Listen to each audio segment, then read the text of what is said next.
Chapter 1176, Escape in the World of Gods. Su Ping continued cultivating and consolidating his gains in the Golden Ocean. The eighth astral painting was gradually stabilized. The world's feature allowed Su Ping to improve his control of the 5 small worlds. He sensed that the eighth astral painting was designed for Star Lords. The system gave me this cultivation technique to lay my foundation. It can't be bad. It might even be an unimaginable top-level technique, Su Ping thought. He currently was in the astral painting state. Once he passed the astral vortex state and the astral body state, he would reach the 3rd stage of the technique. The 4th stage was known as the chaos unity state. This probably corresponded with the power of the ascendant state and even the celestial state. The 8th astral painting has been completed. Next, it's the 9th astral painting. This is the most difficult painting. It's the last state of the 3rd stage. Su Ping had been given information related to the 9th astral painting. It was indeed designed for Star Lords, and probably for the purpose of building the strongest Star Lord. The 9th astral painting was named the Chaos Astral Painting. It wasn't necessary to condense stars to develop the last painting. Instead, the small worlds would be considered as stars, and they had to be connected somehow. The worlds, feature found in the 8th astral painting, was also intended for the formation of the 9th astral painting. Judging from the requirements, it's impossible to cultivate the 9th astral painting without having multiple small worlds. 2 small worlds are required as a minimum, and there's no upper limit. However, the more small worlds, the more difficult it would be to connect them. Su Ping heaved a sigh. That cultivation technique was indeed rather unbelievable. However, if he could really complete it, he had no doubt that his strength would be beyond his imagination for someone in the Star Lord state. I've already met the requirements for the 9th astral painting, but I don't know how to cultivate and connect the small worlds yet. Su Ping tried and found it impossible to complete the task. Even when using the world's feature, he could only feel the small worlds and control their power with more clarity. However, it was a whole different matter when it came to connecting the worlds. Time to go. This is indeed a great place to cultivate. I should come back when I reach the ascendant state. I should be able to rise to the peak of the ascendant state with ease. There's an abundant amount of energy for me to use, Su Ping thought. Su Ping didn't dawdle any longer. His body had been transformed into that of a complete god. His blood was even purer than that of princes from any high-ranked clan. There weren't any impurities. He was a complete god. The transformation was unstoppable because of the divine power and the law of giving. However, he still considered himself a human being at heart. Still, a god's body did contain unparalleled power. Whoosh! With a single thought, he started swimming in the golden ocean of divine power. The divine power disappeared all of a sudden, replaced by abrupt darkness once more. This dark space again, I've been seeing it every once in a while as of late. This isn't happening regularly. The concepts of time and space don't exist here. Even if they do, the whole thing is chaotic. There's no telling how the dark space and the world of divine power coexist here. If I understand how they coexist, I might be able to cultivate the 9th astral painting with more ease. Su Ping's eyes glittered. Still, he dropped the idea of remaining there to study, as he planned to connect his small worlds after cultivating as many of them as he could. If he grasped a new small world after connecting the ones he previously had, the balance would be broken and his effort would wasted. 5 small worlds. That was an unbelievable achievement, even in the world of gods. Still, Su Ping wasn't satisfied. He felt that he could cultivate more of them. After all, it had been recorded in the Heaven Path Institute that one of the ancestral gods had once established 7 small worlds. It's possible to construct small worlds with the sources of divine power, deity aura, and astral power.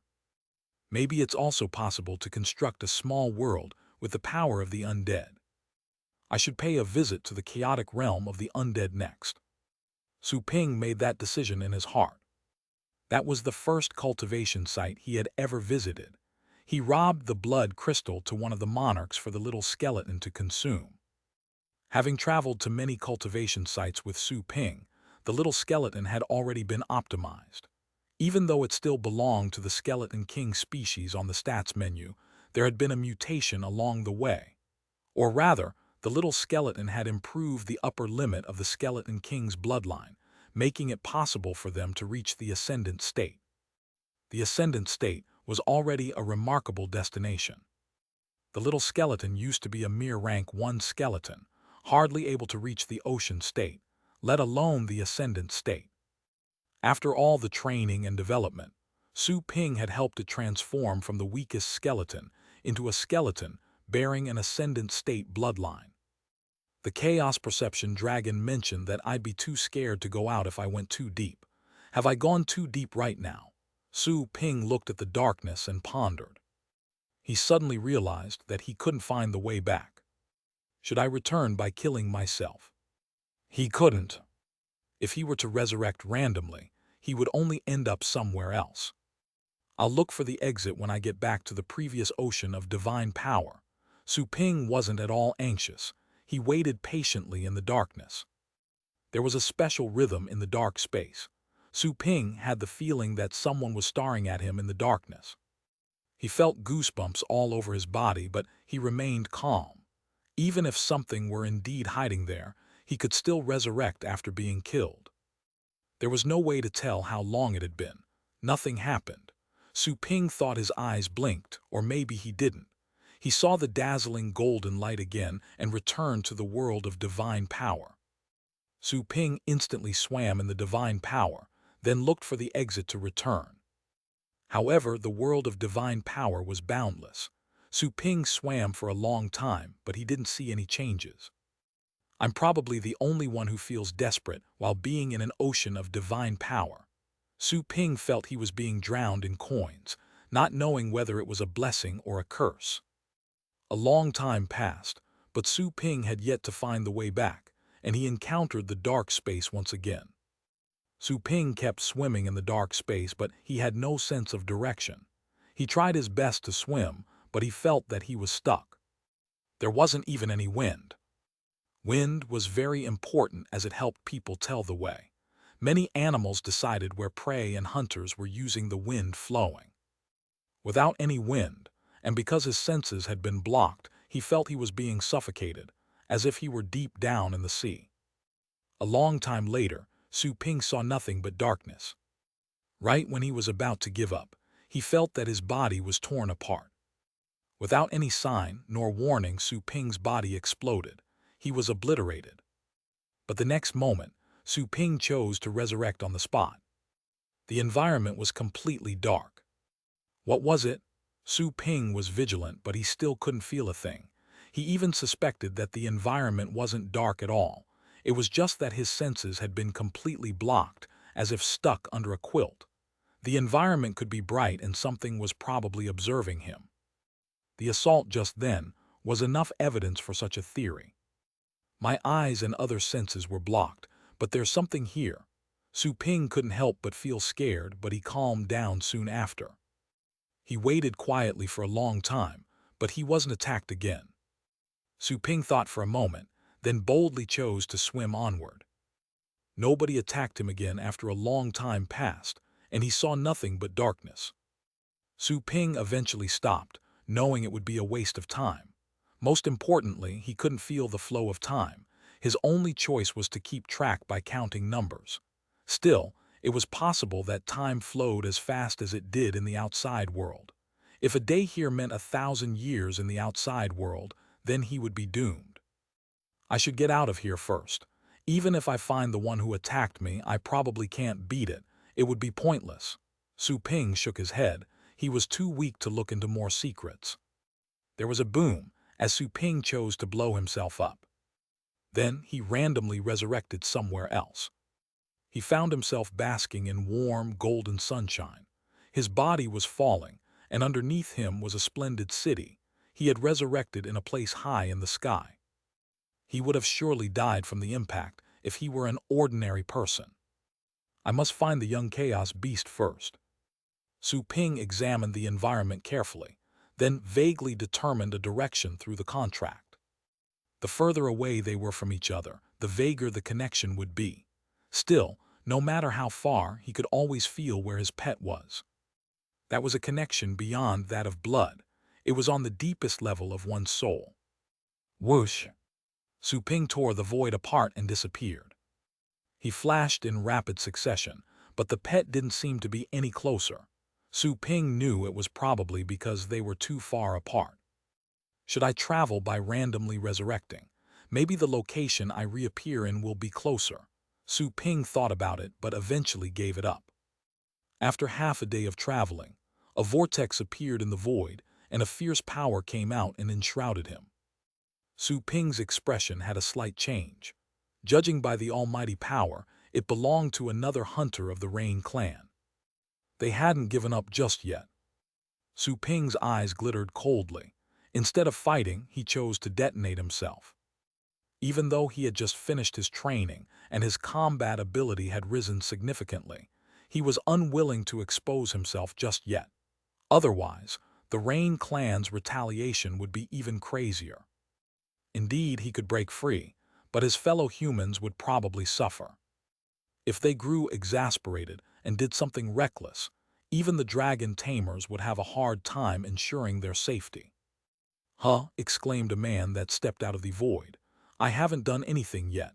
Why did the guy choose to die by self-explosion? Was I too intimidating for the brat to bear?" That kid proved himself to be an unparalleled genius during battle. He should have been more resolute than that. Wait, he was bold enough to challenge an emperor. He couldn't have been this timid. The man's expression changed a bit, realizing it was Su Ping's escape method.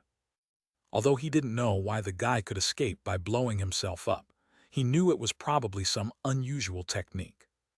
The man soon disappeared and returned to his clan. On the other hand, Su Ping continued traveling at full speed after a random resurrection. This time the Chaos Beast's position was still vague, but Su Ping didn't give up. Half a day later, another member of the Rain clan showed up to attack him. Su Ping became even angrier. He remembered what they did to him. Once again he blew himself up.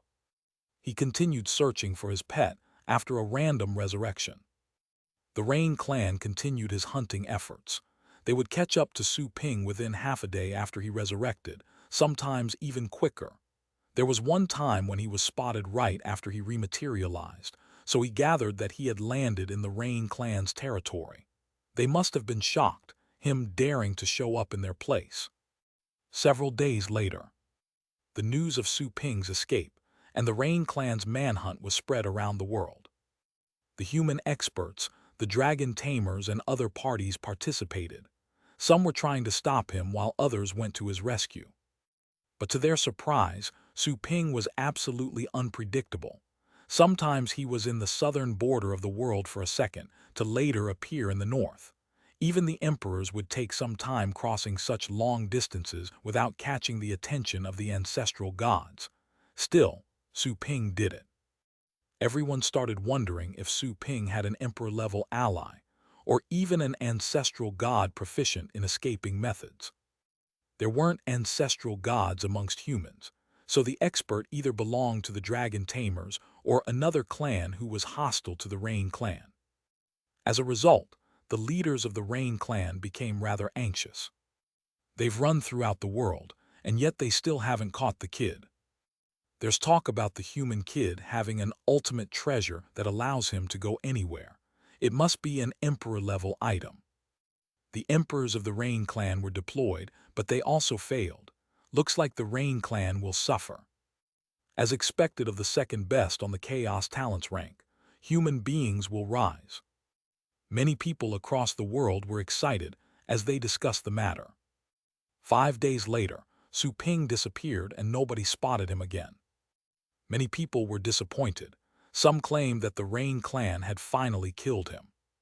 But then, humans announced that they had taken Su Ping back. Humans had to release such news. If not, other clans would try to take advantage of them after losing Su Ping and offending the Rain clan.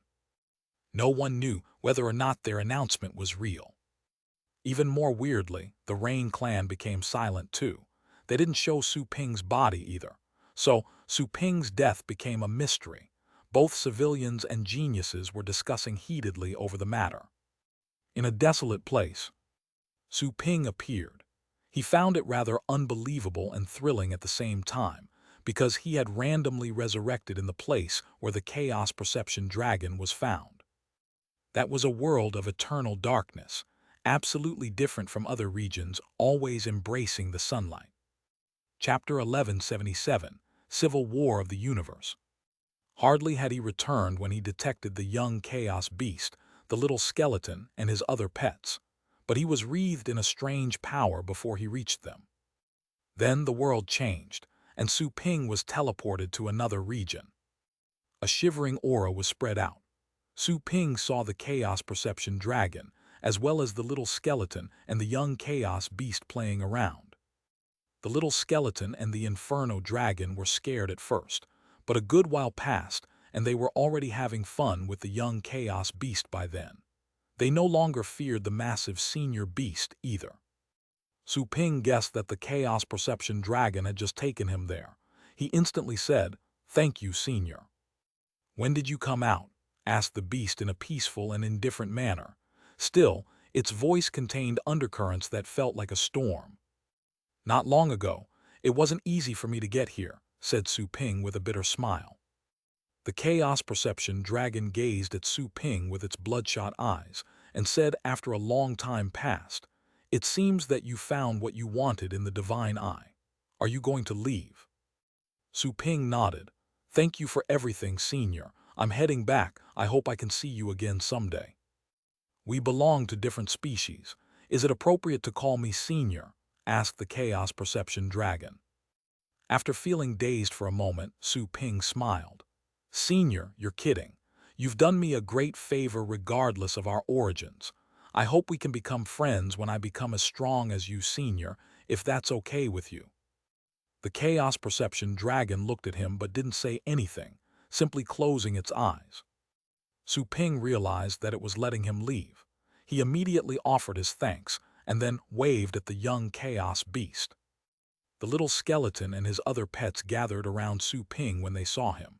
They nuzzled against him intimately. It seemed that they had missed him. The young Chaos Beast hadn't been with Su Ping for long, so it still wanted to have fun. It didn't drop the black Chaos Energy ball and flash back to where Su Ping was until he called it over. Su Ping glanced at the energy ball. The young Chaos Beast had been playing with the Chaos Perception Dragon. The whole thing seemed to be some sort of exercise. Su Ping petted the young Chaos Beast and said, "We're going back." The young Chaos Beast understood. It turned around and glanced at the Chaos Perception Dragon. Then it hopped over and they spoke for a long time. The grand beast slowly opened its bloody eyes, which were even bigger than the young Chaos Beast, showing some sort of covert gentleness in them. Soon after, he closed his eyes again. The young Chaos Beast turned around in satisfaction, then jumped back to approach Su Ping. He smiled and sent them all back to the pet space. He then called out to the system and requested his return. It wasn't until Su Ping vanished that the Chaos Perception Dragon finally opened its eyes again. Such a behemoth looked like a lonely mountain on that dark and desolate land. It stared at the place where Su Ping disappeared for a long time. Back inside the shop, Su Ping returned to his pet room. He released the little skeleton, the young Chaos Beast, and the rest of his pets, letting them play in the nursing pens for now. He soon found Joanna, Green Lady, and the others. Once he saw him arrive, Tang Ruyan was the first to jump out and greet him in surprise. "You're back." Su Ping smiled in his heart upon noticing the obvious affection in her eyes, then asked, "How long has it been?" "You were there for 2 months. I thought something happened to you," said Tang Ruyan right after. Joanna also walked over and said, "I really thought you had died in there." She sounded as if she were blaming him, but it was only because she cared for him. Su Ping felt dazed, then remembered the tenfold time difference. It didn't take too long for him to enter the world of gods and fight in the Rain clan. However, he cultivated for more than 200 days in the Ember Palace, which meant more than 20 days in the outside world. So in other words, he stayed for 300 days in the divine eye. It was indeed a long time, Su Ping mumbled. He then heaved a sigh of relief. Fortunately, it had only been 2 months. He had made significant improvements compared to 2 months before. His combat ability had soared. Your ancient deity aura is gone. It now seems to be hidden more deeply. Instead, you carry abundant divine power like Anna. Green Lady also approached him, immediately noticing differences. Once she heard that, Joanna checked him in more detail and was soon surprised. Your body was transformed into that of a god. More or less. Su Ping nodded. The ancient deity constitution linked with the small deity world was hidden deep inside his body. If he was willing to, he would switch to it any time. After all, he had already established the small deity world and could use the power whenever he wanted. Your body, Joanna's shock grew. She sensed that there was a stream of terrifying power inside Su Ping's body, seemingly roaring in another space and time. If her guess was correct, then Su Ping was all ready. The Sutra old man also joined them and remarked in shock, "You've become a golden deity in only 2 months. You're only 1 step away from becoming a deity king." This cultivation speed is simply horrifying. Unprecedented. He had never seen anything as crazy. Even though the experts could slow down the flow of time, it might not be a good thing for their cultivation. In particular, when one was trying to make breakthroughs, the flow of time had to be normal, or else they could easily fail to accomplish a breakthrough. If they failed, all their effort would be for naught, and they would end up badly injured. Wait, your level hasn't increased. Soon the Sutra old man noticed something was off. He narrowed his eyes with even greater shock. Your level is the same, but your body is as strong as that of a golden deity. How is that possible? You. The cauldron woman also looked at Su Ping with astonishment on her face. Although his cultivation level remained the same, his body had grown significantly sturdier, and she couldn't tame him easily anymore. That is, unless the curses on her were lifted and her power was released, it would be impossible for her to kidnap Su Ping anymore. All of them were shocked by Su Ping's changes achieved over the past 2 months. Once he saw the last 2, Su Ping asked Joanna, "Have they been obedient in the past 2 months?" Joanna snapped out of her shock with a troubled expression.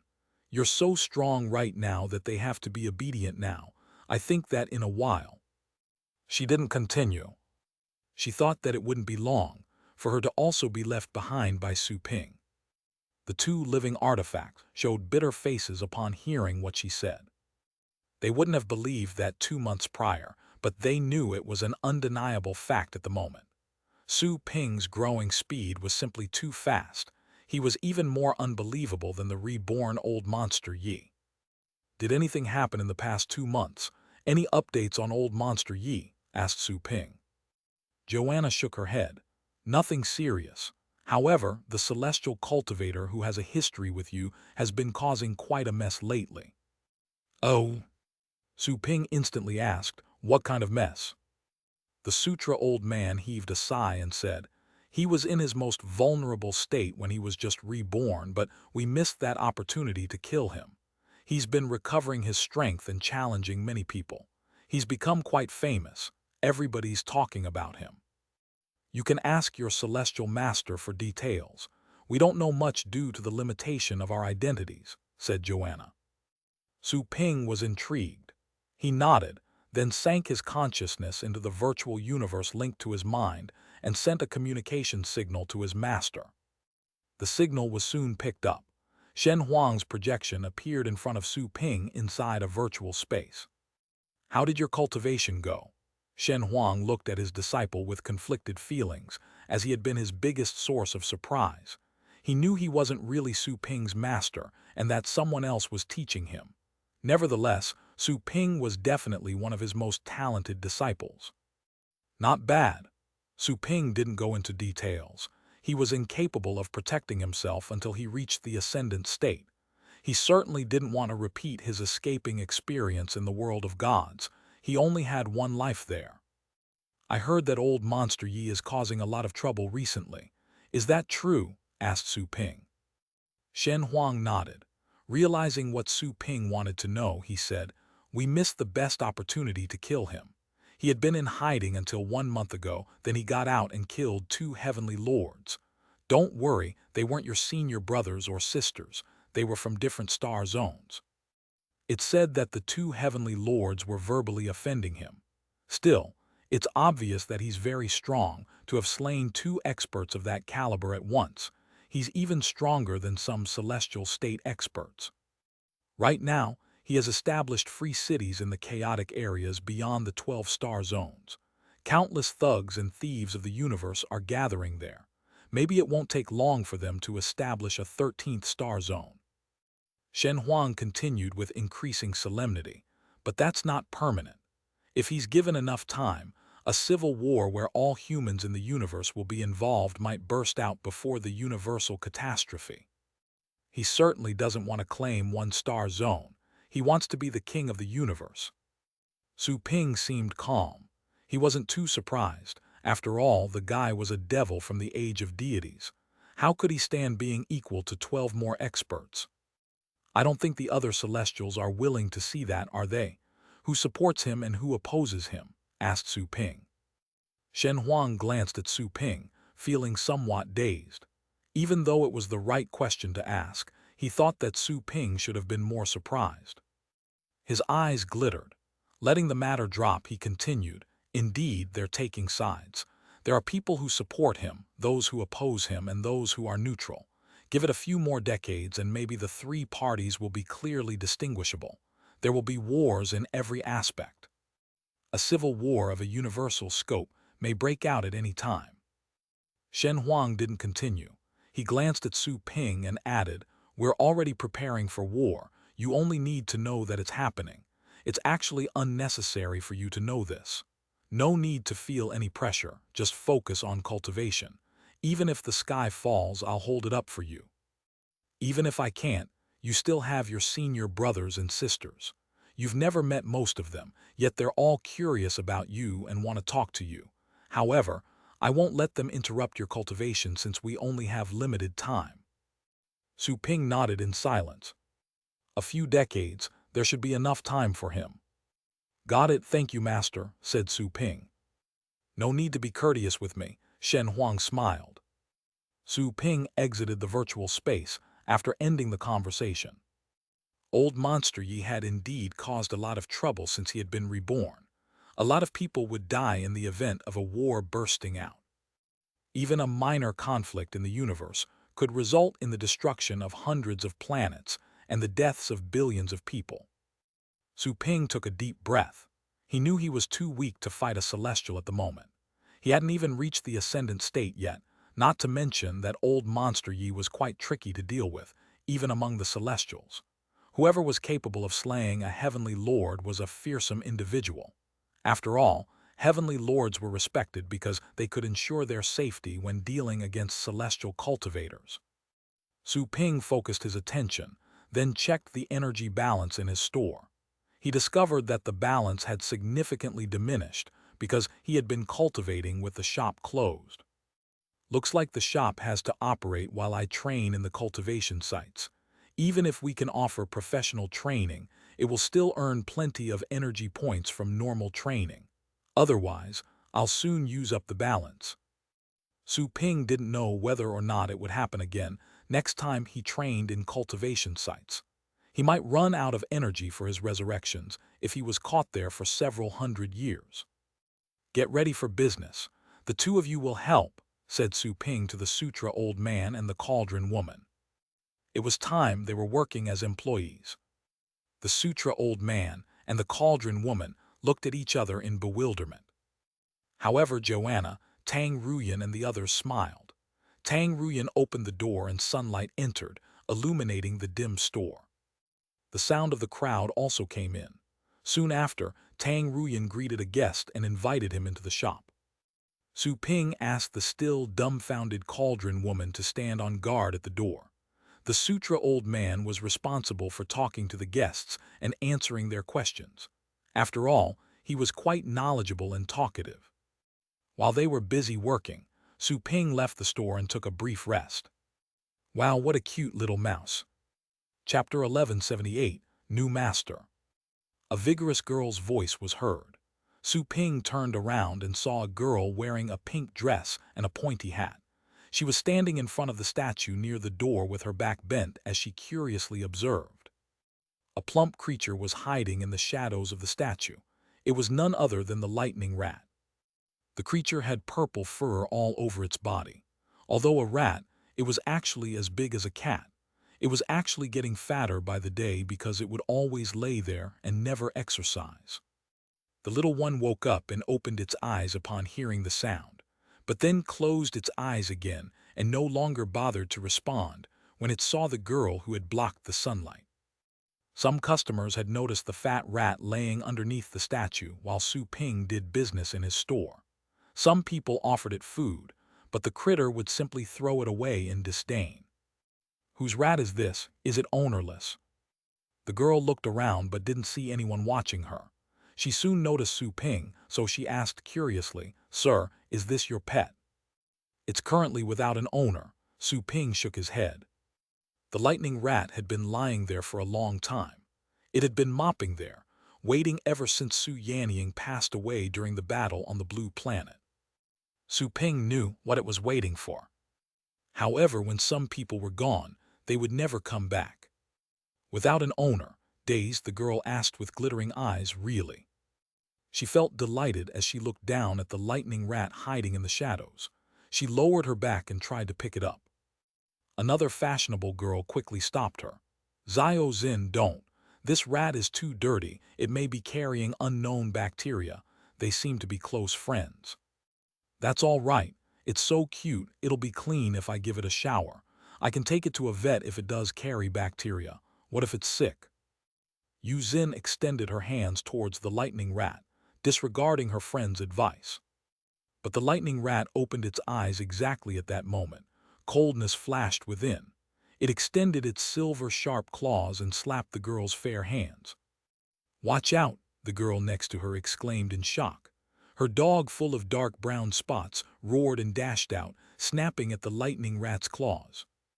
The lightning rat suddenly hopped and stepped on the dog's back, leaving deep wounds. "Lion dog!" the girl exclaimed with anger and regret. "You hurt my lion dog. Damn it, four-winged fiery dragon, teach it a good lesson." There was a roar, and then a four-winged dragon, almost 10 meters tall, landed there, covered in flames and imposing great pressure. The lightning rat changed its expression and positioned itself on the ground like a cat ready to fight. Its muscles were taut, like a fully stretched bow that would be loosened at any moment. However, given its excessively fat appearance, its battle stance didn't seem intimidating at all. Instead, it looked rather cute. "No!" Yu Zin dashed forward and stood in front of the four-winged fiery dragon. She said to her friend, "Put away your dragon already. You're scaring it. It tried to hurt you just now." Her friend was obviously infuriated. "You would have gotten hurt were it not for my lion dog. This wild animal is maybe carrying all sorts of dirt on its claws. You'll get in trouble if you get infected." "I was too rude just now. It wasn't on purpose," said Yu Zin quickly. Her friend was almost vomiting blood. She asked in confusion, "What is it about this rodent that you like? It's just a fat rat. If you want that, I'll buy you an exactly identical one. It would be much better trained." Yu Zin's expression changed a bit. To be honest, she also knew it was just a wild creature. Still, she liked it the moment she saw it for some reason. In particular, she liked the creature's eyes. She didn't know whether or not it was her illusion, but she felt that the rat's tiny eyes contained a lot of secrets. There was also a feeling of loneliness. Do pets get lonely too? She wasn't sure, but she did feel it. Perhaps it was because she felt lonely too. For reasons she didn't know, she wanted to take the rat home and look after it. "Go away. It may attack you again soon," said her friend anxiously. Yu Zin grabbed her arm and said, "Wait, let me try again. It's normal for wild creatures to be aggressive. If they weren't, they'd get killed easily. I can work in having it drop its wariness. Trust me." Her friend was so angry she couldn't speak, but couldn't convince her friend at all. She could only ask her four-winged fiery dragon to stay on guard and kill the little creature if it hurt anyone. It was ownerless in any case. Nothing would happen even if it were killed. Yuzin turned around and looked at the lightning rat, only to find that it wasn't scared of the four-winged fiery dragon at all.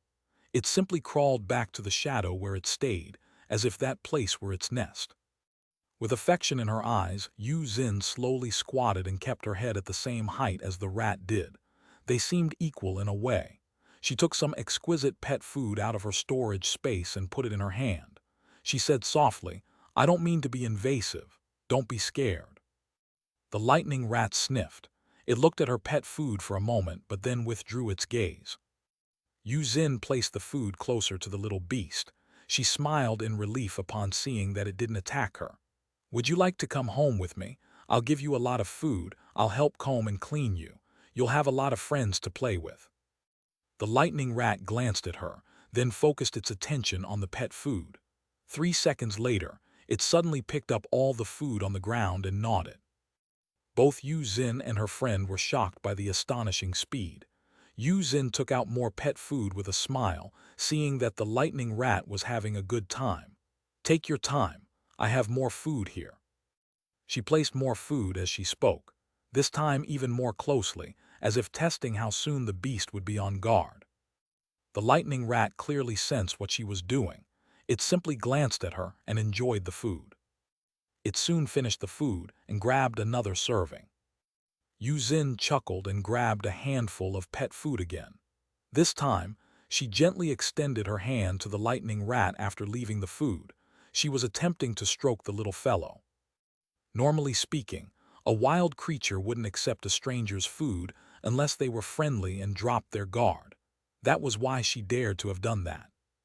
But exactly at that moment, the lightning rat changed its expression and bared its fangs aggressively. Yuzin stopped right away.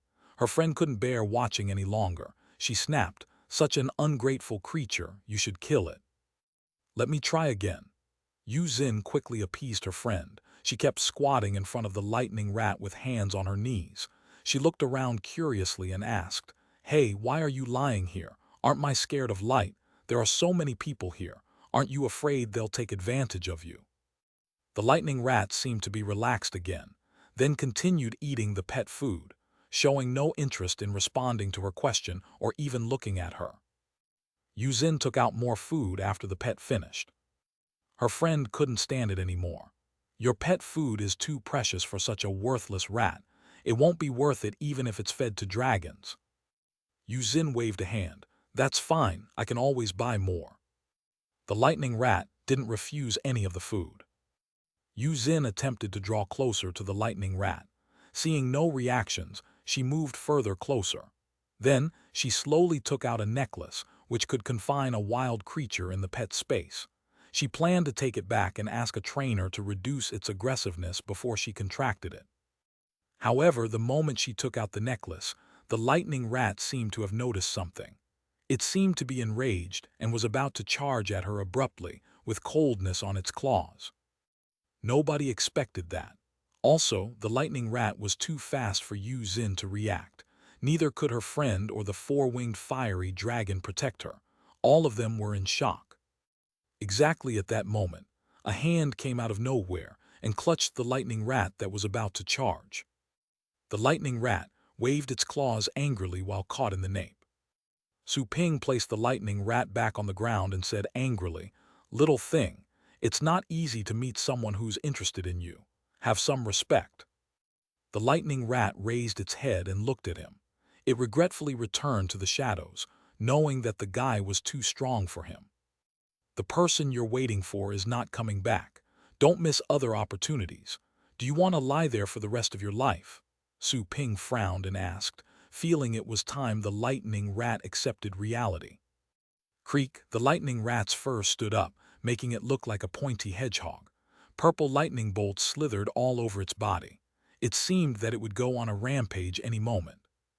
It glared at Su Ping with bloodshot eyes. Su Ping looked back at it peacefully. A long time later, the red light in the lightning rat's eyes faded away and a tear fell. As if having lost all its strength, its fur flattened as it returned to the shade. Su Ping heaved a sigh. The lightning rat had been too greatly influenced to move on. Still, he could understand this. The girl who was his first customer had indeed been nice to the lightning rat. The critter had been badly tortured before it became so strong. However, it had lived happily with the girl. That was why it couldn't forget her even after her passing. Even though it had no contract and had lost many of its memories, it still returned to that place. Maybe, deep down, it knew that something important was awaiting. However, it didn't know that its master was already gone. Take a good rest. Su Ping stroked the lightning rat's smooth fur and sighed. The little one responded with absolute silence. Both Yu Xin and her friend were astonished to see how such an unapproachable creature would simply let Su Ping touch it. I don't think it's the same as other mice, Yu Xin couldn't help but say to Su Ping. Su Ping nodded. Its previous master died. It has been waiting, so it rejects strangers and the idea of leaving this place. Yu Xin was stunned. She suddenly understood why that rodent's eyes were so lonely.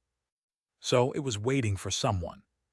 If a master dies, won't the pet contract erase all the memories they have about them? Why is it waiting here? Asked her friend curiously. Su Ping shook his head. Even though the memories have been erased, perhaps something remains. Perhaps it's their instinct. Both girls felt dazed. They couldn't help but look at the rat. Yu Xin's friend changed her expression too. She found the critter to be less disgusting and dirty than before. How loyal must the pet have been if it still remembered its master with instinct alone? If you want to take it as your pet, give it more time, Su Ping said to the gentle girl. Yu Xin looked at the lightning rat thoughtfully and nodded. I will. I will wait for it to walk out of this shadow. Su Ping smiled. He then went to the door. The lightning rat was the very first pet he had trained. He wanted the little thing to find someone else that could take care of it. A pet that died of old age was not necessarily lucky, and one that died on the battlefield was not necessarily unlucky. The pets that were mistreated by terrible masters and those who outlived their good masters were the real unlucky ones. Yu Xin gazed at the lightning rat for a while longer after Su Ping returned to the store. Then she left with her friend. Night fell. The girl visited Su Ping's store again, only to find that the place was still crowded. It sure is a thriving business, Yu Xin couldn't help but remark. Her friend said, I heard that there's a very famous guy on this planet. I don't know where he is. Since we're already here, why don't we meet him if we have time? Maybe later. Yu Xin went to that planet for traveling purposes. She would have been somewhere else having fun with her friend if she hadn't met the rat. At the moment, she simply wanted to take the little creature away so that it could live a happy life. Yu Xin squatted in front of the lightning rat, then took out a handful of pet food she had bought and offered it to the lightning rat. The lightning rat glanced at her, then ate the food lazily while she eagerly watched. The little one began to sleep after eating its fill. Yu Xin smiled delightedly and left with her friend.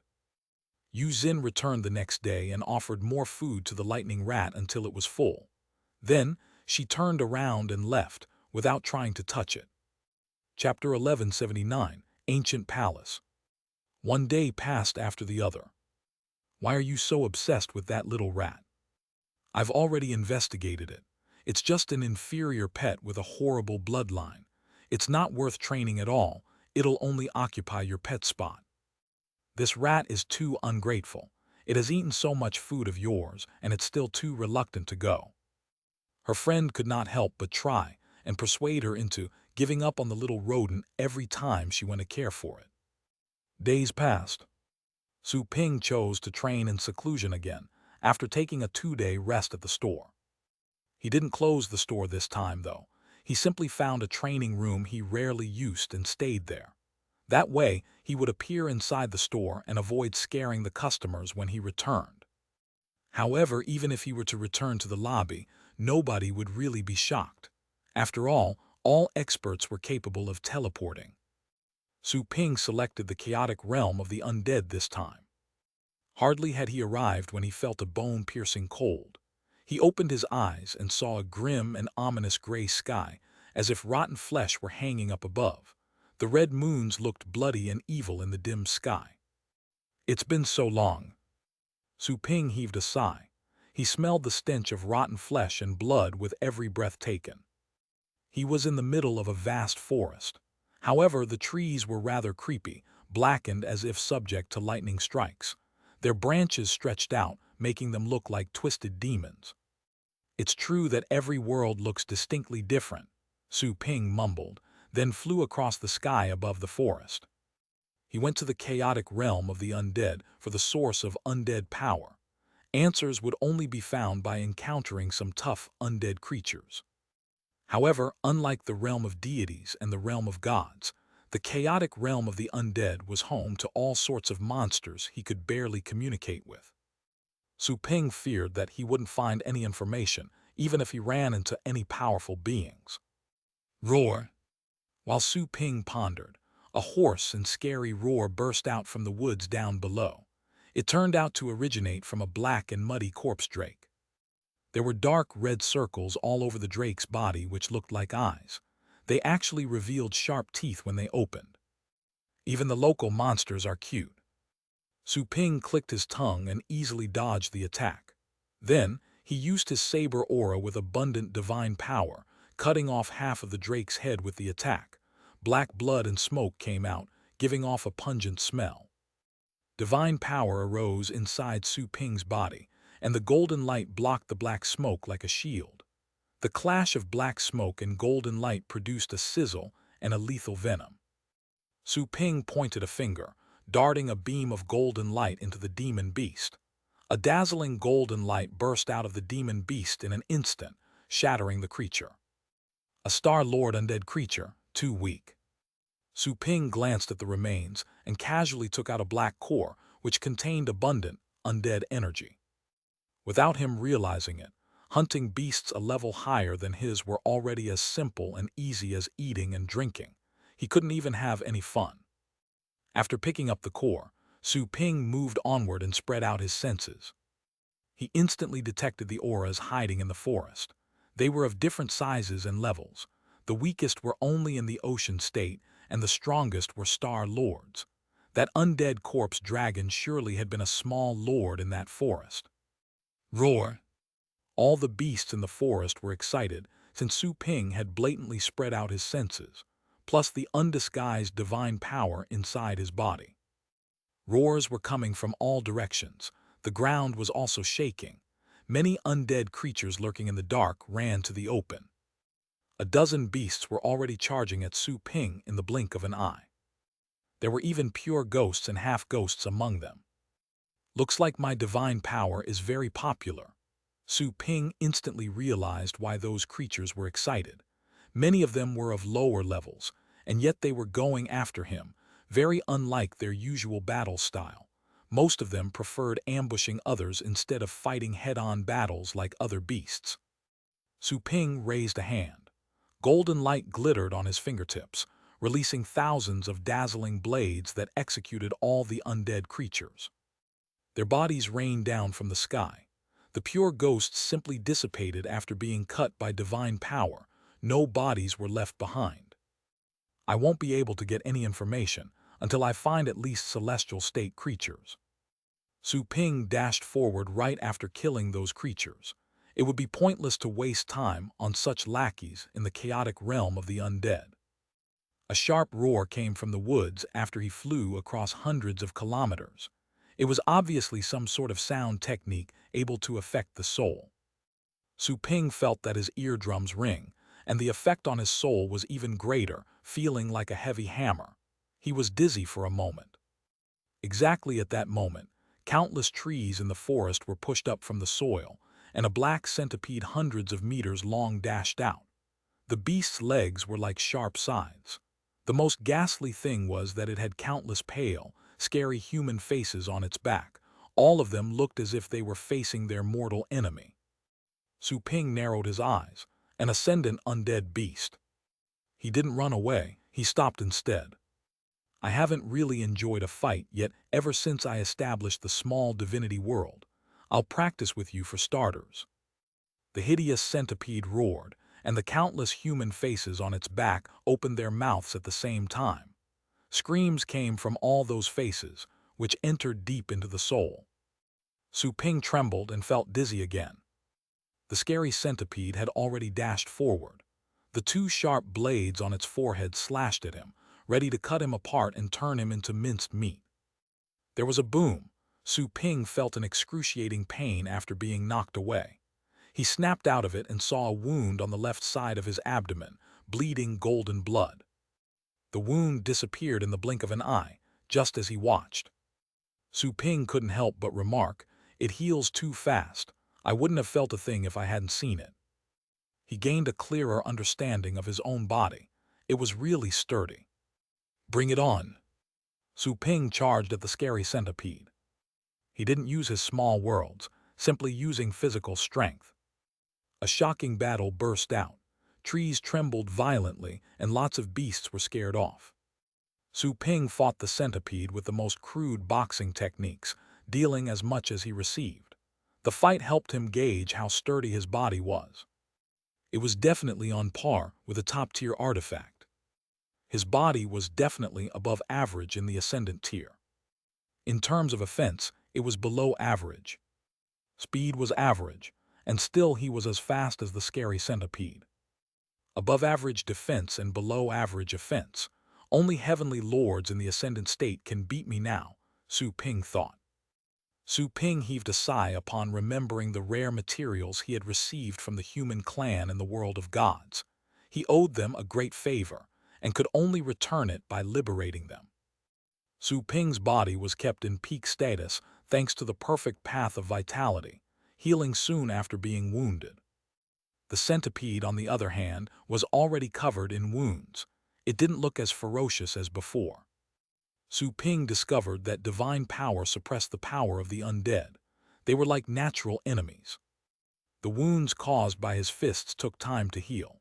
Su Ping's body already contained ascendant state power at the moment, destructive enough to obliterate any laws.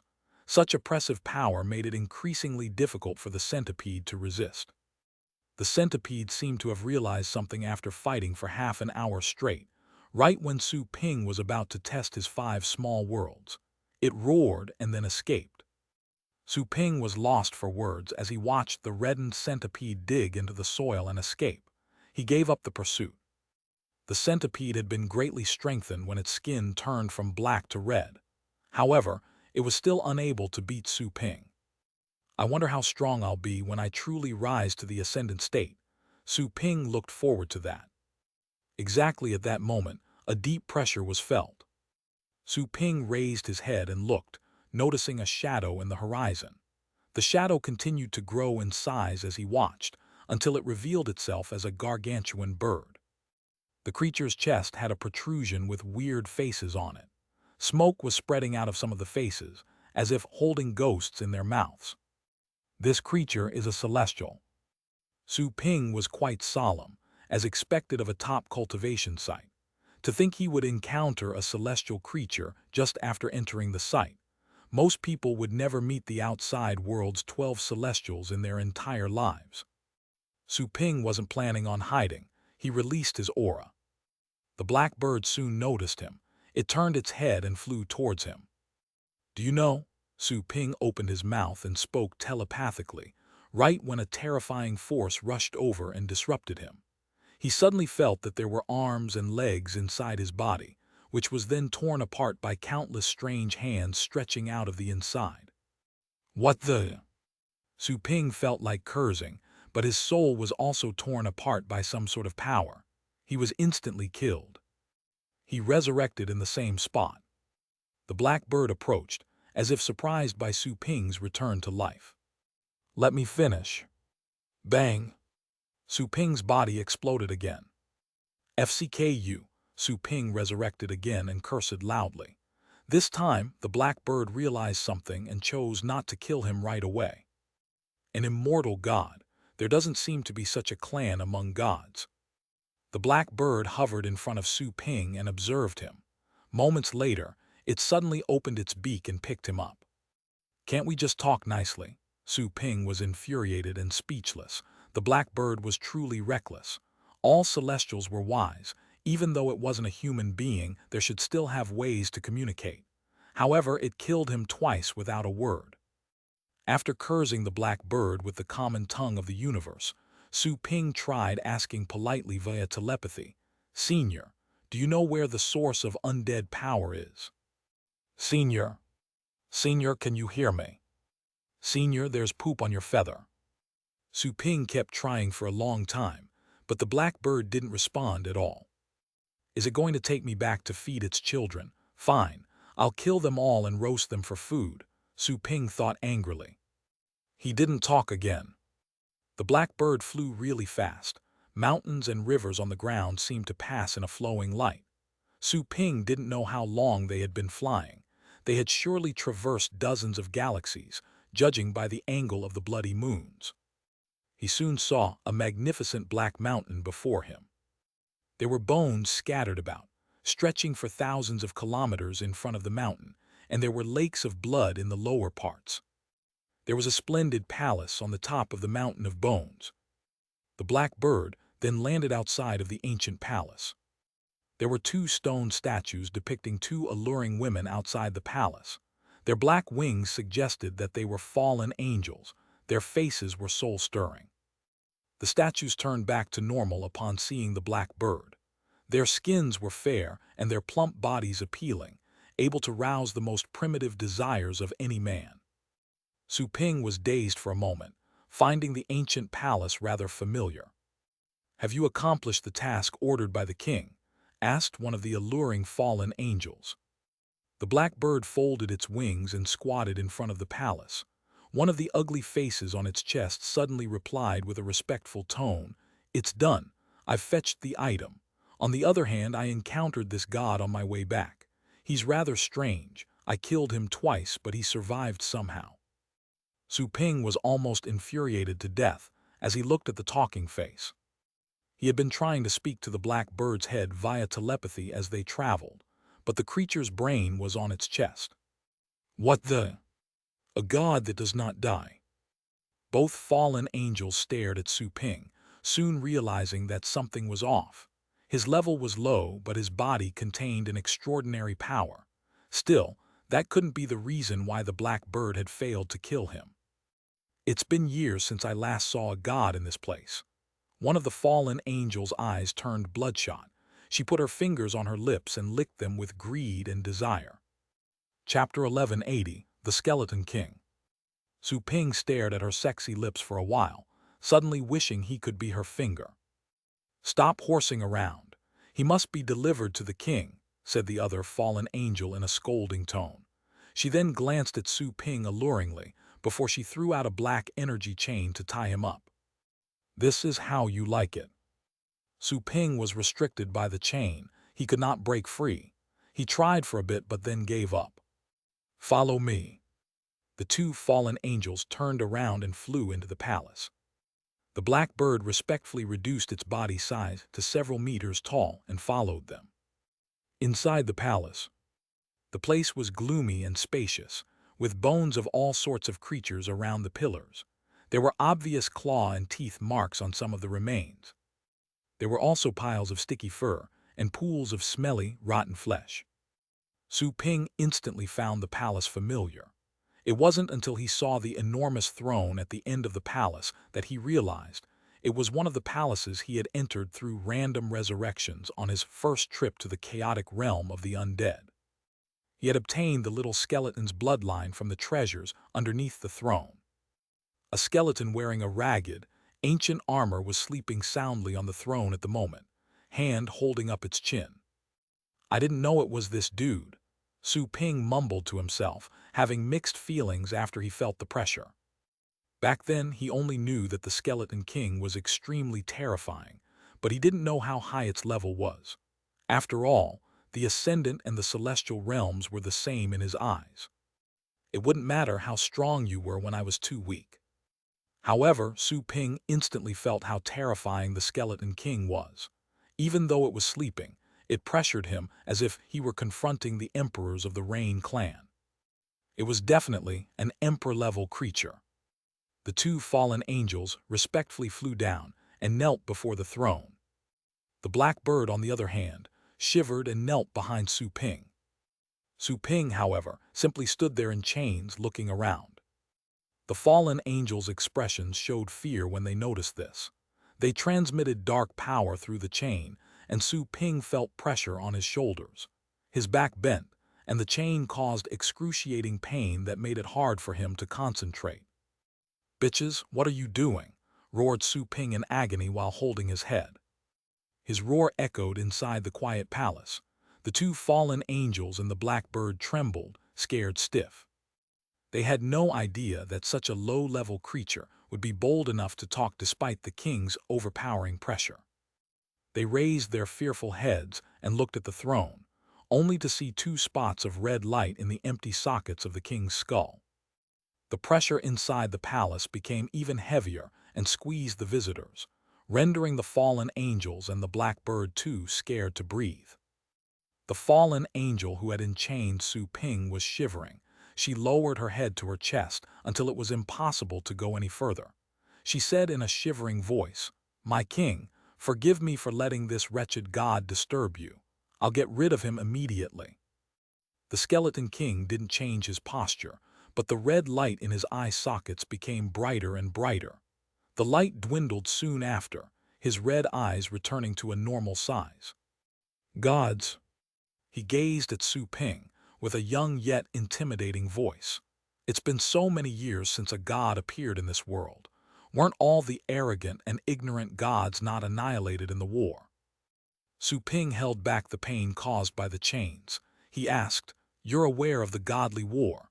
Were you their enemy during the war?" The fallen angels and the blackbird were frightened, yet again, by his questioning. "This guy is too bold. How could he speak to our king like that? How audacious!" One of the fallen angels, still scared, glared at Su Ping viciously. "Shut up and kneel. You're not qualified to speak to the king while standing." Su Ping clicked his tongue and said, "Your attitude is no different from that of the gods. You're his subordinate, so it's fine for you to kneel. Have you never heard of the saying that your son's son isn't your son? Of course, there's also the possibility that your son is not actually yours." "What nonsense are you talking about?" The fallen angels were so infuriated, they wanted to tear Su Ping's mouth apart to prevent him from uttering another syllable. "I'm not his employee anyway. You cannot threaten me," said Su Ping casually. "You—" The fallen angels were angry and scared, fearing that their king would blame them, obliterating them all along with Su Ping. The black bird, still submissively placed behind Su Ping, couldn't have felt more regretful. "I should have eaten this god on the way over if I knew he would behave like this." The thought of eating him crossed the bird's mind, but it feared that the king would notice the lingering smell. The skeleton king gazed at Su Ping, impassive. He slowly raised one of his fingers, pointed it at Su Ping, and then pressed down. Crack! Su Ping instantly detected an unusual force inside his body. All his bones were squeezed, his shoulders were pushed down, and his back was bent. Su Ping's expression changed. Is this the power of an emperor? He tried his best to control his body, but failed. His body was being bent bit by an unimaginable might. He was as vulnerable as grass. Su Ping roared in his heart. He would rather resurrect on the spot than be humiliated and made to kneel. He unleashed the power of his small worlds, their illusions manifesting behind him. The golden crow shrieked to the sky at the same time. The materials used to refine his body also produced unusual phenomena too, including elephants, dragons, lions, and many others. The 5 small worlds, which blossomed like lotus flowers, illuminated the dim palace and made it more brilliant than ever. The fallen angels and the blackbird were shocked. They looked at Su Ping in disbelief. Even though Su Ping was still absolutely vulnerable in their eyes, and they could easily deal with him, it was unbelievable to see he had established 5 small worlds. They couldn't have achieved that at his level. The red light in the skeleton king's eye sockets shook. He was also surprised by such display. He suddenly stopped pressing his finger. But the next moment, He pressed down brutally. After a boom, the 5 small worlds behind Su Ping exploded like brilliant glass. Su Ping trembled and vomited blood. He fell on the ground. All his ribs were shattered.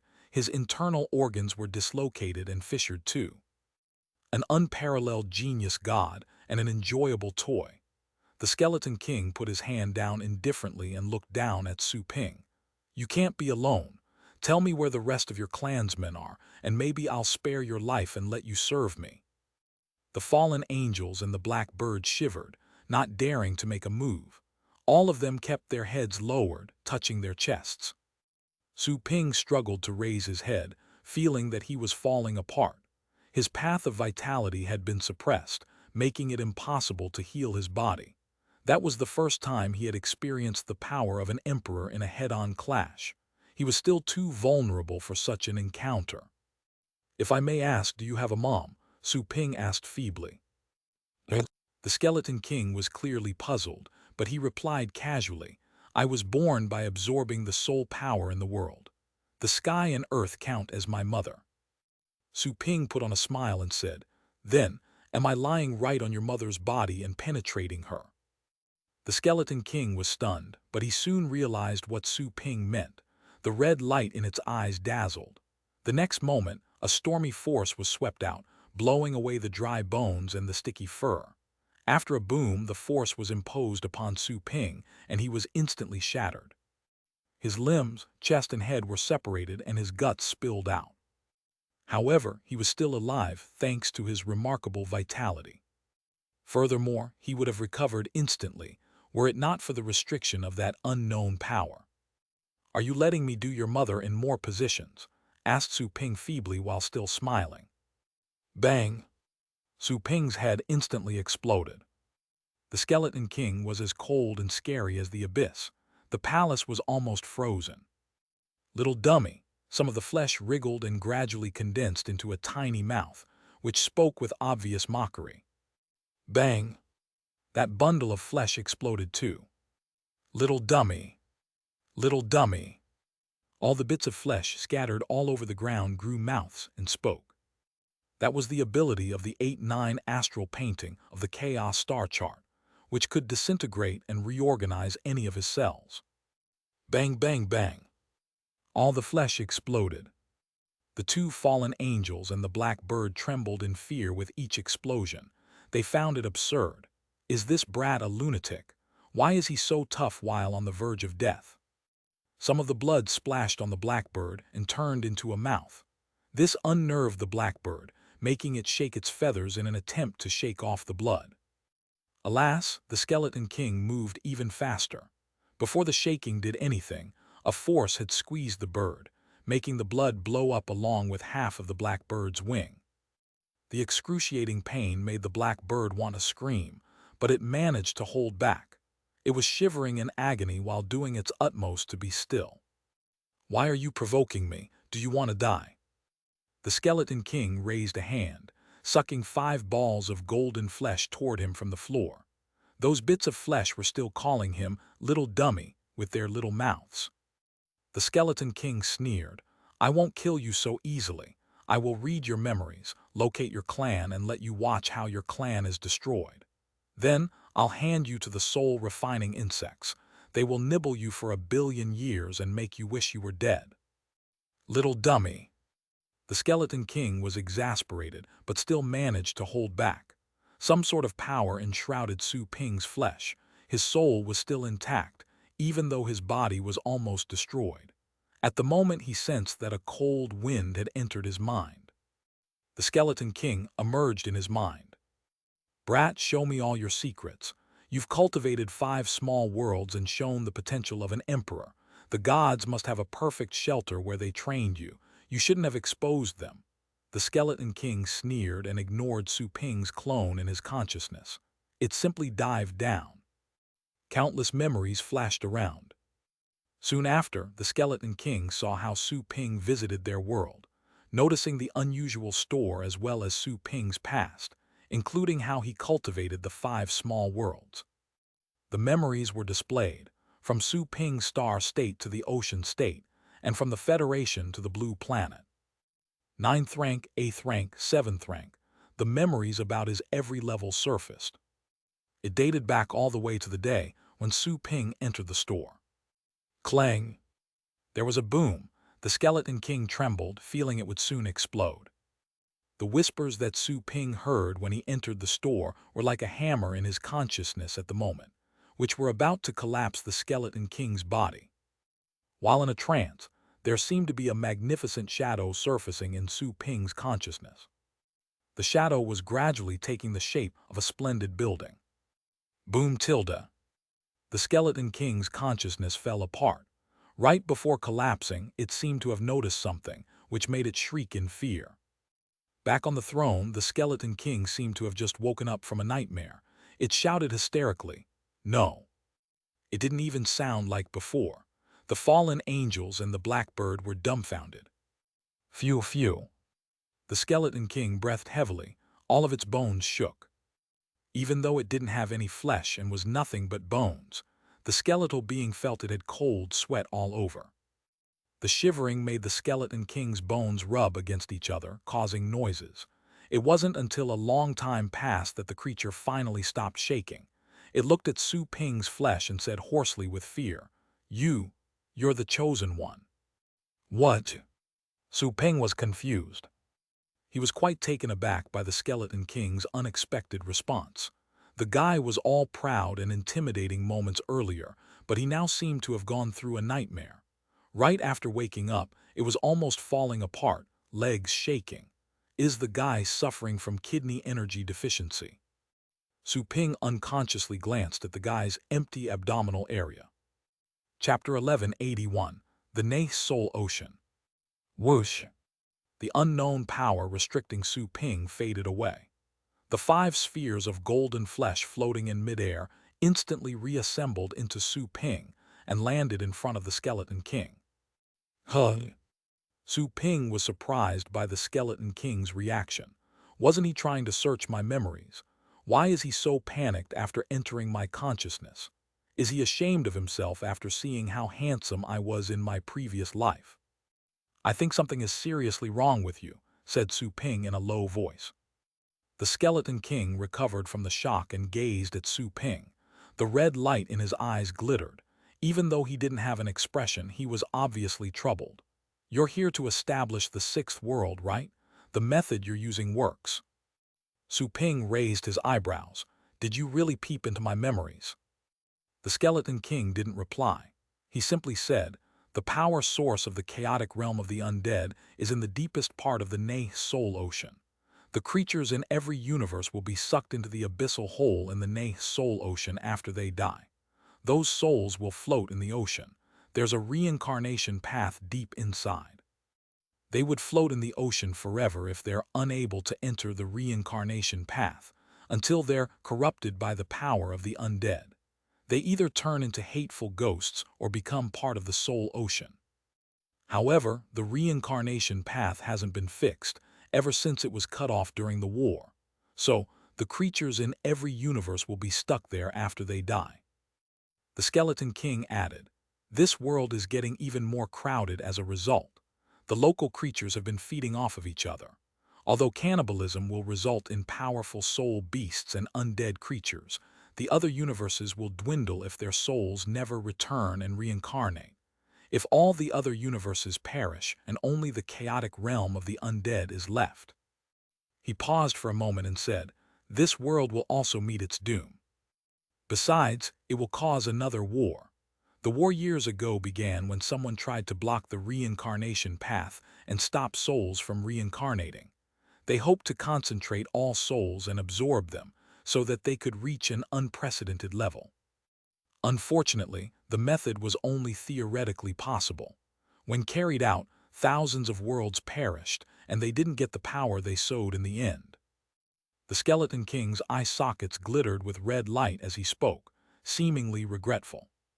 Su Ping felt dazed, not expecting that he would tell him that many details. He didn't know that a great war and so many other things had happened in the chaotic realm of the undead, either. "Were the gods not your enemies in the war?" asked Su Ping.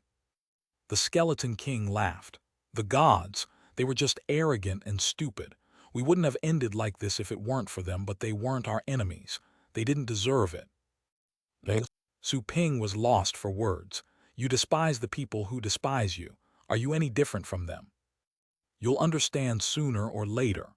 The Skeleton King seemed to know what Su Ping wanted to say and added casually, you have to go to the Nei Soul Ocean if you want to establish the sixth world. I can send you there. But unfortunately, that place has changed considerably. It's not my territory. It's not appropriate for me to go there. Therefore, I cannot help you any further.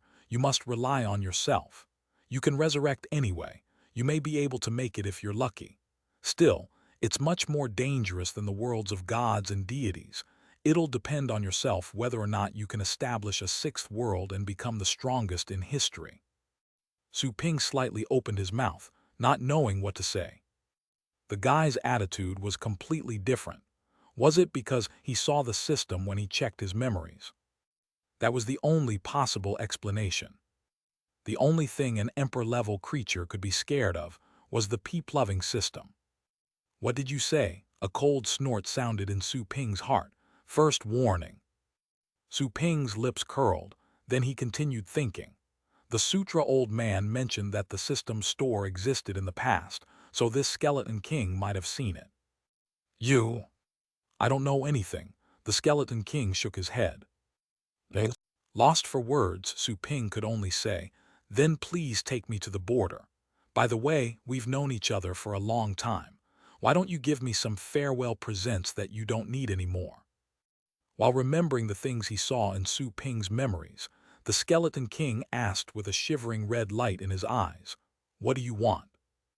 These 2 chicks, for example, and whatever rare materials you have.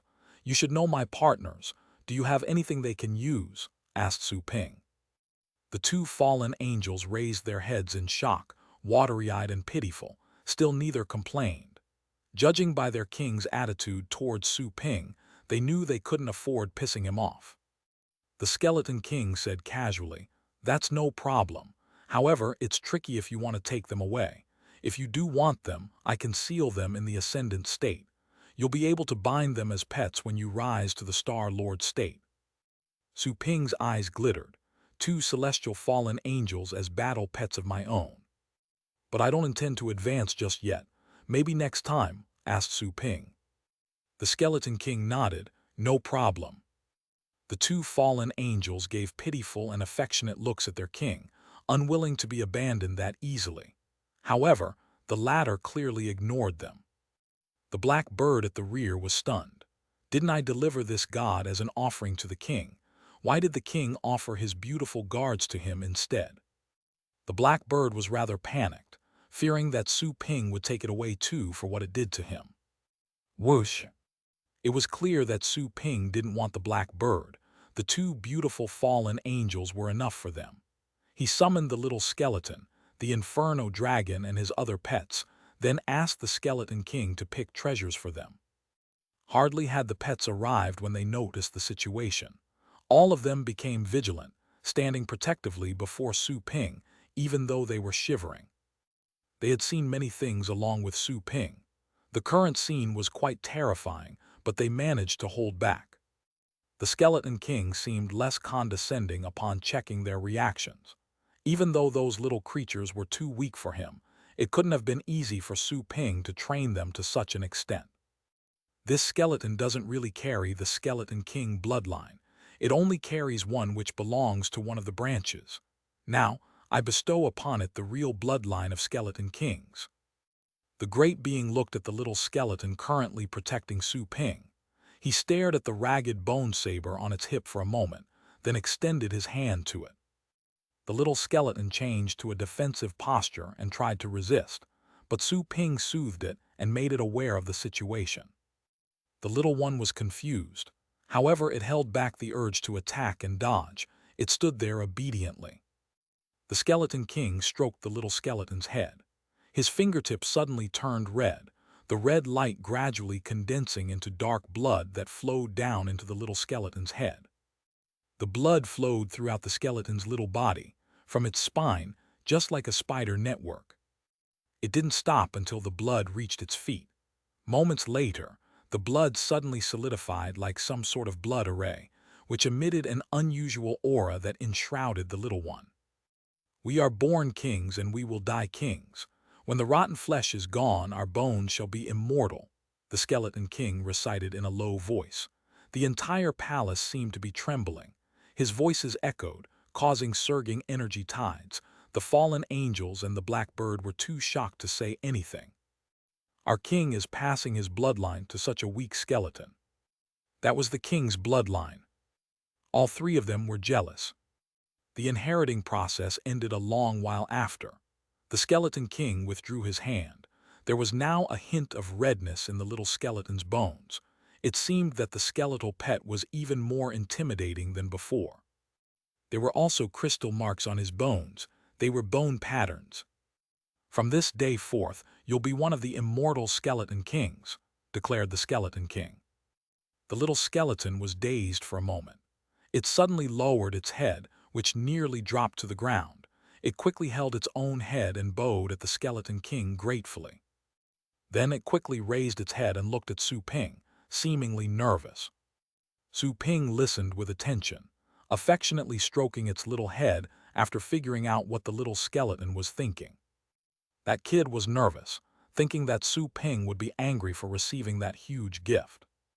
"Why would I blame you? I'll always be happy when you become stronger," said Su Ping gently. The little skeleton relaxed. Its subconscious voice seemed to be quite delighted. The skeleton king stared at the little pet for a while.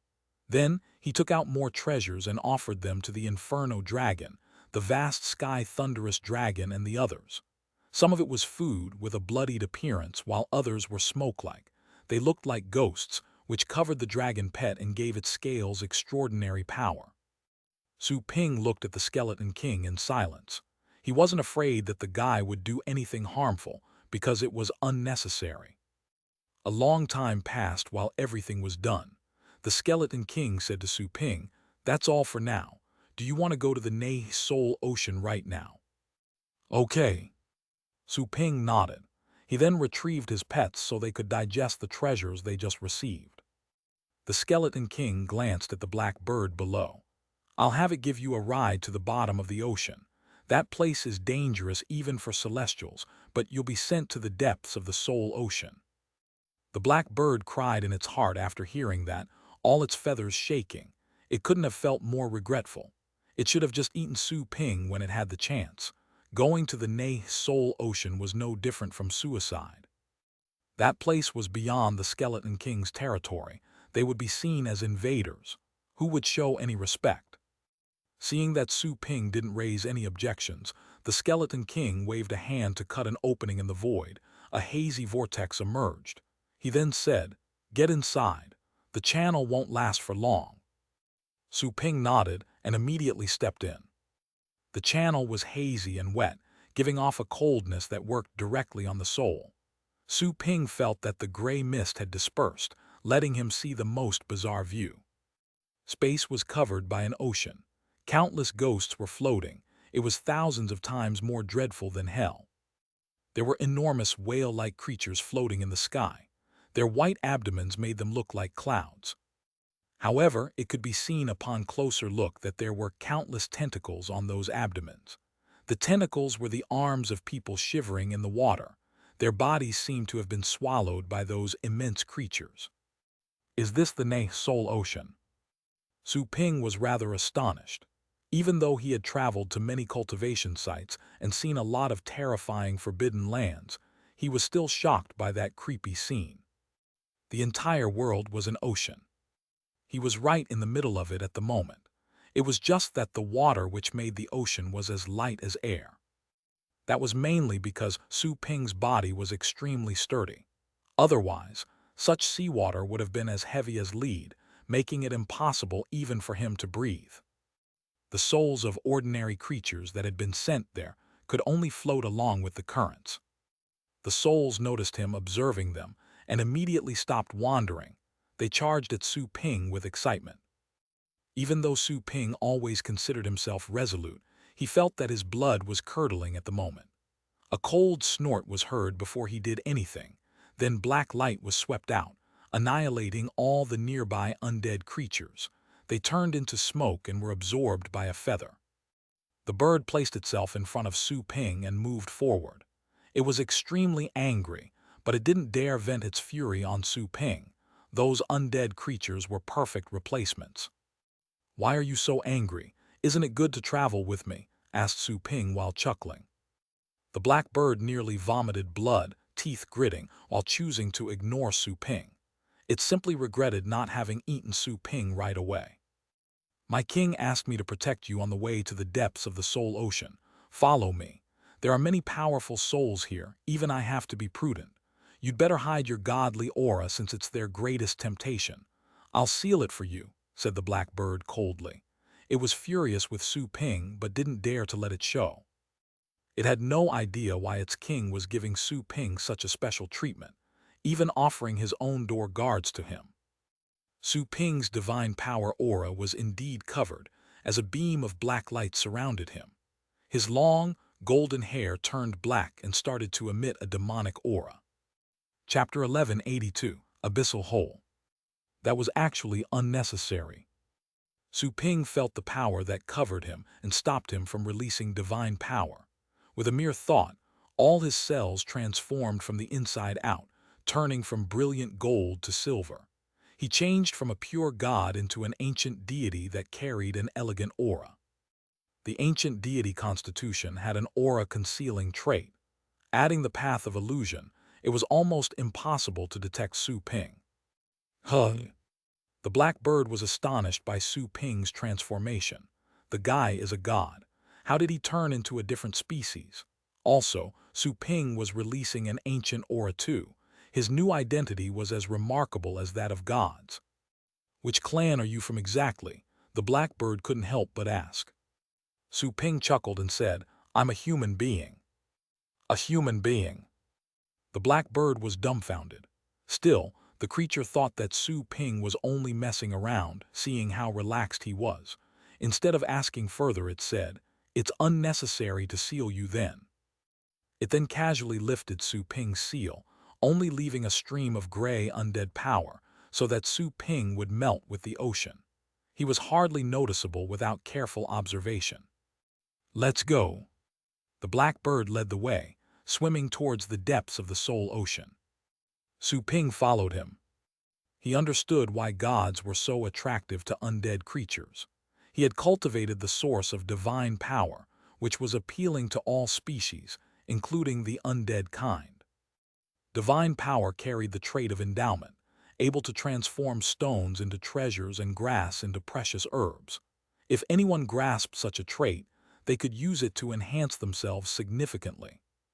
When he absorbed divine power, his performance when using secret techniques was 10 times more powerful than that of normal people. "This is the edge of the Neh Soul Ocean. I can only take you to the reincarnation path, which is already broken. I hear that many monsters have carved it up. I may cause conflicts which won't be in your favor if I trespass," said the black bird. Su Ping nodded. "Let's go there first." The black bird felt rather helpless, knowing that the human brat was a handful. It led Su Ping all the way down. The seawater was like thin air. They saw a lot of undead creatures floating in the ocean as they made their way down. Some were like black jellyfish with a myriad tentacles, which turned out to be pale arms. Some were monsters with multiple heads. "I reckon business would be good if I open a museum in this place." The idea popped in Su Ping's mind, but he really wouldn't do it. After all, he was a pet store owner. He should leave the museum business to someone else. The monsters in the soul ocean were floating along with the currents. Some were sound asleep until they were woken up by the black bird's aura. Still, they were torn apart before they could even resist. They encountered even stronger monsters as they went down. Su Ping soon encountered ascendant monsters that were lords with dominions of their own. A lot of other monsters followed them, like fish surrounding a whale. They looked quite intimidating. "We're almost there," the blackbird said. An hour passed. Su Ping saw a dark crack in the ocean which stretched to unknown places. There was a force coming from the crack, which was drawing the ocean water into it. This is where the reincarnation path used to be. It's been dangerous ever since it was cut apart. It leads to many forbidden places, the black bird explained while maneuvering with Su Ping to avoid it. There were fewer monsters on their path, but the ones they found were terrifying. Most were in the ascendant state, some were star lords. The black bird concealed its aura too and kept a low profile. Soon enough, they saw another black long path in a deeper place. It looked like a black dragon with a protruding spine at the bottom of the ocean. However, upon closer look, they discovered it was a black soul path. A lot of people were standing on the path and moving numbly. While dazed for a moment, the black bird changed its expression and led Su Ping to another place as they kept diving. What was that? That's a monster that has claimed a territory near the reincarnation path. It created a fake reincarnation path to allure the souls that died in other worlds. The final destination of such a path is actually its stomach, said the black bird solemnly. Su Ping couldn't help but look back while feeling dazed. There were countless ghosts on the black long path. Some were hateful ghosts and some were simply numb. They were all moving instinctively. Those souls have been reborn countless times. They repeat this process every time they return. It's already ingrained in their instincts. They have yet to learn that the soul path has been cut apart. The black bird continued. None of them would notice the anomaly unless they cultivated enough soul power before they died. They will only end up as nutrition for the greater monsters. Su Ping was silent. That was the cruel fate experienced in the chaotic realm of the undead. They dived for a while longer, but then the black bird suddenly paused and looked ahead in shock. A gargantuan shadow gradually appeared in the distance. It was so enormous that it looked like a scale in the deep sea, only thousands of times bigger. It was endless. It would look like a rising mountain when it surfaced. A soul beast. The black bird said telepathically with a solemn tone. It's a soul beast that has lived billions of years. Don't move, or both of us will end up in its stomach. A soul beast that has existed billions of years. Su Ping stared at the mountain-like creature. He could no longer make heads or tails as it approached. It looked like a looming cloud. The soul ocean became heavy too, and sent pushing waves. The black bird didn't block them. Instead, it moved along with the waves. One of the surging waves flung them away. The behemoth gradually went elsewhere. It seemed that they weren't discovered. The creature was soon gone. Even its tail that disappeared in the end was as big as a dozen aircraft carriers. The feeling was blood-curdling when it passed by. The black bird was finally relieved when the soul beast left for good. Their dive continued. The pair avoided the soul beasts they saw on the way, even those in the ascendant state. The bird didn't want to alarm the local overlords. Bang! All of a sudden, a power appeared out of nowhere. The black bird reacted half a second earlier. It stopped diving and invoked a power that resisted the black, piercing force. Damn it! The black bird became grim. We've got trouble. A deep black sea beast appeared before them as the bird spoke. The thing gave the black bird and Su Ping a cold stare with its dirty black eyes. The two of them were as insignificant as sesame seeds in front of it. I don't think I can protect you any longer, said the black bird in a low voice. Su Ping could also tell that the monster wasn't easy to deal with. It was very likely a celestial creature. Such powerful beasts were hard to come by in the universe outside, and yet it was easy to run into them in the top cultivation sites, especially dangerous places like that one. Su Ping asked, "Is the abyssal hole down below?" "Correct. It's in the deepest part, but it will be more dangerous there. There might even be king-level creatures," said the black bird solemnly. "All right, help me stall this guy for 10 minutes. I'll be on my way," said Su Ping. "I'll try." Su Ping didn't reply, simply swimming down to the deeper parts of the ocean. The bird stopped hiding after Su Ping left, releasing black smoke and gradually expanding, revealing its original self.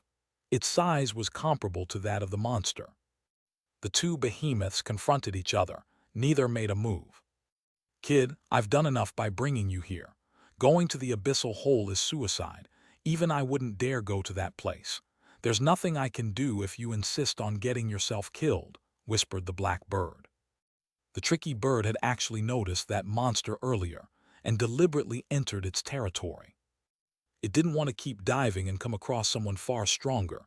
It might die there. It would surely be killed if it truly went all the way down with Su Ping. That place was too dangerous, even for the king-level creatures. Su Ping concealed his aura and kept diving after leaving the black bird. The pressure of the soul ocean was getting stronger further down. It was as light as mist in the beginning, but it already felt like a real ocean at the moment. It was quite a restraining experience. Such pressure slowed Su Ping's advance. He transformed and neutralized the soul power around him with his own power to reduce the pressure. Who knows how many souls have been buried in this ocean? I feel sorry for them, Su Ping mumbled. He was also fighting the seawater as he went down. He could vividly feel the changes of the ocean, including the differences in pressure and overall corruption. Even if he didn't reach the abyssal hole, he had no doubt that he could cultivate undead power by soaking there for 100 years. Undead creatures are made of the undead power. Undead pets are the most wicked and least liked pets in the world. They're also the most brutal and bloody. The undead power source is probably related to corruption and decay. Maybe I should learn more about that. Su Ping was trying to understand the power of the undead while on the move. If he couldn't grasp it directly, he could still learn from it indirectly. Roar! Su Ping heard a roar while pondering. An enormous sea spider seemed to have detected him. Su Ping snapped out of his focused state and frowned. He simply attacked after realizing that the spider was in the ascendant state. He had already done his best to hide from some careless ascendant creatures on his own, now that he didn't have the black bird's cover. The spider was clearly one of the perceptive ones. Being the case, he should simply kill it. Su Ping hid divine power in his fist and smashed with it when he approached the target. The divine power inflicted a special damage to undead creatures. Su Ping's punch had broken the spider's leg. The smoke of soul power was erased from the wound. The spider was clearly shocked after receiving the heavy strike, not expecting Su Ping's outburst to be that powerful and filled with the power it liked and feared. Hiss! The spider bellowed and charged at Su Ping again, with an apparent mix of anger and excitement. Su Ping didn't stop either. He summoned the little skeleton and merged with it. He was further enhanced once covered in bones. He drew his bone saber and slashed, forcing the spider to retreat. Go to hell! Su Ping slashed its head. His violent power pierced the spider's head. The spider screamed and the seawater was rippling. Su Ping instantly felt that other soul beasts were approaching. None of them was weak. His expression changed somewhat. The black bird was at first reluctant to attack exactly because it didn't want to alarm other undead creatures. He knew he could not dawdle. Once he dealt with the spider, he simply dived to the bottom of the ocean at full speed. There was no time to hide. 5 small worlds appeared on his back and spun like lotus flowers. When enhanced by the 8th astral painting, the power of the small worlds was combined, giving him another significant boost. He was launched to the depths of the ocean like a cannonball. As for Flash, Su Ping had noticed that it was impossible to flash in the ocean. Space seemed to be a vague concept there, if it existed at all. The feeling was hard to describe. However, he had also noticed that the black bird didn't flash either when traveling together. So, it probably had nothing to do with his weakness. It was due to the special environment. Roar! A lot of shadows lunged at him, moving as ferociously as ravenous fish. Su Ping cast secret techniques backwards while rushing down, while accelerating with the counterforce. Roar! There were beasts coming at him from down below too. Su Ping simply slashed at them. He concentrated his sword aura and imbued it on his weapon, which was sharp enough to cut the ocean itself. The sword aura was swept out, cutting an ascendant state beast apart. The 2 parts which made the beast were soon assembled as Su Ping swam by, and it continued chasing after him. Bang! A beast caught up from the rear and attempted to bite Su Ping's foot. Su Ping kicked it and turned its head into smoke. His physical outburst was as powerful as that of an ascendant state beast. Plus the divine power and the deity aura inside his body, he could defeat normal ascendant creatures. Bang, bang, bang. Su Ping slashed and charged, fighting his way out. Many beasts healed after being blown up. It was hard to kill them. Exactly at that moment, all the beasts crazily lunging at him stopped. Su Ping was puzzled by this, when he suddenly felt that he was enshrouded by a freezing cold. A bloody mouth full of teeth was slowly opened in the bottom of the ocean ahead of him. The mouth seemed big enough to swallow a mountain. Su Ping was as insignificant as a grain of dust in front of that mouth. A celestial undead, Su Ping slightly narrowed his eyes. Chapter 1183, Advancement. Phew. The next moment, Su Ping was pulled into the bloody mouth by an attractive force. He tried resisting, but his strength wasn't enough to counter the effect. He inevitably flew into the mouth as an unknown power fell over him. Su Ping instantly felt that his body and consciousness were destroyed. The world blackened, and he returned to the resurrection space. Instant kill. Su Ping's lips trembled. He was absolutely incapable of resisting when facing that celestial beast. The gap between them was too wide. Revival on the spot. Su Ping waited a dozen seconds before he chose to resurrect. However, he was consumed by a destructive power again, even before he could open his mouth. He could only return to the resurrection space. What's going on? Su Ping felt dazed. Was the celestial state beast chewing his body? This time, Su Ping wasn't in a hurry to go out. He could remain inside the resurrection space for an hour. He would wait it out as much as he could. He chose to resurrect on the spot when the system's reminder popped up. Hardly had he returned when he saw an enormous shadow looming next to him. The massive creature clearly noticed his reappearance. It opened its scary eyes in the murky and dark soul ocean. There was obvious astonishment in the creature's eyes. Damn it, why didn't it leave after eating? Su Ping changed his expression and quickly dived to the bottom of the sea. But hardly had he moved when he was surrounded by a force again. Su Ping felt he was grabbed and pulled towards the soul beast. He was soon pulled to a place close to one of the soul beast's enormous eyes. It was gazing at him. The thing observed him for a long time. Su Ping tried to struggle, all to no avail. The soul beast stared at him for a while. Suddenly, a bubble popped up and covered him. He instantly felt that his body was confined and all his power was dwindling. He was under the pressure of a special force field and couldn't get out. Is this thing trying to seal me and study me carefully? Su Ping's expression changed somewhat.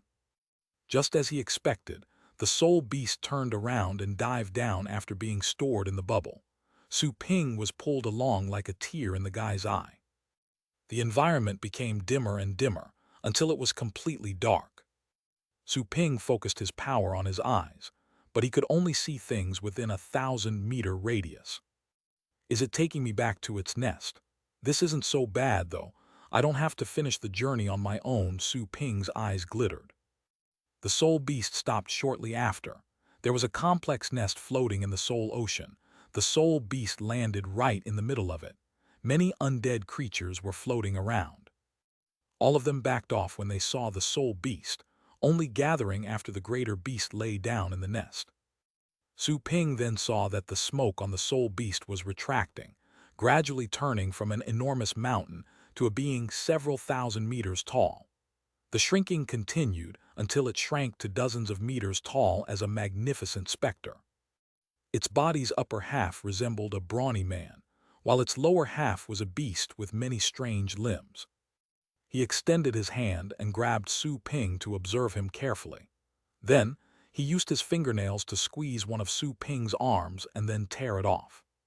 Su Ping's arm came off instantly. The pain was excruciating. The brawny man observed Su Ping. He went into deep thought after seeing how the young man's wound was gradually healing. It then threw Su Ping's arm into his mouth. Moments later, he tore Su Ping apart from the waist, then ate his body parts one after the other. It didn't take long for only his head to remain. This guy is studying me. Su Ping was infuriated, but all his words were blocked by the bubble. His vitality path had been suppressed by some sort of power. His own healing was extremely slow. Su Ping felt enfeebled soon after. The muscular man then darted out a white snake towards Su Ping and pulled an illusory being out of his head. Su Ping instantly felt cold. His soul had left his body. He could feel that the head behind him was already stock still. Is this the Ne Soul Ocean? It's too cold without a body here. Su Ping shivered constantly when he felt the chill. The muscular man, however, was astonished to watch Su Ping shiver. It was clear that Su Ping's soul wasn't on a high level. It wasn't special either. It was rather unbelievable that he could endure the ocean's corruption. He observed for a moment, and then ate Su Ping's soul piece by piece. Su Ping felt the greatest misery when his soul was torn apart, all because he lacked the protection of his body. Still, he gritted his teeth and cursed, not begging in the slightest. The last piece of his soul was soon minced and eaten up, and he returned to the resurrection space. Damn it, this thing regards me as research material. It won't let me go until it figures out everything. I'll be immediately noticed even if I resurrect. Escaping is impossible. The guy will only become more interested in me if I resurrect again and again. It won't let me go until it figures out everything about me. How can I leave? Su Ping thought quickly. Considering the circumstances, random resurrection seemed to be the only option. But if he were to randomly resurrect, where would he end up in this vast chaotic realm of the undead? To escape from a celestial, Su Ping was grim.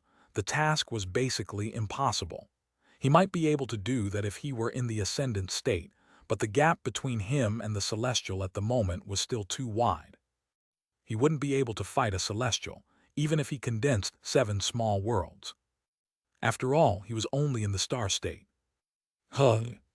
Suddenly, Su Ping's eyes glittered. That's right, he was in the star state, but he could become a star lord at any moment.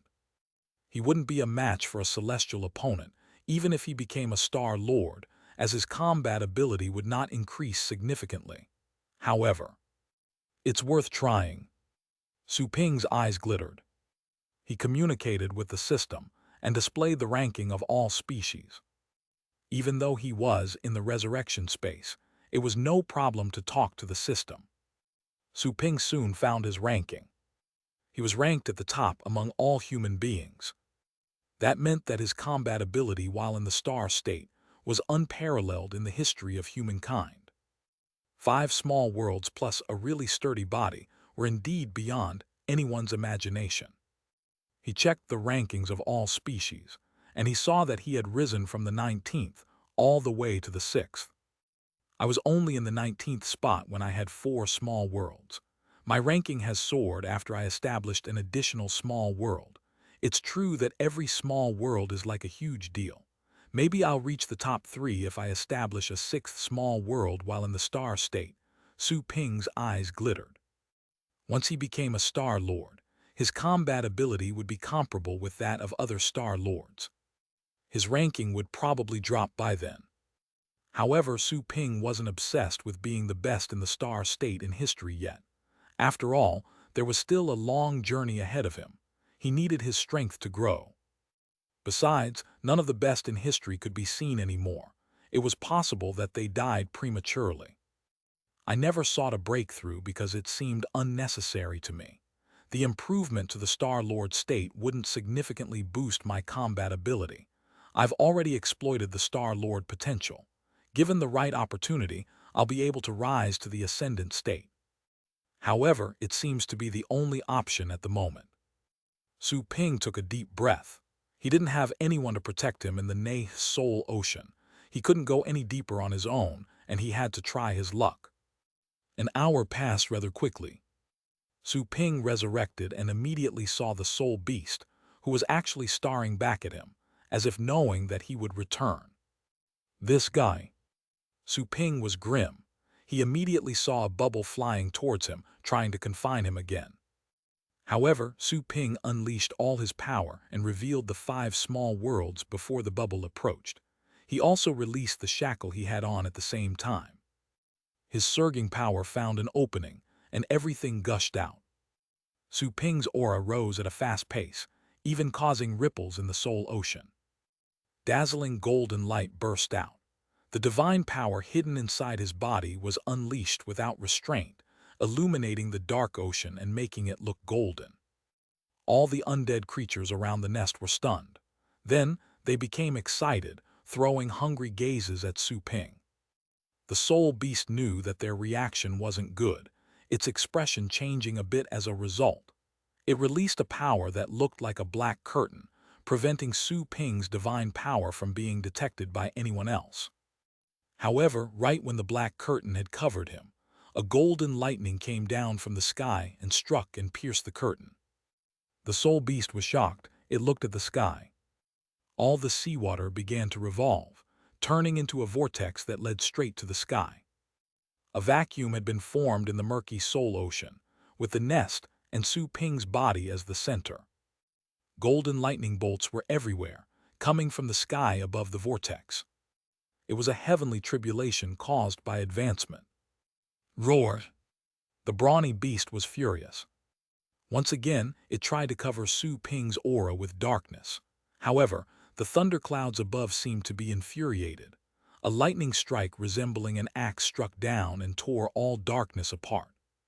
The brawny soul beast shivered as it detected some sort of power. It seemed to have alarmed some sort of being. It looked up at the sky with a mix of shock and fury while shivering, not daring to do anything else. The ocean was instantly boiling too. Countless undead creatures left their nests and approached the vortex as the water revolved, all because of the tempting divine power. Soon after, all of them saw the young god who was glittering at the bottom of the ocean. This guy. Hovering above the ocean, the black bird detected the unexpected change as it was about to leave the ocean. It couldn't help but look at the vortex, only to see a golden flash at the very bottom. The beast was rather shocked, not expecting that Su Ping would go as deep and cause such a ruckus. He's blatantly releasing his divine power. Is he asking to be killed? Mumbled the black bird. Many more soul beasts and undead creatures were gathered around the vortex. When seen from the depths of the ocean, they looked like Buddha statues, except that they looked evil and scary. All of them were gazing at Su Ping with shock and greed. Roar! Some undead creatures up above couldn't hold back their natural instincts, roaring and charging into the vortex in the hopes of approaching Su Ping and eating him. However, the thunderclouds in the sky seemed to become infuriated the moment the undead creatures entered the vortex. They expanded in size when a lightning bolt struck down. There was a boom, and several undead creatures were hit. They were immediately obliterated. The scene left many of the soul beasts and undead creatures in awe. However, some of them were still too bloodthirsty to hold themselves back. They jumped into the vortex and charged at Su Ping again. The lightning bolts continued glittering and illuminating the entire soul ocean, annihilating all the undead creatures that entered the danger zone. Furthermore, the undead creatures approaching were considered as Su Ping's allies by the tribulation. The cloud range kept increasing as a result, turning from a continent into a medium-sized planet. It floated above the vast soul ocean while emitting a ghastly lightning aura. He's caused a heavenly tribulation of the gods. It's been a long time since I saw one. Weren't they already extinct? How can there still be a heavenly tribulation? Could it be? Many undead creatures who had awakened their consciousness were shocked and suspicious. Some whose auras were profound seemed to be excited. It's a heavenly tribulation of the gods. Our clan is still there. The reincarnation path has been cut apart. We cannot return to our homeland anymore, but our people have found us. Many of the undead creatures were souls of deceased gods. They had the memories of their previous lives as gods and other creatures. However, their other previous lives weren't as strong as their lives as gods, so they would always consider themselves as gods. Even though they dwelled in the soul ocean as undead creatures, they still considered themselves gods, and they had been conspiring as an alliance. The vast ocean wasn't entirely chaotic. It had been claimed by plenty of forces. Those factions were divided based on the species they used to belong to when they were alive. Is he here to guide us home? If not, let's just eat him. He had us starved for ages. It's unforgivable. Some undead creatures who were previously gods had strange expressions. They saw themselves as gods, but their hearts had already warped.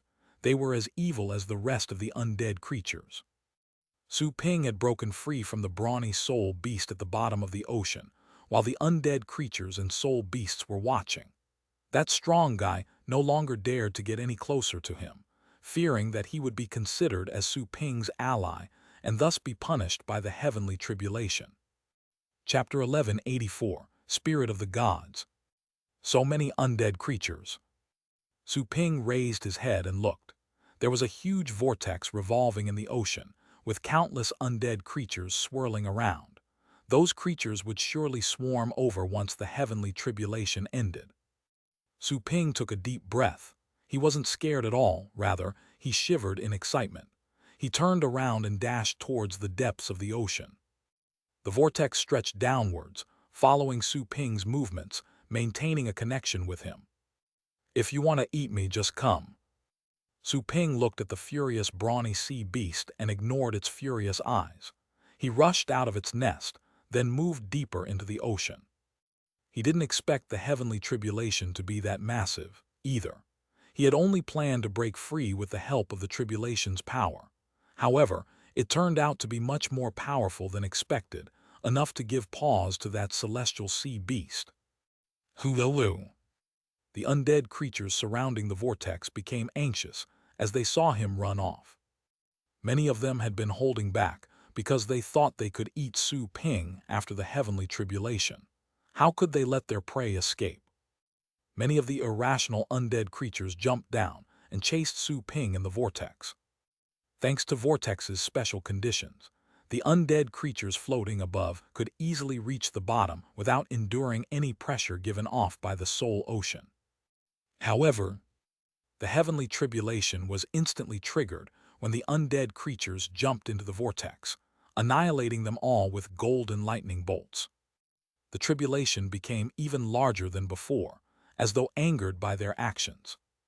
Damn it, what a bunch of fools! The undead creatures became furious because of this. The more powerful the heavenly tribulation was, the greater its coverage would be. They could even get hurt by accident. The prospect of the young god dying became more likely too. What would they eat then? This brat. The brawny sea beast was infuriated. It had already realized Su Ping's plan, which was to get out of his control by using the heavenly tribulation. He suddenly regretted not sending Su Ping into his small universe to study him. He wouldn't have had the chance to invoke a tribulation there. As for the current situation, it was already too late to do anything. The mind-blowing aura was becoming increasingly evident, deep inside the clouds up above. He didn't even dare to do anything else, fearing he might draw attention upon himself. Countless years had passed, but a fear that had been deeply etched in his soul had never disappeared. All creatures were like ants before a heavenly tribulation. Whoosh! Back in the depths of the ocean, Su Ping continued his descent. Light was fading away, and the area he could sense was also shrinking, turning from a radius of 1,000 meters to only 500 meters. It was still being constricted at an astonishing speed. They didn't come. While running, Su Ping formed an eye on the back of his head to see if those undead creatures were still chasing him. He was both relieved and puzzled. It's just a heavenly tribulation. Do they need to be this scared? Are they worried that they would be affected? But it's just the tribulation of a new Star Lord anyway. Roar! The bellowing came from the deep ocean further down while Su Ping pondered, and a destructive power was swept over. Su Ping found it impossible to dodge. He felt infuriated, so he unleashed the power of all his 5 small worlds. The 5 small worlds were shattered like glass in the next moment. His body fell apart as well. Revival on the spot. Su Ping chose to resurrect the moment he died. The rumbling heavenly tribulation above him showed signs of dispersing, but it soon went back to normal. What was that? Su Ping looked into the depths of the ocean, then saw a merman charging at him with an enormous spear. He was just as intimidating as the brawny sea beast from earlier. The merman had dragon horns on his head, which made him look awesome. The latter seemed shocked, as he didn't anticipate Su Ping's resurrection. A lot of undead creatures had started roaring around him before he made his approach. 3 of the undead creatures were in the celestial state, and the others were mostly ascendants. One of them, which looked like an enormous toad, said to him, "Young man, we're all gods. Where are you going? We'll give you a ride." Su Ping felt dazed. There are gods among the undead too. I was a prince of the Night Sky clan, a high-ranked clan, said a sea beast that looked like a snake. There were creepy and vicious faces in its scales. It was clear that it had absorbed countless evil undead creatures. The Night Sky clan, Su Ping had heard about it while cultivating back in Ember Palace. It seemed to be one of the 7 great clans that owned one of the divine eyes. That prince of the Night Sky clan, however, was a soul beast that looked like a snake. "You're about to enter the Nether Dragon's forbidden territory. Be gone," said the merman coldly. He held his spear, clearly unafraid of the god's souls. "We'll be on our way," said the soul beast that looked like an enormous toad. Su Ping's eyes glittered.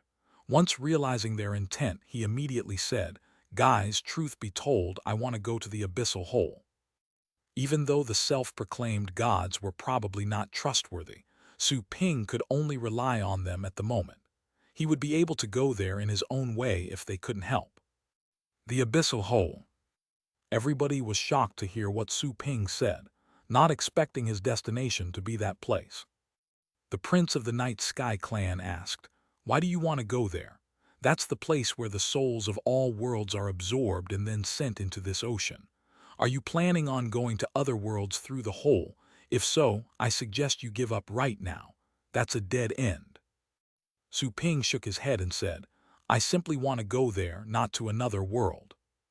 The enormous toad gazed at Su Ping. "Does it concern matters of the gods, or is it just something that you want to do?" Su Ping replied without hesitation, "Truth be told, the gods are in a perilous condition. I've been sent here because it's the only solution." The 3 celestial state souls, who called themselves gods, glanced at each other and fell silent.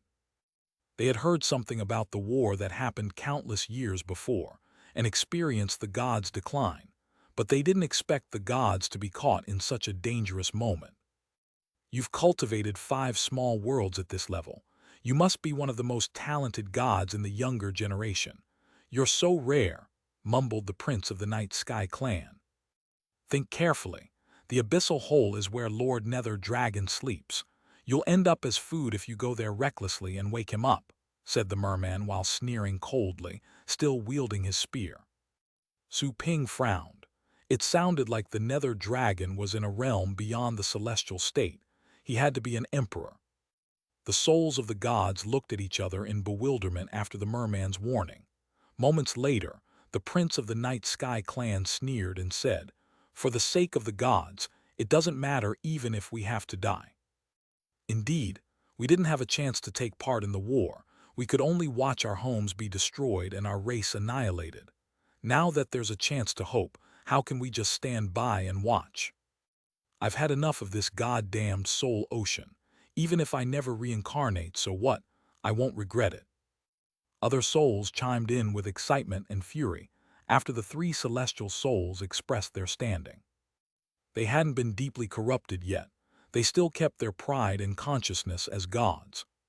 Su Ping was stunned by their response, as he had only planned to take advantage of them. He never liked gods anyway. Never did he expect that they would be willing to take such a risk for a total stranger. Gods are arrogant when they deal with other species. However, they seem to be loyal and tolerant amongst themselves. Su Ping had a new understanding. Most suffering in the world was perhaps due to different stances. It had nothing to do with right or wrong. 2 kind-hearted people could end up killing each other brutally only because they were protecting different things. "There is an emperor among the gods too. I'll ask Emperor Yi to come immediately," said the prince of the Night Sky clan in a low voice. The merman was shocked to hear that and snapped in fury, "Are you really going to start a war? We're all undead creatures.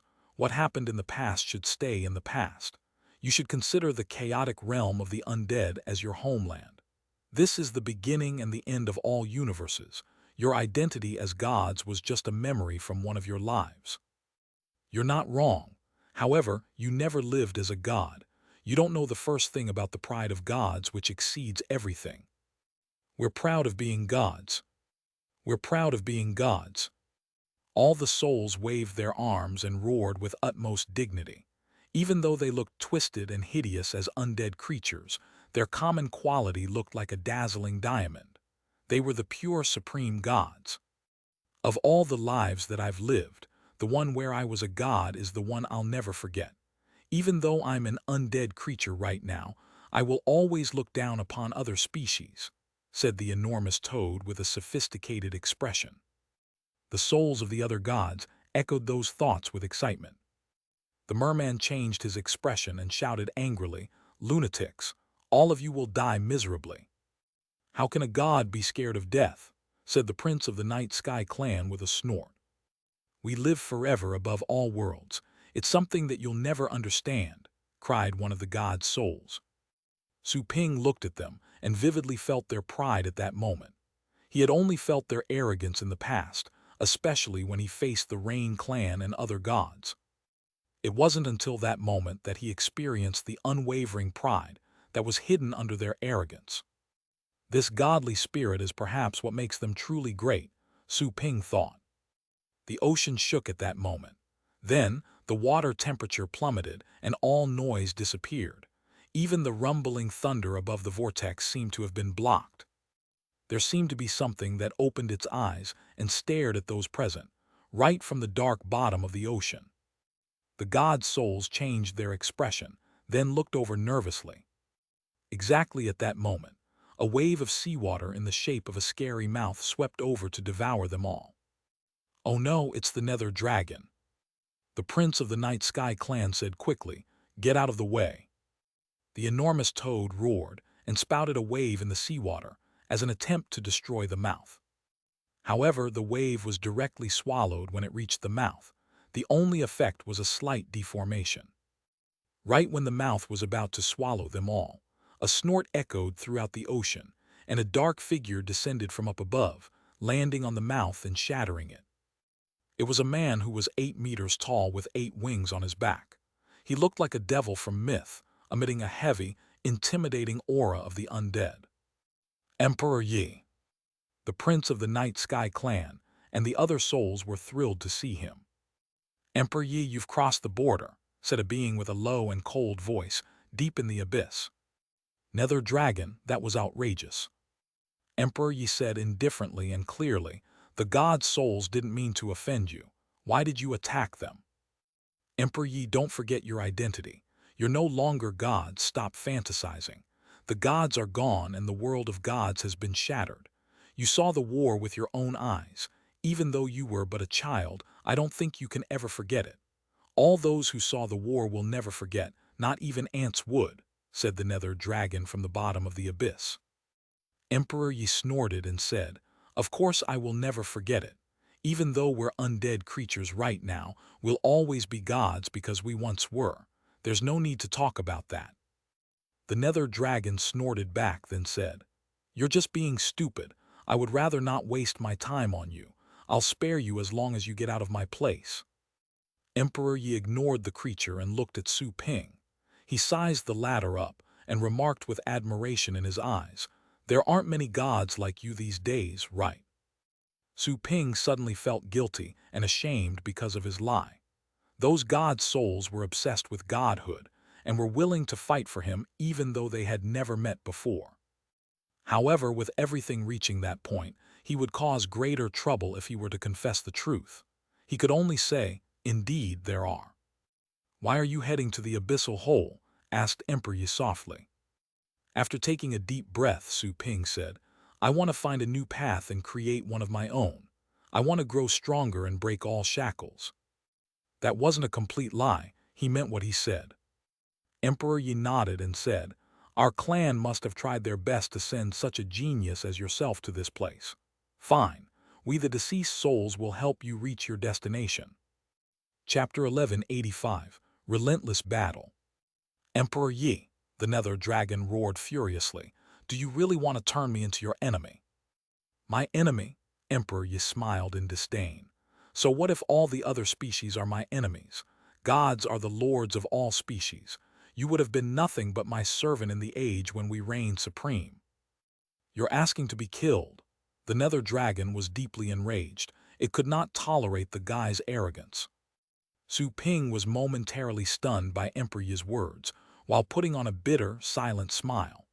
Those were the typical gods, except that they showed loyalty to their kind and arrogance to their enemies. What a proud species. They succeed because of pride and fall because of it, Su Ping thought. Roar! The nether dragon bellowed and the ocean surged with a tornado. The violent force was compressed, blowing at the gods' souls.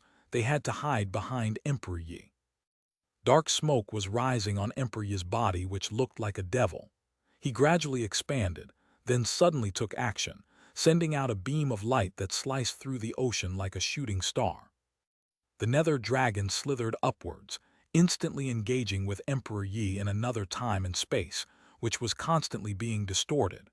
The resulting auras was scaring all the gods' souls. Let's go, while Emperor Yi keeps the nether dragon occupied. Let's head down there, said the giant toad immediately. Stop! The merman stepped up and stood in their way. Other ferocious beasts emerged from the abyss at the same time. 5 of them seemed to be celestials. Adding the merman, there were 6 celestial experts in total. You think that you, the remnants of gods, can trespass the nether dragon's territory. You're asking to be killed. Kill them all.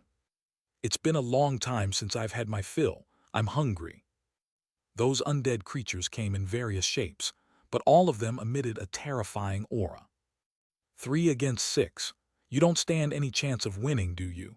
You think those lackeys of yours will help, said a chuckling creature whose upper half was a sexy woman, while the lower half body was a dark scorpion.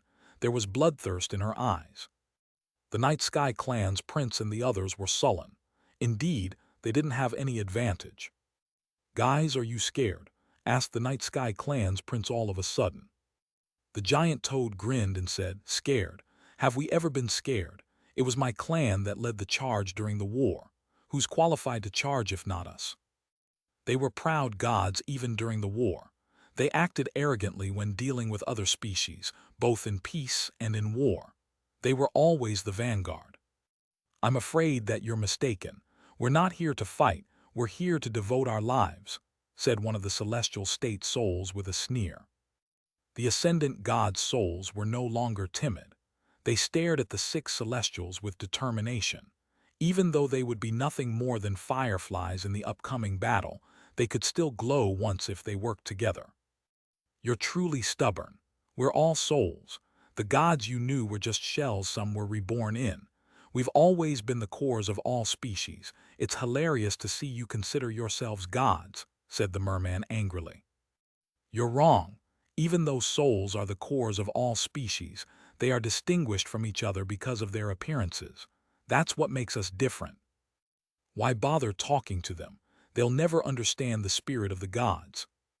Let us the deceased gods help our clan one last time. Follow me, kill them all, roared the Night Sky clan's prince charged forth. His body was like a snake emitting an evil aura. He didn't carry any godly gravitas.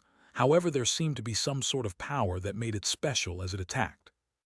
The giant toad also roared and charged forward. While it did so, he quietly released a power which concealed Su Ping. Die! All the other gods' souls roared and charged, like thousands of soldiers.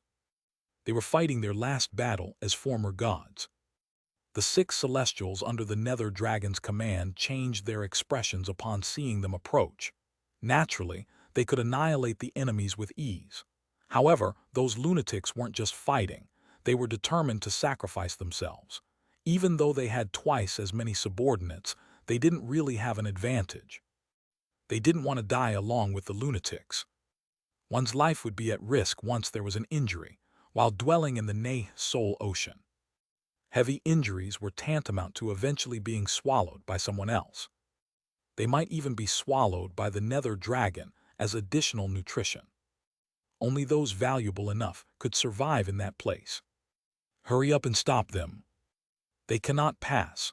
We won't be able to endure the nether dragon's fury otherwise. The merman roared and charged towards the giant toad. He had seen that Su Ping was hidden behind the toad's back. Those creatures were obviously trying to take him to the abyssal hole. Die! A fierce battle instantly broke out. The vortex caused by the heavenly tribulation continued to expand, soon reaching the battlefield. One of the ascendant souls was thrown into the vortex. Immediately after, a golden lightning bolt struck from the sky and burnt it to smithereens. The tribulation's range was still growing. The Night Sky Clan's prince and the half-woman, half-scorpion approached the vortex as they thought. The Night Sky Clan's prince immediately noticed the vortex's change, and his expression reflected it somewhat. Never did he think that the heavenly tribulation caused by a kid like Su Ping would be that powerful. Also, he vaguely sensed that some sort of aura was reviving behind the heavenly tribulation. The aura made his heart shiver. He was too scared to face it. "If you want to fight, let's die together," roared the Night Sky Clan's prince and grabbed the woman scorpion and dragged her into the vortex. The tribulation acted as though enraged when the two celestials entered the vortex, sending several golden lightning bolts over them. However, they were celestials, and the lightning bolts didn't really hurt them. Such a result caused the heavenly tribulation to change again, further expanding. Thunder was rumbling, as if ready to turn the ocean upside down. The thunderclouds, which were originally the size of a planet, expanded multiple times over. The terrifying pressure reached the undead creatures on the surface of the ocean, scaring them out of their wits. They tried their best to escape from the clouds' range. Boom, boom. Areas full of golden lightning smashed down and struck the two celestials battling inside the vortex. The attacks were clearly more powerful than before, eliminating a huge amount of dark energy every time. The woman scorpion in particular, she was hit in the already injured abdomen and could not heal. That sort of lightning seemed able to suppress them. The woman scorpion shrieked in pain with a contorted face. Meanwhile, the other gods' souls were still charging. The giant toad was fighting three celestials at the same time. He had expanded significantly by means of a secret technique. He was so strong that none of his enemies dared to get too close. A soul beast covered in fungi shouted in shock, "They are out of their minds." Another celestial god was fighting while risking his life. He suppressed two celestials, making it impossible for them to block other gods. "What's wrong with their heads? They were only gods once. Have they been brainwashed?" asked a furious undead creature. Someone realized that something was wrong as the battle escalated. "Look, the focus of the vortex is not here. The target of the heavenly tribulation is not behind this guy. It's down below." Damn it, was the kid the one who invoked the heavenly tribulation? All of them noticed that the tribulation wasn't invoked by the giant toad. Rather, it bypassed them and went deep into the ocean. A lot of God's souls were already rushing in that direction. The anomaly made them realize that the Su Ping they had seen behind the giant toad's back was just an illusion, whereas the real Su Ping had already passed their defense line and entered the abyss by blending amongst the God's souls. The six celestials under the nether dragon were terrified as they watched the vortex descend. They couldn't imagine how their superior would unleash its fury after learning that they had failed to block Su Ping. Also, what scared them more was that Su Ping didn't just sneak down. He had even attracted the heavenly tribulation down with him. That being was still asleep in the deepest part of the Soul Ocean. Once it woke up, the entire Soul Ocean would be turned upside down. The merman was so frightened that his face was twisted as he roared, "Hurry up! Someone stop them!" The giant toad, however, rushed forward and stood in their way. His body was already cracking because of the expansion. He looked at his shocked enemies and laughed. "We're determined to escort him on the last part of his journey. We were too weak to fight when we were alive, but We can still be heroes as ghosts. If you want to pass, do so by stepping over my dead body. Just ignore him. He's crazy for having used that secret technique. He'll soon be swallowed by himself. He sacrificed his own self and will never be born again. What a lunatic. Another chaotic battle burst out. The Night Sky Clan's prince and another celestial roared and joined the battlefield. All of them activated their greatest potential. Even if they could survive the battle, they would be greatly weakened and then eaten by other undead creatures. So they no longer held back. They used all their strength. The ocean seemed to be a void, but the water moved to an extreme. The rumbling thunder couldn't be heard through the water. All the undead creatures in the ocean were gathered there to witness the shocking battle. After that day, in the years to come, they would all remember that a young god once arrived and turned the entire Soul Ocean upside down. Deep at the bottom of the ocean, Su Ping descended straight down in pure darkness. There were hundreds of souls around him in the beginning, but only a dozen of them were left. All of them looked hideous, and yet Su Ping felt warm and safe among them. He looked back and saw that the battlefield was getting further and further behind. He was gradually unable to see the celestial gods clearly, but he knew that they must have tried their best to hold back twice as many enemies. Gods. Su Ping was nursing conflicting feelings. His prejudice and hostility caused by the Rain clan had vanished at that point. Even though the Rain clan was still his mortal enemy, there were other clans in the world of gods, and some of them could be friendly. Maybe some of the other clans would become his enemies in the future, but even if he had to fight them in the future, he would respect their spirit and their pride after that day. They were truly proud to their very bones. The abyssal hole is right up ahead. Even the Nether Dragon doesn't dare to step in. The Nether Dragon only watches over the abyssal hole. If you go inside, he won't dare to chase you down, said the Ascendant Souls escorting Su Ping. They looked weird and their voices were nasty, completely unlike the honorable gods. However, Su Ping could see the glittering godly souls in their bodies through their creepy appearances. Many thanks, Su Ping said. Go now. We can only take you up to this point. You must rely on yourself for the rest of the journey. If there's ever a chance, tell others that we've made contributions to our god kind. All the gods' souls stopped. They could not move any closer. There was a terrifying power in front of the abyssal hole which was lethal to them, since they weren't protected by physical shells. Su Ping nodded hard. You are not unknown souls. I will remember you. The dozen souls were all smiles, even though it made them seem weird, creepy even. Without further ado, Su Ping quickly charged further down. The abyssal hole was at the bottom of the ocean. That was the first time for Su Ping to touch the bottom of an ocean after such a long time swimming. He could feel rocks and sand, but it was too dark for him to see anything clearly. There were also unknown floating tentacles. The place looked like the crater of an inactive undersea volcano. The edge of the crater was cracked, making it look like a huge mouth. Su Ping could feel the soul power flowing out of the crater. It was so pure that he even had the illusion that it was different from the soul power he had sensed in the outside world. Is this pure soul power? Su Ping gradually approached the area, astonished by what he could feel. As far as he knew, the power of the undead was evil, but the soul power he was sensing at the moment was as pure as glass.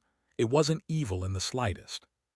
It's even cleaner than divine power, Su Ping said to himself without even thinking.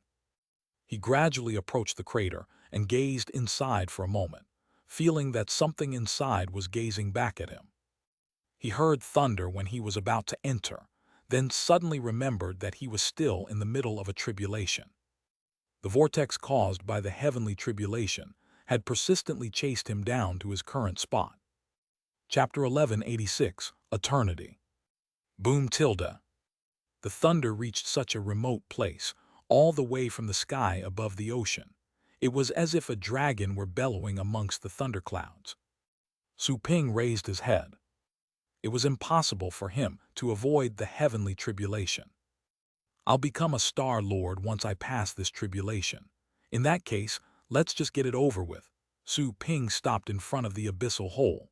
The vortex had extended all the way down and reached him. Inside the vortex was an area similar to a void, but it was actually much more special in comparison. There was no time or space within the vortex. Su Ping would be hit directly when the lightning bolts struck down. More undead creatures were entering the vortex and attracting lightning strikes at the moment. The thunderclouds above the ocean were still growing in size. Su Ping could almost see them, even though he was at the bottom of the ocean. The current distance between him and the heavenly tribulation was similar to that between the blue planet and the sun. It wasn't hard to imagine how massive the thunderclouds were. Su Ping stood straight and took a deep breath. He pushed the last stream of strength inside his body to break the bottleneck. All his cells were mutating and dissecting, producing greater power and space inside them. In the meantime, the internal structures of his cells were also changing, becoming even more solid. Bang! Right after Su Ping took that step, the heavenly tribulation was activated, and the first lightning bolt struck down. The entire ocean seemed to have been illuminated by the golden lightning bolt. Just like a roaring dragon, it swooped down and instantly penetrated the entire soul ocean as it moved towards Su Ping. It dazzled his eyes and entered his body. The lightning bolt suddenly vanished, leaving only a golden afterglow. Back in the ocean's bottom, Su Ping reappeared after the glow receded. His clothes were torn, revealing his tight muscles and chest. Golden hair fluttering, he gazed at the thunderclouds with eyes that looked like brilliant stars. He survived it. That lightning strike could have killed an ascendant, but he survived it. What a terrifying young god. Is he going through a tribulation to reach the ascendant state? Why do I feel that he carries ascendant power? The undead creatures floating around the vortex were gazing at the man standing at the very depths of the sea with a mix of shock and suspicion. Only when the lightning glowed could they see Su Ping's face. Otherwise, they would only be able to see the dark bottom of the ocean and the light caused by the fierce battles above Su Ping. That kid did reach the abyssal hole. Somewhere in the ocean, the black bird had yet to leave. It saw where Su Ping was thanks to the lightning and was rather shocked, not expecting that such a weak god could really achieve that. It dawned on the creature why its king would ask him to escort Su Ping. That young god was indeed special. However, he's catching a lot of attention. The black bird gazed at the depths of the ocean with concern in its eyes. Boom tilde. The second lightning bolt was gathering in the clouds right then. There seemed to be countless interlocked snakes of gold that were forming a terrifying chain. The lightning bolt struck down without any warning. Su Ping couldn't help but roar at the sky as he felt death looming over him. 5 small worlds appeared behind his back and illuminated the entire bottom of the sea. He roared and suddenly punched upwards. His fist gathered the power of 5 small worlds, which seemed ready to shatter the sky and suppress the world. Su Ping had already understood the deeper essence of the Fist of Exorcist by then. His punch carried both the aura and the power of the ascendant state. His fist roared and the lightning bolt struck down. A soundless explosion burst out inside the vortex. The bottom of the ocean became brilliant. All the mysteries in the darkness were exposed. There were actually unimaginably huge bones lying at the bottom of the ocean. They seemed to have been there for countless years. He survived it yet again. This god is going to reach the ascendant state in the deepest part of the soul ocean. He's truly crazy. I've long heard that gods are arrogant. I've finally seen it with my own eyes. Many undead creatures were shocked into silence. They were intimidated by Su Ping. Thunderclouds spun and paused for a few seconds at that moment. Then, 2 more lightning bolts struck down. They were bigger and even more powerful. Su Ping didn't hold back. Using his arm as a sword, he focused all his strength and swung twice. 2 shocking sword auras cut lightning bolts apart, which covered Su Ping after they were split. He felt as if shot by 1,000,000 arrows while surrounded by the lightning fragments. The pain was so excruciating that he would have been burnt to ashes if his body weren't as sturdy. The tribulation clouds were already far more powerful than those originally caused by him, all because of the undead creatures trespassing.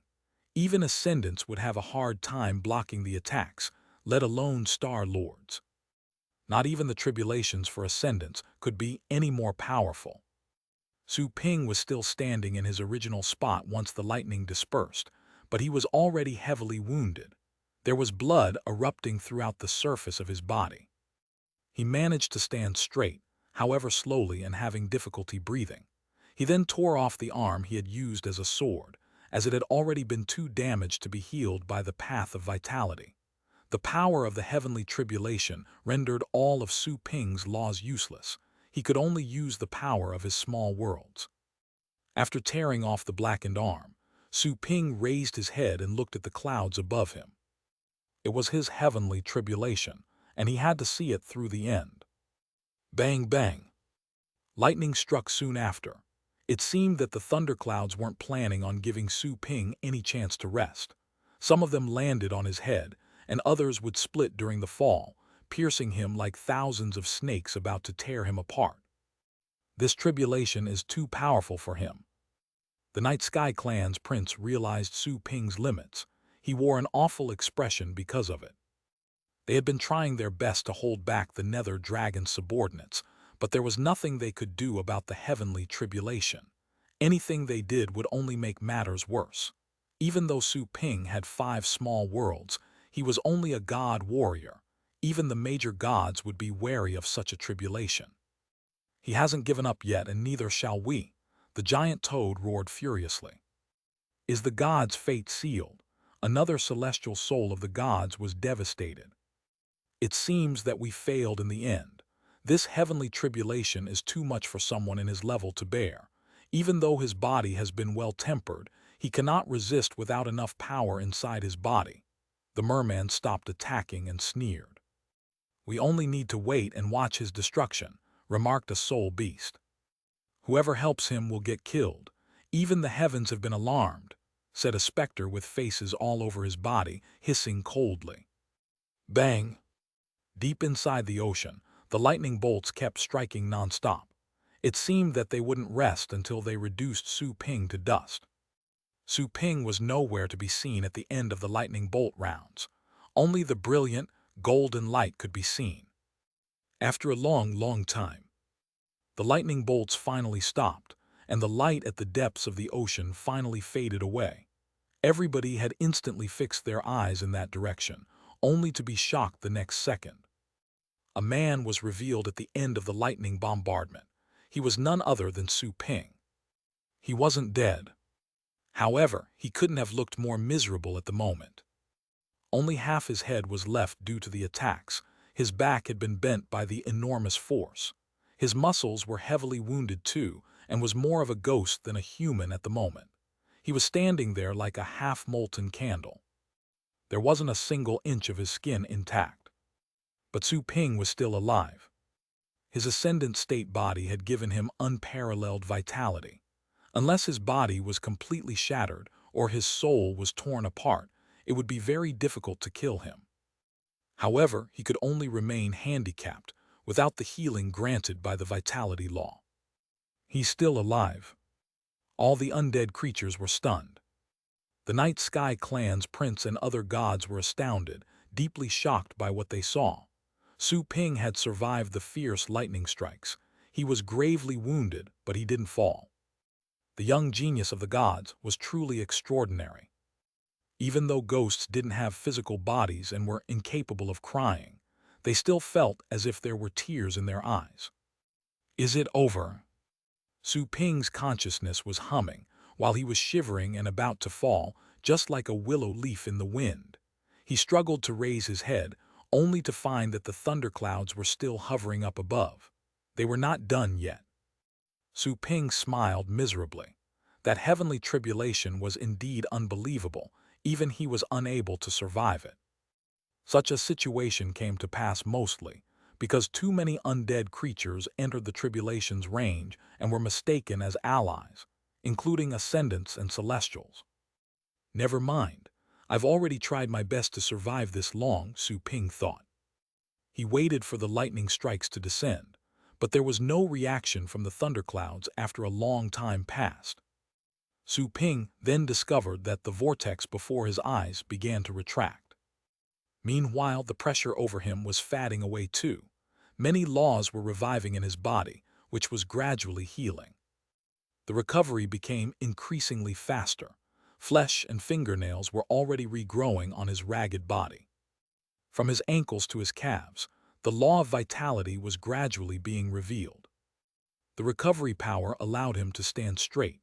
His body got back to normal soon after, as the law of vitality restored him to his peak status. Is the heavenly tribulation over? Su Ping was dazed for a moment. He then detected that the power inside his body was like a surging ocean. His exhausted strength was replenished thanks to the recovery of the law of life. He couldn't have felt stronger. He even had the feeling that he could extend his hand and cut the ocean apart. I'm a real Star Lord right now. Su Ping couldn't help but take a deep breath. He could already tell that he was much stronger than before. He originally thought that he wouldn't be greatly improved after becoming a Star Lord. After all, he could no longer establish a small world, and the advancement would only increase his power capacity. However, he discovered that not only his capacity to store energy was improved, his body had also been tempered. In addition, all of his laws seemed to have been refined, including his small worlds. Heavenly tribulation. As he remembered the epiphany he had when he weathered through the tribulation, Su Ping realized that he figured out a new way to establish a small world. His eyes glowed. Su Ping looked up while holding back his excitement. Darkness surrounded him again as the vortex retreated. However, Su Ping still saw the merman and the other celestials. Su Ping no longer dared to stay there. There was no more protection from the tribulation, so he had to break free as soon as possible. Whoosh! Su Ping turned around in an instant, then ran towards the abyssal hole behind him. He was so close that he had already entered it before anyone could react. The enormous hole was extremely cold. He felt a freezing coldness in his soul. Su Ping looked back. I don't think they're chasing me. His perception radius had been compressed to 500 meters before. It was expanded to 1,000 meters again. He was slightly relieved to find that nobody was chasing him.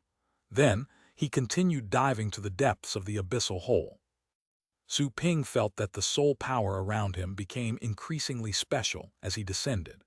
The impurities found in the soul power were removed, only the most essential power of the undead remaining. What pure energy! Su Ping found himself in the absolute darkness of the abyssal hole at some point. He couldn't see anything beyond the 300-meter mark. However, he could see some shimmering light around him. The light looked like plankton, which swam in the darkness of the abyss with glittering tails. Light seemed to be more present down below. Su Ping focused his power on his eyes and examined carefully, only to find that the light was actually the power of the undead. The essence of the evil power of the undead is actually this clear and pure. Is this the origin of soul power? Su Ping observed the undead power essence and was soon devoted to it. As he contemplated, Su Ping discovered that it was absolutely different from the power of the undead he had sensed outside.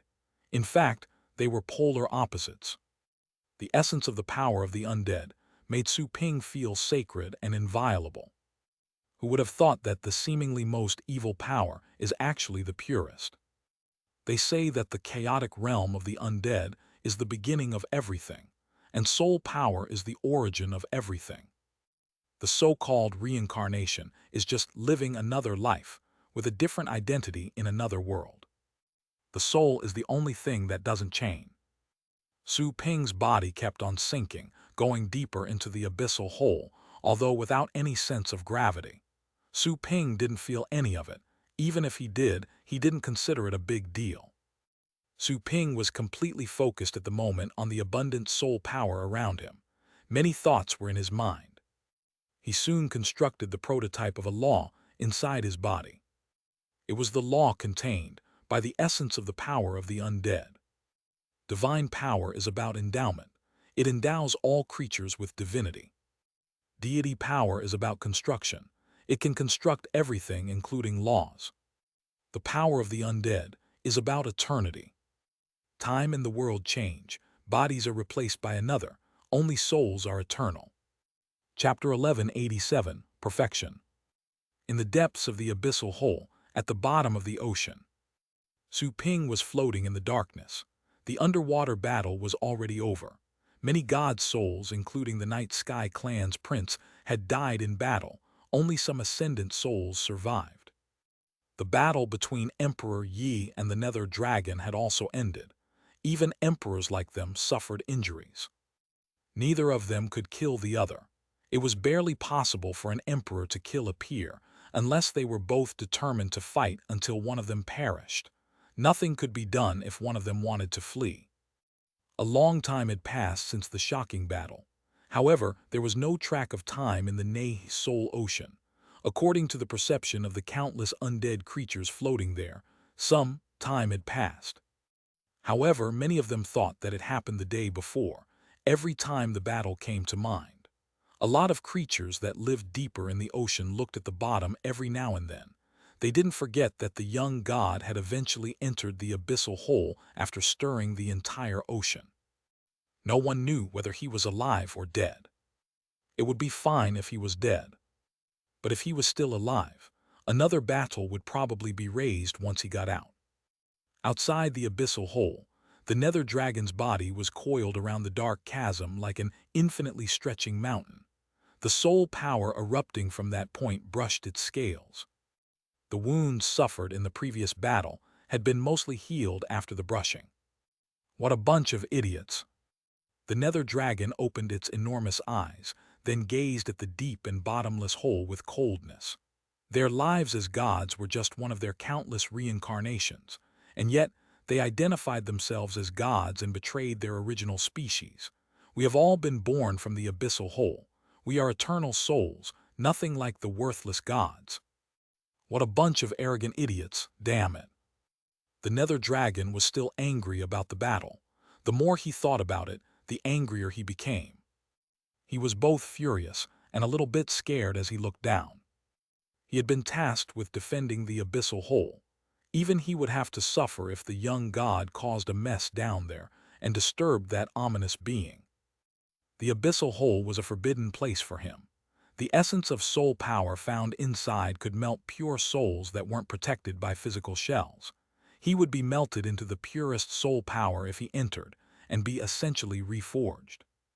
That was why all souls kept their distance from that place. Furthermore, the higher level they were and the purer their soul power was, the faster they would dissolve. The inferior undead, on the other hand, could struggle for a moment if they fell into the abyssal hole. After all, it would take some time for their impurities to be removed. There are still remnant gods in this place. That young god was undoubtedly a rare genius. Why did the gods send him here? Do they want something from the abyssal hole? Is it possible? The Nether Dragon's eyes were cold. If that brat was there to ask for that lord's help, he would only be delivering himself to the lord's mouth. In any case, I will steal his memories and eat him when he comes out. There's only one exit in this place. Even though the abyssal hole attracts the souls of all worlds over to this place, it's impossible to go back to those worlds, even if he abandons his body. The Nether Dragon closed his eyes and waited patiently. Deep inside the abyssal hole, Su Ping floated in the bottomless darkness, while surrounded by soul power that looked like fireflies. The power was attached to Su Ping, giving his body a strange glow. The light was half silver and half green. The soul power was stuck to Su Ping's skin. Some of it even got inside his body and wandered around in his arm. A strange energy pulse was spread out of Su Ping's body. It was something akin to a heartbeat. After a long time, Su Ping discovered that the scene before him was different on the day he opened his eyes. No longer completely dark, but lit with a strange green color. Infinite soul power was wandering in that place. Su Ping focused his attention and looked in one direction. He then saw what seemed to be the wall of the cave through an opening. There were floating vines on the wall. Is this the abyssal hole? Su Ping was dazed for a moment and committed that surprising scene to memory. All his senses had returned by then. He discovered that his body had changed once again. It was filled with soul power that slithered in his cells. Some of the soul power even forced the formation of a vortex inside his body. Am I the soul now? Su Ping raised a hand and saw that it was half real and half illusory, transparent in a way, but it was real flesh. He touched his hands and found them extremely cold. My body has been transformed. Su Ping gradually understood what had happened to him as he recalled the previous meditation.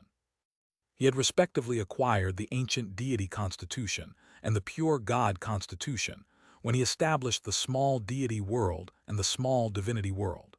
He had attained the constitution of a soul after being transformed by the essence of soul power.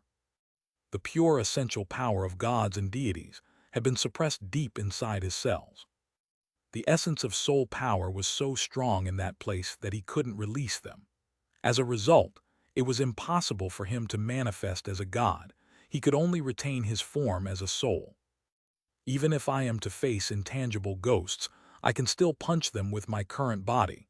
Su Ping touched his hands. His back glowed while he thought this. Those were the shining small worlds. The astral world, the illusory world, the path source world. The brilliant small divinity world didn't stop glowing after appearing. There was a new dark green light which carried a creepy aura. However, it was also extremely pure. That was the sixth world established by Su Ping during his recent cultivation. The law of the sixth world was eternity. He established the sixth world when he grasped the law. The law of eternity had almost been perfected at the moment. The power of eternity along with the path of life will be extremely great. Also, it seems to be related to the path of time as their traits are connected somehow. Maybe I'll be able to progress faster if I fuse them. Su Ping mumbled to himself. Su Ping possessed more small worlds than most beings after establishing the sixth world. At first, he didn't think of anything when he established new small worlds, but his understanding became special at that moment. If he could find something in common amongst the small worlds, maybe he would be able to unite them all. That was also the requirement for the ninth astral painting. There was no telling how strong he would become if he could meet it. Maybe he would be unimaginable. However, establishing the sixth world is still not the ceiling. My mentor in the Heaven Path Institute once talked of an ancestral god who had established 7 small worlds before becoming an ascendant. Su Ping's eyes glittered. He had an inspiration about a new small world back when he was in the Abyss entrance. To be more exact, it was a new law. The law of heavenly tribulation. He had gained such understanding from the heavenly tribulation. If he could grasp the law, he would be able to establish a small world with it. However, Su Ping only had the most basic understanding at the moment. He couldn't grasp it fully yet. Maybe I'll have to resort to the old way. I have to experience other people's heavenly tribulations. Su Ping's eyes glittered.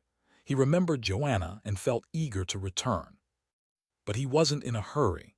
He planned to cultivate for a while longer and wait until his path of eternity was perfected. I couldn't have understood the path of eternity or established the sixth world without their help. I may encounter those celestial-level undead lurking at the bottom of the ocean. They're too strong for me right now. Su Ping shook his head and dropped the idea of avenging them. He was still too weak. However, he didn't know how strong he was at the moment. With a thought, he displayed the rank of all species. He was the best of all humans when he was in the star state. It was inevitable that his ranking would drop after becoming a Star Lord. However, he had established a sixth world as a Star Lord. There was no telling what his ranking would be. Su Ping soon communicated with the system to have the human ranking displayed. Second place. Su Ping raised his eyebrows in surprise, but then found it understandable. He was the second best human Star Lord ever since the dawn of humanity. His talent was almost unparalleled. If he would only have 5 small worlds after the tribulation, maybe his ranking would have been significantly lower. It seems that there are plenty of geniuses amongst human beings. I have 6 small worlds and an ascendant state body, but I only rank second. I wonder how talented the guy at the very top is. Does he have 7 small worlds? Su Ping wasn't disappointed. He had conflicting feelings, though. Right, the system mentioned that I wasn't his first host. In that case, you're right. Li Jiankyu, whose ranking was higher than yours, was also a host I picked. The system's voice sounded in Su Ping's head. Su Ping was surprised. This damn system is indeed reading my thoughts all the time. I didn't expect that you would have someone else on the side. You cheater. Su Ping felt jealous. However, he realized that it had existed for countless years since it was connected to many universes. It was a good thing that the system finally had another host after such a long time. He should feel happy for it. At least it should be less lonely with a host. The system was silent for a long time, choosing not to respond. Why didn't you warn me for yelling at you? Su Ping was curious. A moment later, the system finally said indifferently, I have no idea what you're talking about. Cut the crap. Why are you cursing? I didn't say anything, said Su Ping angrily. The system didn't reply. Well, was that Li Jiankyu famous? What happened to him? Did he establish 7 small worlds? Asked Su Ping curiously. After a moment of silence, the system finally said, he was as brilliant as the sun during his age. Even young kids knew him. That's right. He established 5 small worlds in the star state and 7 small worlds as a star lord, all before he finally entered the ascendant state. Su Ping instantly had a clear picture. It seemed that he had been lucky to have ranked at the top back when he was in the star state. Maybe he was slightly better off than that guy in some other respect. How did he die then? Asked Su Ping curiously. The system was silent for a long time. Su Ping waited. Right when he was about to skip that somewhat sensitive question and talk about a different topic to lighten up the atmosphere, the system said unemotionally, he wasn't strong enough. He died valiantly in battle. He was a great swordsman whose sword could cut apart the skis, but he preferred to be a mortal rather than a deity. Su Ping was dazed. He had died in battle. Even though the system sounded unemotional, Su Ping could sense the system's sentimental fiber. Perhaps he had picked up on the system's subtle changes after being its host for a long time. After such a long companionship, Su Ping regarded it as a partner keeping him company all the time. He couldn't consider his partner a cold, intelligent machine. He must have been very strong. Was he as strong as an ancestral god? Asked Su Ping prudently. It wouldn't be surprising for the guy to become the strongest in the universe with the help of the system. But how did he die in battle? Was he too careless? Or was it due to something else? I'll tell you when you reach the ascendant state. The system seemed to have lost interest in talking. It fell completely silent after saying that. Su Ping called out several times but received no response. He felt somewhat conflicted at the moment. He had the feeling that he would eventually have to face a life-and-death battle. Everything he had seen in the cultivation sites suggested that an enormous storm was waiting for him somewhere in the distant future. Su Ping shook his head, hoping that he was only being paranoid. He refocused his attention and checked the rank of all species. 12. He was the 12th. Su Ping was slightly surprised to see the number. He had thought that his ranking would plummet after becoming a Star Lord. After all, even though the level advancement didn't mean much to him, it was a big deal when comparing geniuses. Some of them stayed in the star state for a short period of time, and they often cultivated much longer as Star Lords. That was to be expected, since the breakthrough to the ascendant state was quite challenging. The more they cultivated, the stronger they would become after reaching breaking through. So there were many more geniuses that stayed as Star Lords than those who stayed in the star state. Out of his own expectations, he ranked 12th after establishing 6 small worlds. He almost made it to the top 10. It had to be noted that one of the 11 people above him was Li Jiankyu, a human being. There are only a few geniuses that are stronger than me among all species, Su Ping thought. Not making it to the top 10 was indeed a bit disappointing, but he was still thrilled because of the height he had reached. His ranking would certainly rise again if he cultivated the law of heavenly tribulation. Su Ping took a deep breath and continued cultivating. Su Ping's path of eternity was finally perfected after a long time passed. His body had been completely transformed into that of a soul. He could be melted into the abyssal hole. Su Ping also detected that he wasn't just a regular soul. His body was made of crystals that were refined from soul power. He was much stronger than regular souls. Chapter 1188, Bottom of the Abyss. Skeletons, ghosts, specters, and apparitions are all made of soul power. Soul power is what motivates them. Su Ping changed his opinion about undead creatures when he reached such an understanding. He could even transform into any type of undead creature by adjusting his soul power. That kind of power would be an ultimate treasure for the little skeleton. However, Su Ping didn't intend to summon the little skeleton right away. The abyssal hole was too much for the little skeleton to bear. The little one would probably dissolve immediately, even if it could resurrect. Su Ping needed to set a dosage so that the little skeleton could gradually adapt itself to the new environment. This abyssal hole seems to be alive. Su Ping seemed to be coordinated with the essential soul power around him somehow, while his soul was condensed. His senses were no longer restrained during his coordination. Rather, they spread out quickly, much more widely than he could normally perceive, and easily detected the contours of the entire abyssal hole. Su Ping then noticed something was off about the abyssal hole, thanks to his expanded senses. There was some sort of pulse in the cave, as if a living creature were breathing there. The cave contained a type of special power he couldn't understand. Su Ping swam deeper into the cave. He gradually felt that he was getting closer to that special power as he went down. Finally, Su Ping felt that his body was shivering at some point. His senses seemed to be obstructed in the cave below. He saw nothing but darkness. A dim silver light gradually popped up in the middle of the darkness. There were amber mottles mixed in the light. Upon closer look, Su Ping discovered that it looked like a pupil. There was an eyeball gazing at him in the abyss. An unfathomable power instantly surrounded Su Ping and stopped him from moving. Is this how recklessness often leads to death? Su Ping's heart pounded. He was so frightened that his skin was on the verge of exploding. The fear was beyond his control. It had nothing to do with his own willpower. The fear made his blood flow and his heartbeat accelerate. He would have turned around and fled if it weren't for his willpower. That is, on the premise that he could still control his body. That's definitely stronger than a god emperor. Su Ping's heart shivered. He remembered the fear he felt when Mo Feng summoned the ancestral god's projection during their battle. He was even more frightened at the moment. His body was almost falling apart. It was as if all his cells were going to abandon him and disperse.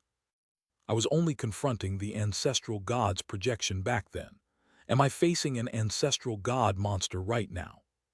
Su Ping no longer dared to think about it. Who could tell what that thing was, buried in the deepest part of the abyssal hole? Time passed, 1 second after the other. Su Ping was paralyzed in the dark, all beyond his control. He suddenly felt a push after a long time passed, right when he felt he was about to collapse. The next second, he was launched at an unprecedented speed. All the soul power in the cave dispersed and made way for him. Su Ping's body rushed out of the cave like a rocket. Su Ping was able to see the full picture after leaving the cave. He also saw the nether dragon coiled around the abyssal hole. The dragon saw him too. It opened its cold and furious eyes and was about to chase him after noticing that Su Ping was dashing away as fast as light. Roar! The nether dragon couldn't help but roar. It was going to attract Su Ping with its power, but it retreated the moment its power reached Su Ping, as if bitten by a snake or after touching the light of a candle. The nether dragon opened its eyes in shock and fear. Did it detect the aura of that lord coming off Su Ping? Whoosh! In the blink of an eye, Su Ping left the nether dragon's sight and flew straight upwards. The water in the ocean split up and gave way. All the soul beasts and undead creatures in his path dodged him. Those who failed to move in time were crushed to little pieces by an invisible power before they touched Su Ping. Whatever was left of them fell from the sky. Su Ping quickly saw that all the scenes before him were flying backwards and reducing in size. The abyssal hole turned into a point, and the gargantuan nether dragon turned into a worm, until they disappeared. The water was quickly moving backwards too. His body suddenly emerged from the ocean at some point. Finally, the force imposed on him stopped. Su Ping looked down, only to find that he was already floating in the sky above the ocean. It only took 5 seconds. He had moved all the way back to the surface of the Soul Ocean, directly from the bottomless abyssal hole. To think he had gone through all that trouble to sneak his way down, when it was that easy for him to come back. I've been kicked out. Su Ping looked at the ocean in a daze. He originally thought his death was certain, never expecting that he would be ousted. That being was so powerful that it could have killed him with a single thought. That thing wasn't trying to hurt me, Su Ping pondered. He was absolutely unscathed. He had swiftly returned to the surface without being hurt, which suggested that the guy had only wanted to drive him away. Was that a gesture of kindness? Why was that thing so kind-hearted? I stayed in the abyssal hole for such a long time. Maybe it had noticed me long before, but it didn't drive me away back then. Su Ping mumbled and found the place odd. Hiss. While Su Ping considered this, the ocean began to stir, and a tremendous number of undead creatures charged out of the ocean and headed towards him. Su Ping had to focus. He would probably be able to find the answer if he came back when he became strong enough. As for right then, I'll practice with you for now. Su Ping didn't go back immediately. Since he had exited the ocean safely, it was a good opportunity to test the effects of his cultivation. He didn't hesitate to unleash all his strength as the tremendous number of undead creatures surged towards him. He showed all of his 6 small worlds, which glowed like wheels, and endowed him with the terrifying power of worlds. Su Ping charged at the creatures, causing a bloody storm. Many of them were annihilated. The power of Su Ping's fists and feet could easily shock those Star Lord undead creatures. All of them were Star Lords, but they were no different from chickens in Su Ping's eyes. The soul power dispersed as the creatures died, which attracted more creatures to the place, including those of Ascendant Realm. There were apparitions, ghosts, dark demons, and many more. Su Ping went on a killing spree with his iron fists. He discovered that not even the Ascendant undead could endure his punch. My soul entity seems to be even more attractive to them than a god's body is. Su Ping discovered that the undead creatures were unusually excited and greedy as they fought. They were even more rampant than when he snuck into the Soul Ocean as a god. Su Ping had an epiphany. Right, while a god's body is great nutrition for them, my soul entity is even more nutritional. If they consume me, there will be a chance for them to transform into essential souls, so that they will no longer be bound by race or bloodline. His current body couldn't be underestimated. All creatures were bound by bloodline. Some dragons could reach no higher than the ocean state, and some were bound below the fate state. Other dragons with greater bloodlines, however, could become Star Lords or enter the Ascendant state. The young Chaos Beast, for example, had the ultimate bloodline. It could cultivate and turn into a grand monster as strong as an ancestral god. It would become a celestial when it reached adulthood. That was why bloodline mattered. Even though Su Ping was a human being, his physical attributes had already been changed. He didn't know the upper limit of his soul entity, but it was definitely more powerful than normal constitutions. Bang! Su Ping punched out again. His green soul power burned as furiously as flames did. An ascendant monster was hit and instantly set ablaze. It screamed miserably, and a huge hole appeared on his body soon after. The monster had to tear off the burning part, becoming greatly weakened as a result. It had been ambushed by another ascendant soul before it lunged at him again. Su Ping roared and fought his way out of that chaotic battlefield. Then, he suddenly switched to an ancient deity's constitution. The small deity world surged and covered his body, then compressed and disappeared. The undead creatures chasing him watched as he disappeared. They looked around but lost their target. Deities are truly experts when it comes to hiding, Su Ping thought. He had disappeared while everybody was watching. Even the ascendant creatures were unable to locate him. He was a real genius in terms of saving his life. Su Ping communicated with the system and chose to return after dashing over a short distance. The returning space channel surfaced, and Su Ping soon went from the terrible Ne Soul Ocean back to the simple and ancient pet room.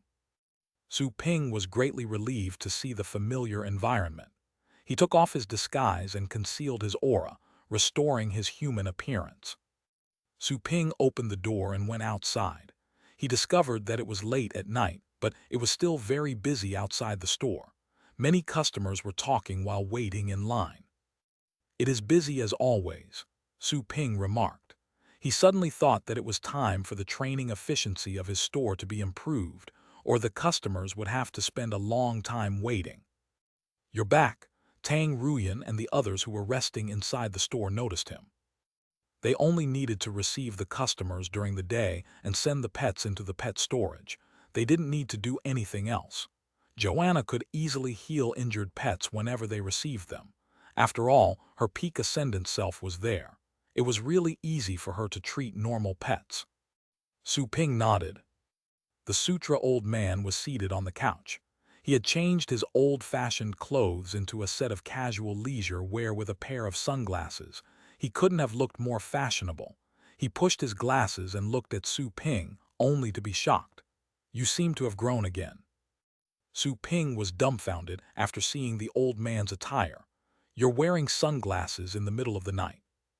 "It doesn't affect my eyesight," said the Sutra old man. Thanks. Su Ping was lost for words and had to change the subject. "How long have I been cultivating?" 3 months, replied Tang Ruyan immediately, laced with complaints. Su Ping had been spending less and less time in the store as of late. He was either traveling outside or training in seclusion. It was getting harder for her to meet him. "So long." Su Ping was surprised. He immediately remembered the days when he cultivated in the abyssal hole. He had indeed lost track of time, thinking it had only been a few days. "Something happened outside recently. Your master sent for you and left you a message," said Joanna softly while gazing at him. Su Ping looked at her. He had to admit that Joanna's original self was even more stunning than her clone. She was mature and charming. Her previous clone was more or less juvenile despite her majestic tone. Joanna's original self was an authentic goddess of war. She looked like an elegant lady when she smiled, but she would turn into a fearsome battle goddess when she frowned. "What's the matter?" asked Su Ping straight away. He remembered old Monster Yi. Did the guy cause any trouble during these 3 months? "The deity that left here earlier sent someone to attack us. Fortunately, it was noticed in time. Otherwise, the entire planet would have been destroyed." Joanna continued, "Your master had seen it coming and sent some of your senior brothers to protect this planet. They stopped him in time, or the customers would have suffered." Su Ping was sullen and dazed. Had that old monster not caused enough trouble in the universe? Is he that eager for revenge? "I thought he wouldn't come at us until his own force was established. I didn't expect him to be so hasty." Su Ping's eyes were cold. "What a shame." The Sutra old man heaved a sigh. "I know Yi Chen well. He never postpones revenge. It's already remarkable that he held back for this long. That old monster was as cautious as always. He didn't come in person, probably because he was scared of your master. He simply sent some ascendants he hired." The cauldron woman was clad in wild attire on the couch. With bandages as her bra, her abdomen and collarbone were exposed. Su Ping sneered. Perhaps the guy wasn't scared of his master, more like scared of the store. He had probably sent the ascendant cultivators to destroy the planet and find out how the store would fight back. Tang Ruyan comforted Su Ping. "Your master has pulled this planet closer to the celestial court in case he sends more attackers. I don't think that devil would dare come again. Chapter 1189, New Direction. Thank you very much, Master, Su Ping nodded. Although he was unafraid of old monster Yi's attacking the store, the other residents on that planet were innocent. Even a powerful Star Lord would have destroyed it easily, not to mention Ascendants. Considering the old monster's personality, he could have sent several loyal Star Lords capable of destroying the planet, which would possibly aid him in figuring out the trigger for the store's counterattack. Are you going to train in seclusion again? Joanna asked Su Ping. She could tell that he was significantly stronger than before. It seemed that he would make great progress after each training session, even without her help. I'm going to rest for a few days, and then visit and thank my master, said Su Ping. Even though he was eager to cultivate, he could wait for a day or two. Besides, he needed to consolidate and digest what he had just picked up. You're going to leave the store? Asked Tang Ruyan nervously. Even though this planet has been relocated by your master to the Celestial Court and is protected by him, it's possible that the old monster will send Ascendant State assassins.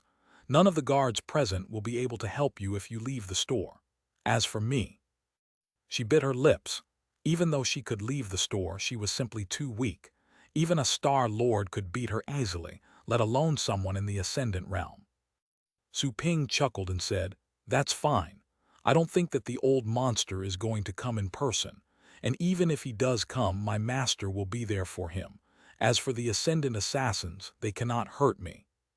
He believed that old monster Yi was too busy reorganizing his subordinates to leave his base and attack the Celestial Court. The old guy could only send some Ascendant assassins at best. After all, he could have been defeated by any Ascendant when he last showed up. But the situation had changed. Joanna and the others in the store felt dazed after hearing his answer. The information he had just revealed was too shocking. Ascendant State assassins can't hurt him. They couldn't help but gaze at Su Ping. Could it be that he had already entered the Ascendant State and was only pretending to be weak? After staring at him for a moment, the Sutra old man asked in confusion, "You haven't reached the Ascendant State yet, have you?" "Not yet," Su Ping chuckled, "but it shouldn't be a problem for me to deal with normal Ascendants. Even if I can't kill them, I'd still be able to ensure my own safety." Everybody was shocked upon hearing that. The breakthrough to the Ascendant State was hard to achieve. However, Su Ping was claiming that he could deal with normal Ascendants. Normally speaking, if Star State warriors could challenge Star Lords, they would be considered unparalleled geniuses. After all, very few in the entire universe were able to condense small worlds while in the Star State. However, the gap between a Star Lord and an Ascendant was even bigger. There had rarely been anyone able to do that in the history of gods and deities. All those capable of doing that were mythical figures, young deity kings, god emperors, and even people on higher levels. "Are you serious? You mustn't joke on this matter. You may die," said the cauldron woman with a frown. Su Ping looked at her and wore a bigger smile. "You're right. Let's go to the test room and have a spar. It just so happens that I haven't fought other types of Ascendants yet." "All right." The cauldron woman quickly accepted the request and rubbed her hands. "It was you who proposed the practice. Don't blame me when you get beaten up." "Sure," Su Ping replied with a smile. The two of them instantly left for the pet test room. Joanna and Green Lady looked at each other, then followed after them. Both had noticed that Su Ping had improved significantly, but they were eager to find out if he was as strong as he claimed. After all, cultivators would tend to feel overly proud when their strength was rapidly increased, thinking that no one was their match. But that was just an illusion. They would know the harsh reality when they encountered a tough rival. Inside the test room, Su Ping and the cauldron woman stood in position. The test room was adjusted to recreate space. The room instantly changed from an empty room with a coverage of 100 square meters to an infinite void with stars in the distance. The cauldron woman looked around and remarked, "It's barely possible even for me to change space like this. Whoever did this must be at least a deity king." "Come on," Su Ping was ready to start. The cauldron woman grinned cunningly. Can't wait to be beaten up, huh? I'll show you what great power is. Su Ping instantly attacked. Boom! Her aura burst out, warping the surrounding void. Su Ping, on the other hand, dashed quickly into the seventh space. The ancient whispers and the compressed energy of the universe in deep space couldn't affect his body, which stunned Joanna, Green Lady, and the others. The Sutra old man changed his expression. His body is as sturdy as Green Lady's. His voice was full of shock and disbelief. The cauldron woman instantly realized that something was off. Feeling shocked, she quickly expanded and became almost 8 meters tall, unleashing abundant and scorching heat that came from the fire in her body. Bang, bang! The two of them instantly clashed. The cauldron woman waved her fist, performing deity techniques as well as ancient body skills. Her hands were covered in a fire that could melt any weapon. That was also why the other golden deities had tried to keep their distance from her when fighting.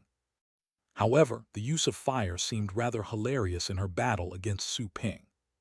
Su Ping was covered by an extremely pure and hot fiery power, his body gradually turning brilliant and golden. He switched to the original god constitution. Golden flames were burning, originating from the dazzling divine power. They were the flames of the golden crow. The original god constitution. Joanna was too stunned for words when she noticed his constitution. She had never seen such a pure constitution, even back when she was in a high-ranked clan. Only the princes of the 7 clans could possibly attain it. Boom! The flames were interweaving in the void. Su Ping was actually on par with the cauldron woman. Dazzling light burst out after each collision. The void was filled with fire. Even though they fought in the vacuum of space, the fire was real because it wasn't caused by the burning of substances, but by a power beyond laws. It was a fire from a higher dimension. This is great. Su Ping swung his fist, feeling as if he were smashing iron. He combined his fist technique with the sky execution sword technique, making his punch both forceful and piercing. Dong dong dong. The cauldron woman's fist produced heavy sounds. She unleashed all her strength and roared, but she was still unable to suppress Su Ping. She was constantly being forced back instead. She found it hard to believe and felt frustrated because of it. The kid had been completely vulnerable in her eyes not long before. However, it only took a year for him to grow that much. She wasn't able to suppress him anymore. Most importantly, Su Ping had yet to reach the ascendant state. If he reached her realm, wouldn't he be able to crush her completely? But I am an emperor-level cauldron, roared the cauldron woman in her heart. The fire covering her hands turned from red to purple, gaining much more power. Meanwhile, she performed many other techniques, surrounding Su Ping with meteors and tornadoes. However, Su Ping simply weathered through the destructive techniques with his body. None of the attacks was able to hurt him. God's arrival! Su Ping suddenly bellowed and smashed forth with his fist, unleashing 50% of his power in an instant. The attack transformed into a golden fist that was as brilliant as the sun. The cauldron woman narrowed her eyes and hurriedly resisted the attack with her full strength. She summoned auras and giant shields with her power, but the fist penetrated all her defenses and struck her. The piercing power of the fist was spread to a planet far in the distance. The planet shook violently, leaving a huge fist mark. Dust arose on the planet just like the detonation of a nuclear explosion. The planet, which seemed barren and desolate, was on the verge of collapsing. The aftermath of his punch was already that terrifying. Seeing that Su Ping was about to charge again, the cauldron woman quickly shouted, "Wait, let's stop here." Su Ping stopped in time. Then he saw that the cauldron woman's arms were twisted, with fist marks on them. She rubbed her arms in frustration. "How can your body be harder than mine? I wouldn't have fought you had I known." "Every man should be hard," Su Ping chuckled in delight. The cauldron woman's body was clearly on the top tier of the ascendant state. He had tested his physical sturdiness in the cultivation sites and was unparalleled in the ascendant state. He had also seen it during the present testing. I do owe the humans of the Archean divinity a big favor. However, besides the countless rare materials they offered, my body has been polished and hardened by original divine power and original soul power. That's why it's so sturdy right now, Su Ping remarked in his heart. His body had only reached the mid-tier of the ascendant state back in the Ember Palace. However, it had been further enhanced in the Divine Eye and the Abyssal Hole. His Golden Crow bloodline had also been improved. In terms of physical strength, he was already on the top tier of the ascendant state. I haven't used the power of my 6 small worlds yet. If I use all my strength, I probably will be able to fight against heavenly lords, Su Ping thought. Is this how effective this ancient store's grooming is? The Sutra old man was shocked as he watched in the distance. Su Ping had been improving astonishingly fast. Maybe it wouldn't be long before he could step over Yi Chen. It was inevitable. Even if he were still by Yi Chen's side and offering aid, there would still be no stopping Su Ping. A storm is raised every time this ancient store reveals itself. I seem to have encountered this one, the Sutra old man thought. He couldn't help but look forward to the future. He had read the information from some ancient books, thinking it was just a tale. However, this time, he was there to witness the whole thing. The cauldron woman was angry after admitting defeat. She thought that Su Ping had pretended to be weak to lure her into challenging him and later humiliate her.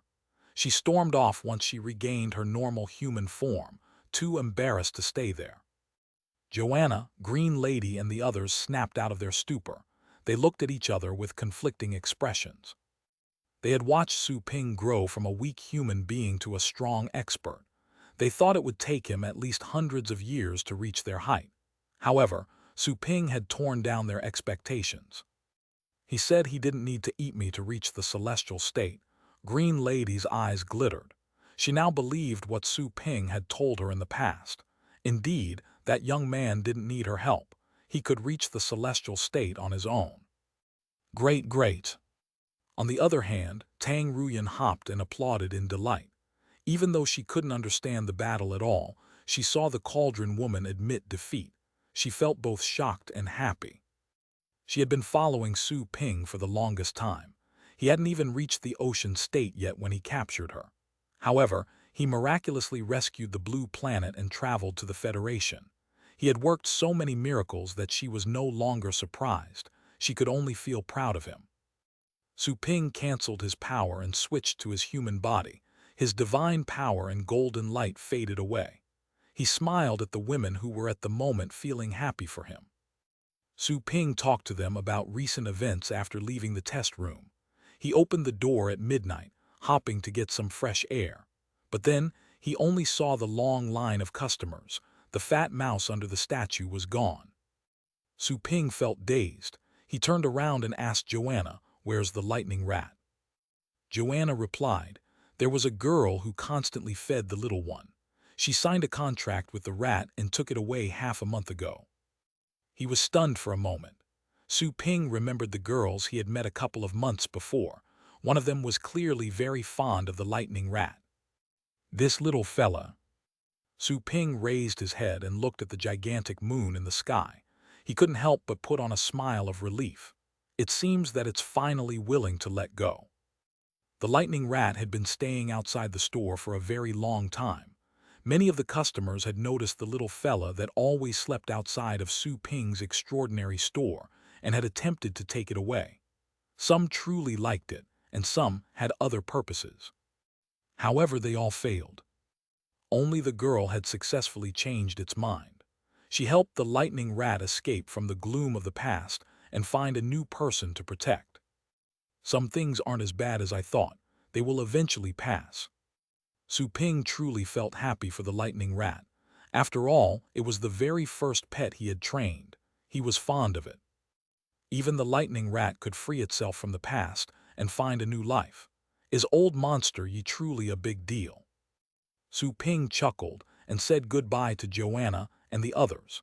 He was planning on visiting his master to express his gratitude in person. Chapter 1190, Clash of Celestial State Experts. In the Celestial Court. In the very center of the Golden Star Zone, emitting eternal light like dozens of stars. There was no dark night. It was always as brilliant as a diamond. The celestial court was extremely vast, surrounded by natural satellites that were very prosperous. Once he approached the celestial court, Su Ping saw that Rhea was spinning around on a nearby orbit. Whoosh! Junior brother, said a clear and loud voice all of a sudden. Su Ping turned around, only to see a young man with black hair and black eyes clad in a black robe behind him. The guy had a cold face, but he put on a smile when he looked at Su Ping. Are you going to see Master? And you are. Su Ping looked at him in surprise. He couldn't help but wonder if the guy was his ascendant senior brother who had been protecting Rhea. I'm your 13th senior brother. You may call me senior brother Yifeng, said the young man with a smile.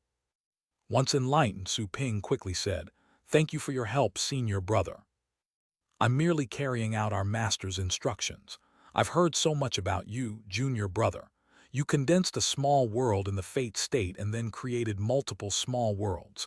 If the legacy hadn't been fake, you would have been a young celestial right now. Yifeng chuckled. He clearly liked Su Ping. You're being too kind. I was only lucky. No need to underestimate yourself. I was only lucky. Yifeng put on a helpless smile, putting an end to the niceties. He said, The celestial devil sent someone to assassinate you a while back. Master didn't want you to know it, fearing that it would disturb your cultivation. But the matter got too big. I hope you don't mind. Master has moved your planet near the celestial court. I don't think the old devil would dare send anyone again. Su Ping nodded. I'm on my way to meet Master and thank him for this. You're very courteous, junior brother, Yifeng smiled. I shall accompany you on the journey then. Okay.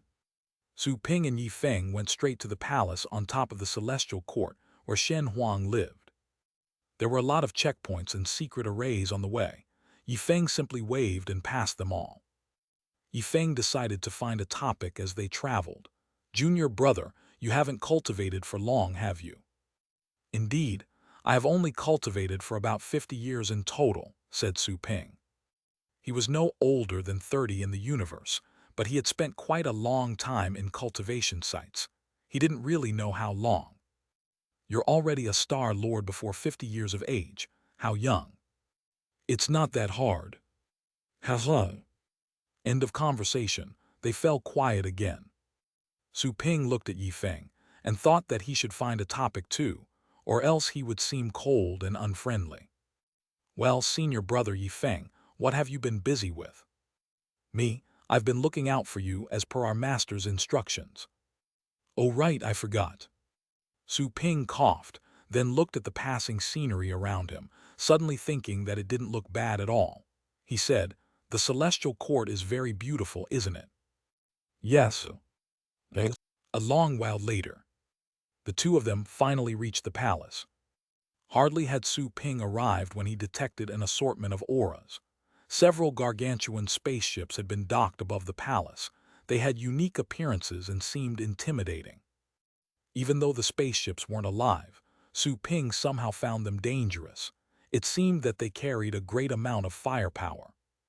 That's a spaceship from the Red Fire Star Zone. It's Zhurong 1, which belongs to the leader of the Star Zone. That spaceship, which carries a flag with purple circles, is Black Hole, which belongs to the leader of the Void Star Zone. Yifeng pointed at the two biggest spaceships and introduced them to Su Ping. All the other spaceships belong to Ascendant State experts. Some of them have chosen to ally with the Golden Star Zone due to the rising turmoil in the universe. Su Ping was a bit astonished. Are the people from the Red Fire Star Zone and the Void Star Zone present as our allies too? That's right. The celestial experts of the two star zones have been friends with our master for some time. Right now, the celestial devil has sowed discord in the entire universe. There are 3 groups taking shape as we speak. The Golden Star Zone is destined to fight this devil, declared Yifeng. Su Ping gave a slight nod. He had heard his master talk about the matter before. They flew close to the palace and saw a lot of ascendants outside. Su Ping was quite familiar with some of them. One of them was Jai Zuking. his fourth senior sister who had taught him secret techniques. Jai Zuking also noticed him and Yi Feng as they approached. She greeted them with glittering eyes after being momentarily stunned. Junior brother Su. Haven't you been training in seclusion on your planet? Why are you here? It's said that the celestial devil has issued a bounty for your head. The reward for killing you is terrifying, said Jai Zuking quickly.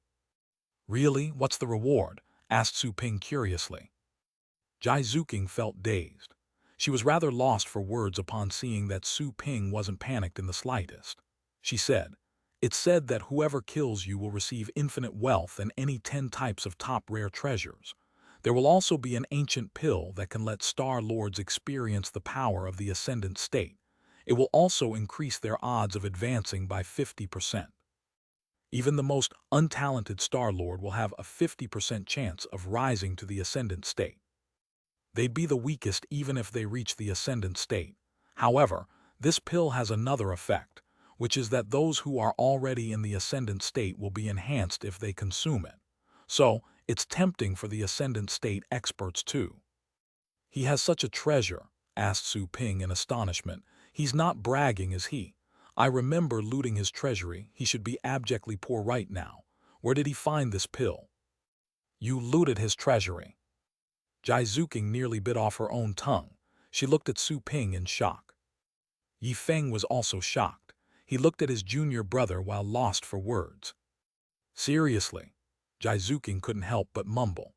However, she already knew the answer when she saw Su Ping's expression, finally understanding why the ancient devil hated Su Ping's guts and wanted to kill him at the cost of offending multiple celestials. "Of course it's true. Master knows that too," said Su Ping innocently, as if thinking that his actions weren't shocking. Jai Zuking said with a bitter smile, "Junior brother, you're truly as expected." He hadn't even reached the ascendant state yet, but he had looted the treasury of a celestial expert. Nobody else could have done that. "He's obviously bragging. Can we issue a bounty for him too?" asked Su Ping curiously. Jai Zuking nearly choked, and Yi Feng hummed too. He suddenly felt that his taciturn junior brother wasn't scared of dealing with people in the slightest. A bounty on a celestial state expert. Jai Zuking almost wanted to slap her forehead. She didn't know why her junior brother was so bold. She could only say, the celestial state is already the peak of the universe. It's impossible for ascendants to kill them, even when outnumbered. The only chance is for other celestials to take action. But even a celestial expert would have difficulties when dealing with another celestial, unless multiple peers attack together. She looked at Su Ping, with an obvious hint in her eyes. "Do you have any idea what price you would have to pay to hire multiple celestials?" Su Ping patted his head and realized his error. He had spent too much time in cultivation sites and had been desensitized in relation to celestials. That wasn't the Archean divinity.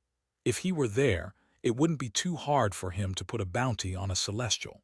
He probably could even have emperor-level experts on the wanted lists, as long as his offer was good enough. "That's true," Su Ping nodded in embarrassment. Jai Zuking said helplessly, "Junior brother, it's a shame that you didn't get a legacy despite your unparalleled talent. You could have become a young celestial expert and spread your name in the entire universe. But right now you have to reach the ascendant state on your own." "Sure." Su Ping nodded and said, "However, I didn't want the legacy to begin with. I was only fighting to get it for my pets. It's not really a shame." Jai Zuking.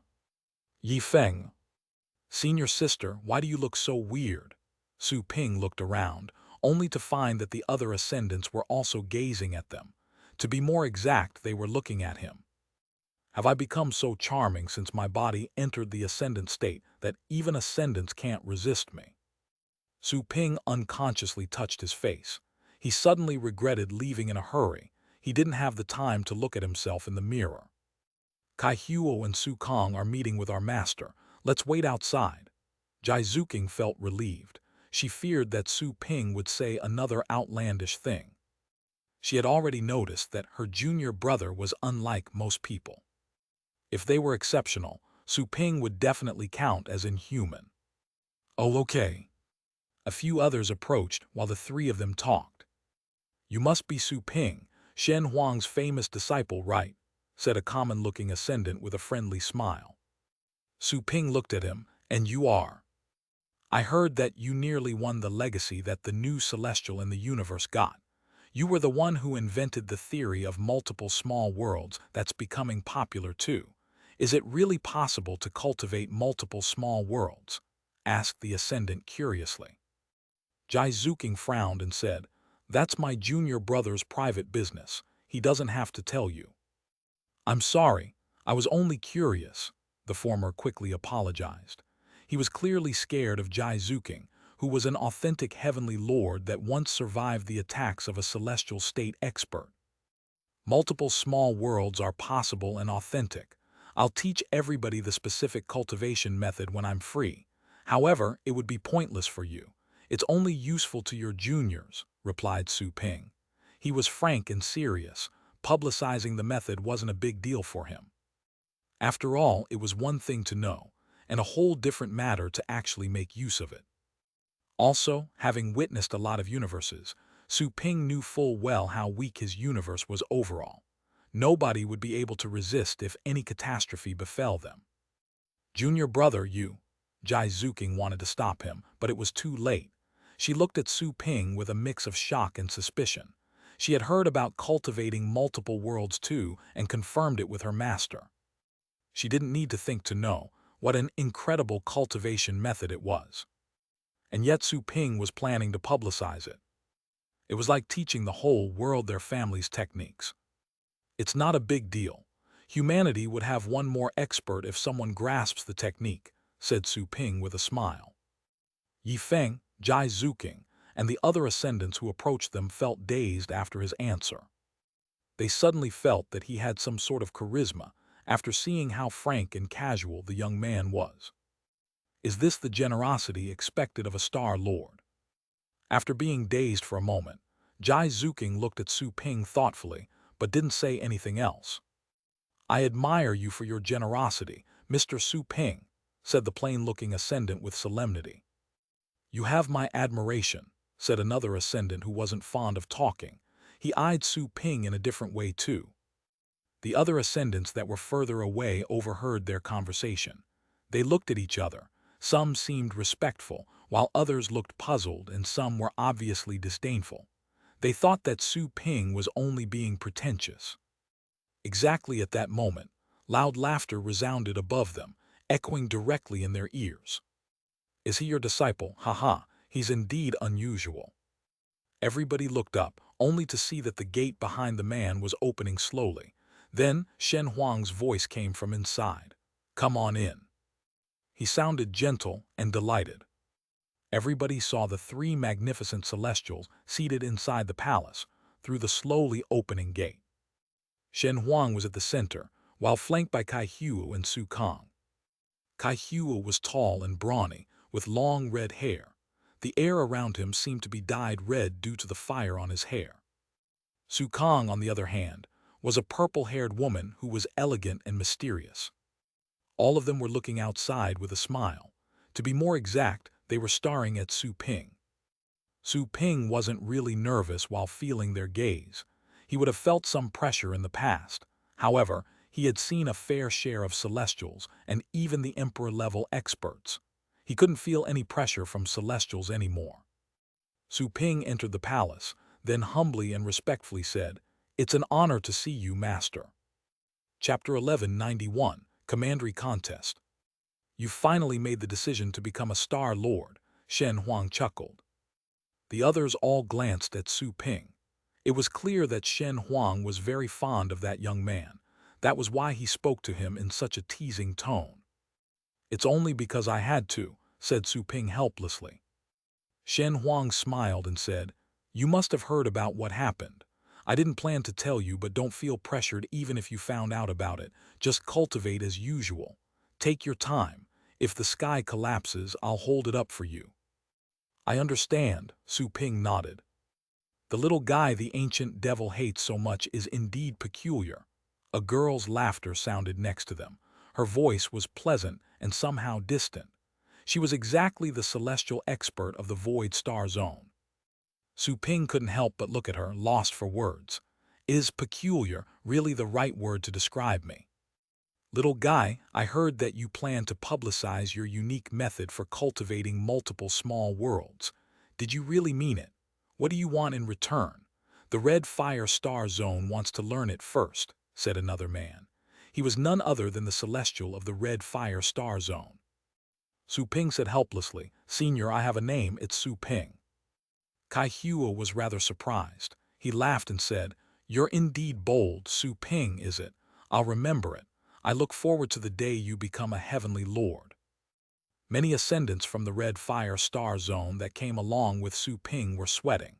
Even though Kai Huo looked friendly at the moment, he was quite the tyrant in their territory. He would destroy dozens of galaxies for no good reason. Su Ping was truly bold to correct him. All right. Su Ping nodded and said, I will publicize the cultivation method you mentioned for free, Senior. I want nothing in return. Everybody in this universe is free to learn, excluding those who have sided with the ancient devil, of course. For free. Not just the three Celestials, also the Ascendants present in the palace were stunned to hear this. They had originally thought that he would propose harsh requirements. After all, it was an unprecedented technique. Su Ping would be worth complimenting no matter what he asked in return. But as things turned out, he was claiming that he would publicize it for free. Does he have any idea how many things he would lose because of that? Infinite wealth. Infinite resources. Shen Huang was dazed for a moment. He soon came back to himself and said telepathically, Are you serious? Your cultivation technique is unique. You may be able to establish a top organization with that technique and hire a lot of ascendants to do your bidding.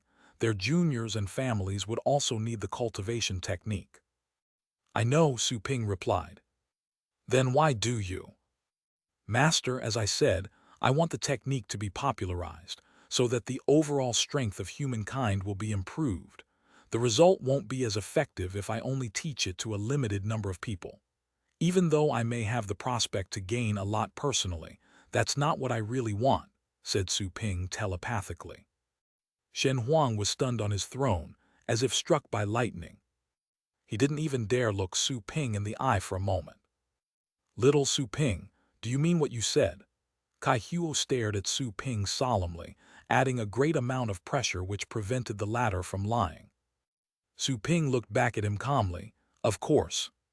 Kai Huo gazed at Su Ping in the eye for a long time before he finally moved his eyes away. He then took a deep breath, then looked at Shen Huang to check his attitude. He knew that Su Ping meant what he said. However, Su Ping was Shen Huang's disciple, and it remained unknown whether the latter would accept this decision. Perhaps Su Ping didn't know what he was giving up, but Shen Huang was not a kid. Su Kang also looked at Shen Huang after gazing at Su Ping for a while. She knew that Shen Huang was probably communicating with Su Ping via telepathy about the subject. They had already learned of the power of that unparalleled cultivation technique from their disciples. If Su Ping were to monopolize it, all the top forces in the universe would have to beg for his technique, including the celestial state experts. After all, their disciples would be left far behind by those who did learn the technique. Those disciples would be weaker as star lords, and even more so in the ascendant state. A few thousand years later, their organizations would be less powerful in comparison. All the ascendants in the palace looked at the young man with troubled expressions. Could a star lord be this generous? They felt ashamed of their own selfishness. They had been more or less disdainful when it came to this genius who had just become famous, but all of them admired him. Even those who had previously thought he was being pretentious changed their attitude. Lying in front of the other two Celestials except Shen Huang and teasing them was tantamount to suicide. In particular, the three star zones had just struck an alliance. The Golden Star Zone would be in a dangerous situation if the other two Celestials were affronted. If you insist, you have my permission, said an unhurried Shen Huang after a long silence. Both Kai Huo and Su Kang were relieved, and it showed in their expressions. They didn't expect that even Shen Huang would fail to persuade Su Ping. What he was giving up was worth multiple heavenly lords. Shen Huang then turned around and spoke to the other two celestials. However, it's rather difficult to disseminate the technique to the entire universe. Let me help you with that. We'll start from the Golden Star Zone. Of course, if you two are willing to ally with the Golden Star Zone, we will pick suitable areas in your star zones and also teach the technique there. Kai Huo cursed inwardly, thinking that the latter was a sly old fox, but his delight remained.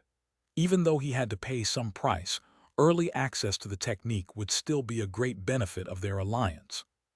Okay. Su Ping nodded. He knew that his master intended to make the best use of the technique. He wanted to disseminate it for free, but the universe was quite chaotic at the moment. It would be a major problem to prevent it from being acquired by old Monster Yi's subordinates. Only his master could address the problem. Fortunately, even though the situation of the universe was changing by the day, the ancestral planet's position was unchallengeable. The central government of the Federation was still in power. The dissemination and theft of techniques were bound by federal law, all thanks to the Saints. Even though there were underground markets, the law was at least respected on the surface. We'll talk about that later. Shen Huang ended the topic. He wouldn't give away the technique that easily, not until he gained enough. He wouldn't hinder the technique's dissemination, but he certainly wouldn't let its creator suffer any loss either. After our discussion, we've officially decided that the Golden Star Zone, the Red Fire Star Zone, and the Void Star Zone will be an alliance from today onwards. We'll unite our troops. Shen Huang stood up and spoke majestically. Kai Huo and Su Kong rose one after the other. They slowly raised their hands with red and black light appearing in their hands. Their light, along with the yellow light emerging in Shen Huang's palm, floated in the temple. Very soon, a brilliant three-colored energy was formed, which fluttered in the palace. The Void Golden Fire Alliance has been born today. You must follow the rules of the alliance and never kill each other, declared Shen Huang. You must defend this flag with your life wherever it goes, announced Kai Huo loudly. Our goal is to raise this flag in the nest of the Heavenly Devil Alliance and terminate this evil force of the universe. Su Kong's feminine voice sounded rather high-pitched and inspiring at the moment. The Heavenly Devil Alliance had been established by the old Monster Yi along with other celestials. It was defined by Su Kong as an evil force. Every war needed a justifiable excuse. Obviously, the Void Golden Fire Alliance considered themselves as the representatives of justice. Su Ping's eyes glittered while looking at the fluttering three-colored flag. He envisioned infinite blood and fire underneath that symbol. A storm of blood would begin once the flag was erected. This was all because old Monster Yi had been set free. A single celestial expert had caused a war in the entire universe. I would be able to slay him on my own if I were a celestial, and with this end all the suffering and pain, Su Ping thought, slowly clenching his fists. He had seen too many desolate scenes in cultivation sites. Most of their lands were ragged and barren, all due to war. He had been through desperate times on the Blue Planet too. Their world was in crisis. He saw countless broken families. Warriors went to the battlefield and fell one after the other, leaving their families crying. Su Ping couldn't bear watching the pain of a single planet, not to mention one that involved the entire universe. I have to cultivate even faster, Su Ping thought. With the alliance forged today, we will need an army for it. The three celestial state experts sat down. Kai Hu said, in the spirit of fairness, all the members of this alliance who are capable enough may be promoted as generals. No nepotism is allowed here. Your own skill is the only thing that matters. The strongest among you will be the commander of the troops of the 3-star zones. Everyone was shocked after hearing that. Many unaffiliated ascendants were so excited that their eyes were filled with tears. They entered the alliance thinking they could be insignificant generals at best. However, there was a chance for one of them to become the commander. The commander would only be second to the 3 celestials. Even heavenly, Lords would have to listen to their orders. The ascendants were excited at the thought. However, they knew that heavenly lords were the most likely to win the position, and normal ascendants would not really make it. However, they were still delighted by the whole competition. The ascendants who were from major organizations felt conflicted. Some of them were confident in themselves, not thinking it was a big deal. However, the ones aware of their weaknesses felt bitter. They had hoped to rise with their family's influence and connections. But it was impossible now. They could only try their best. "We're mobilizing an army already." Su Ping was surprised to hear the news. He didn't expect that an army would be gathered that quickly. "Is the war starting soon?" Shen Huang heard him, then chuckled and said, "Do you want to watch? We'll pick generals before we pick soldiers. You're already a top star lord and very close to the ascendant state. Watching the selection process will benefit you greatly. It'll be much more rewarding than training in seclusion." Su Ping felt dazed for a moment, but didn't decline the offer. He was also interested in finding out what the ascendant state cultivators in the universe were capable of. "Master, are we going to declare war on old Monster Yi soon?" asked Su Ping.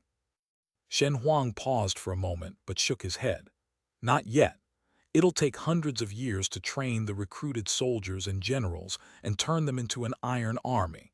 I don't think we'll fight the Heavenly Devil Alliance until 1,000 years later." 1,000 years. Su Ping remembered that and made calculations.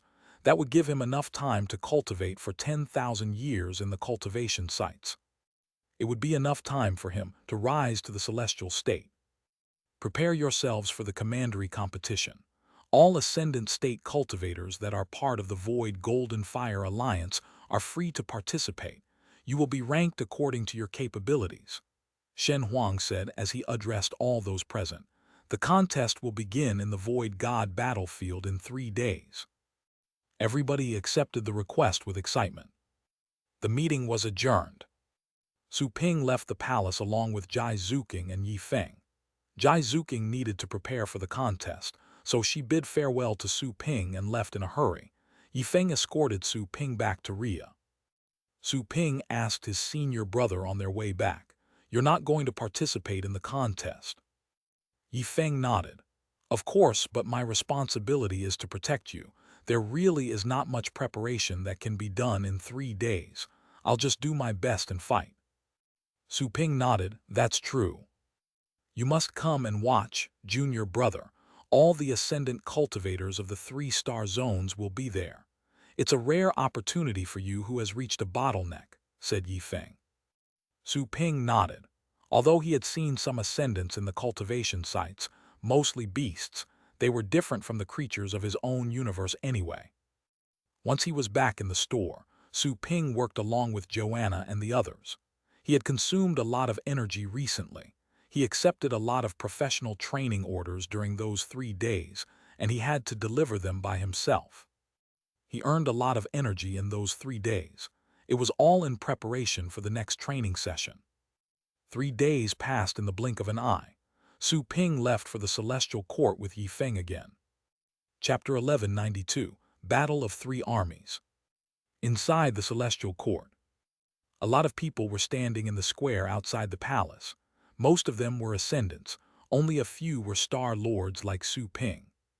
He saw a lot of familiar faces among the Star Lords, including Shui Qianhu, the 50,000-year-old Star Lord that was recently apprenticed to his master. There was also Diaz, his other apprentice brother. There was also Qing Hongyu, the one he defeated during the competition for the legacy. Besides them, Su Ping also saw many familiar people of the Lulen family, including Lulen Lin, Lulen Hai among them. They were accompanied by the Lulen family's ascendant cultivators. Most were standing at the square. Lulen Feng was obviously there. He had received Su Ping earlier on. The Lulen Heavenly Lords were also present, including Jian Lan, Lulen Lin's grandmother. Su Ping also noticed that there were people who had competed with him during the Universe Geniuses contest, including the 6 Lives Buddha and Linghu Jian, who also hailed from Sylvie. Next to Linghu Jian was a slim old man wearing a black robe who looked extraordinary. His back was as straight as a spear. He was very likely the ascendant cultivator known as the Northern Sky Sword God.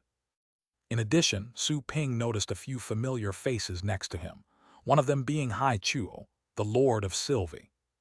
There were also two graceful men next to him, namely Yu Wang and Huan Lishan.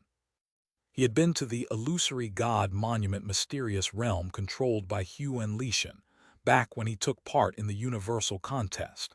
He passed 100 levels and eventually met the Elder. So many familiar faces. Su Ping glanced at them with mixed feelings. It seemed that all his acquaintances from the past had gathered in that place. However, his acquaintances were only a small proportion of those who had gathered at the square. Most were new faces. In the crowd, Jian Lan noticed Su Ping and said in a low voice, "He's here." She was an elegant and mature lady with an alluring body figure, seemingly as unsullied as a white lotus. Lulan Lin was standing by her side, looking less resplendent by comparison, but she had her own vigor too. She had braided her long hair, which gave her a clean look. Lulan Lin peered in the general direction her grandma was looking, noticing Su Ping who had arrived with Yifeng. She bit her lips with a conflicted expression.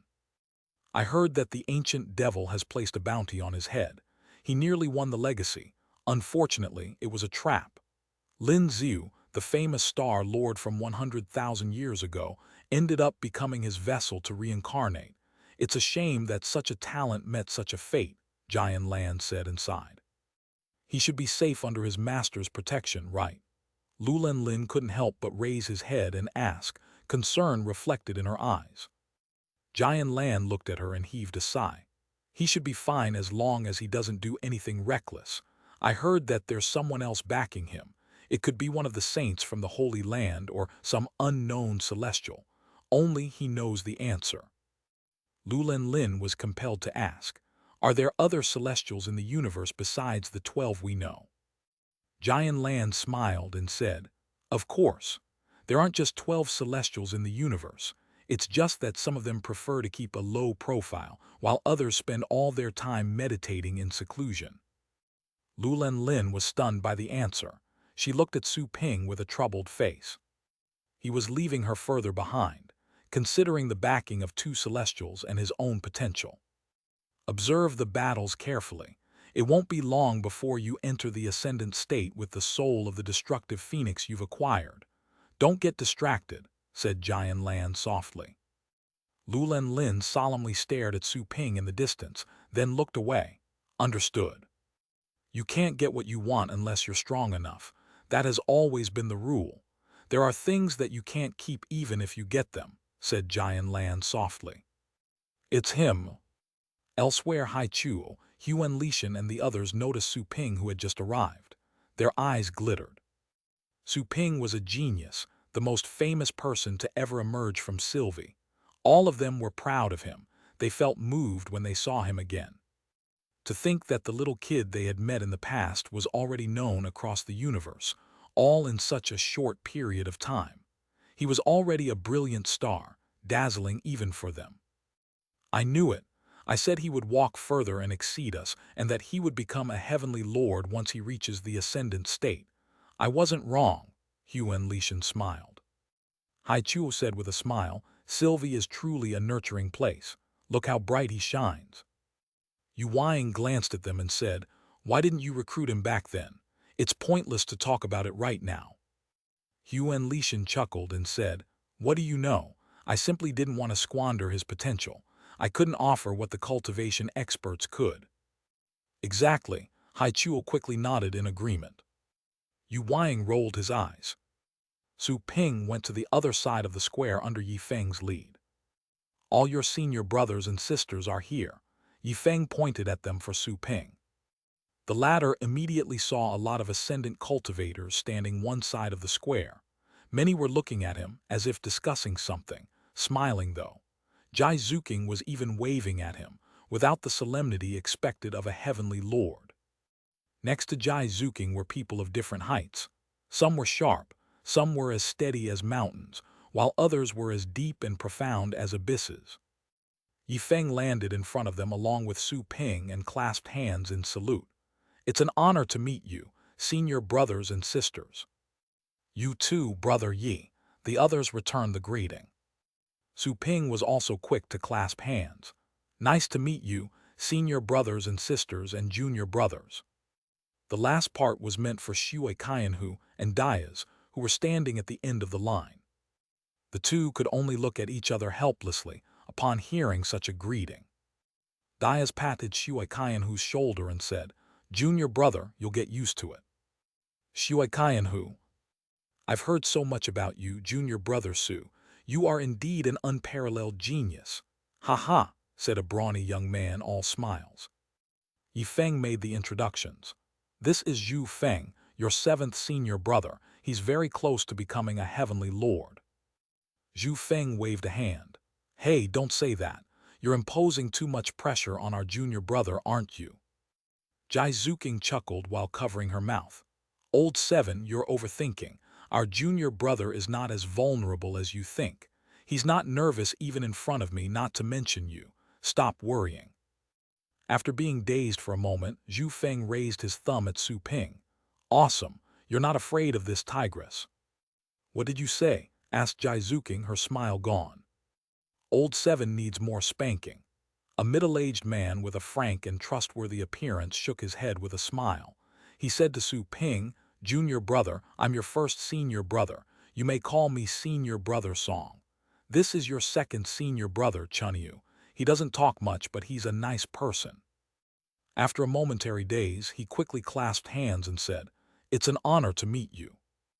Even though he didn't know much about Shen Huang's other disciples, his own disciple status had allowed him to hear a thing or two about the most famous ones. He had once heard that this first senior brother was one of the strongest heavenly lords. The man had once fought a celestial expert and escaped all the way back to the Golden Star Zone, traversing multiple star zones.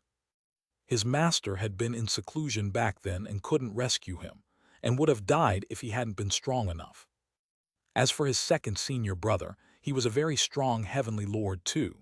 He used to be really famous in the whole universe, but he hadn't shown up in public in several thousand years, and was thus mostly forgotten. However, those who were old enough remembered the famous heavenly Lord Chunyu. I'm your third brother. Call me Senior Brother Han, said a handsome and sunny young man next to Jai Zuking. He was dressed in a really casual way. Su Ping gave a quick nod. The top 5 disciples were heavenly lords. This one was clearly not an exception. The rest of Su Ping's seniors took turns to greet him officially. In another part of the plaza, the black-clad northern sky sword god whispered to his disciple, Gianter, the guy who took part in the contest along with you is right there. Ling Hu Jian had already noticed him. He glanced at the man in silence. He knew that he had already been left far behind by Su Ping. He had often heard of the latter's feats over the years.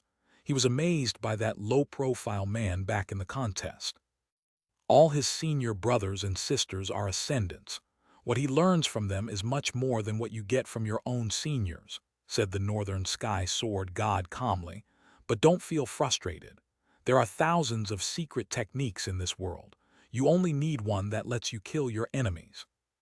One technique is enough to break thousands of techniques. The Northern Sky Sword God added, You only have to focus on your sword. One day the two of you will stand on equal ground again. Just equal, Ling Hu Jian said to himself in regret. However, regret turned into helplessness as he remembered Su Ping's glorious achievements. However, what his master said next motivated him. Your talent in swords is like none I've seen in my life. It'll only be a matter of time for you to exceed me. Just focus on your sword. You will have everything when your sword is powerful enough to turn the world upside down. Do you understand? Ling Hu Jian said in a solemn, low voice, I do. Great. Shen Huang is here. Everybody present was whispering. They didn't have to wait long for Shen Huang to walk out of the palace. He wasn't concealing his celestial aura, which swept over them and suppressed ascendants like a giant hand. This is the power of the celestial state. Many ascendants' hearts were racing. Shen Huang looked down at those gathered, then nodded at Su Ping when he saw him. He said, Now that you're all here, let's head to the void battlefield. Please take care of the observers you'll be bringing along." Once he said his piece, he waved a sleeve and opened the sky. There was a massive hole in space, as if torn by something. There was a colorful light inside, as well as freezing wind and some sort of devastating moans. The next moment, there was a power filling up the entire field. Shen Huang was the first to fly towards the opening. Everybody was taken along by him. "It's finally starting." Jai Zuking's eyes glittered with excitement. "I don't think any of us can get the commander position, but it shouldn't be a problem for us to become generals." Zhu Feng squeezed his fists excitedly. His other senior brothers and sisters looked forward to it too. The channel beyond the opening soon began to glow, while everybody was eager to start. The whole group found itself in a round space when the light was gone. In the middle of that space was the half of a gigantic bubble. A silver light was flowing on the partial bubble's outer surface. It seemed to be an independent space. "I think everybody is here." Shen Huang looked around, seeing that Kai Hu had already appeared elsewhere within that space. The silver light covering the wall of that space was twisting somewhere else. The surface was soon torn open, and a pair of long and beautiful legs stepped out. It was none other than Su Kang. She was followed by a lot of ascendant experts too.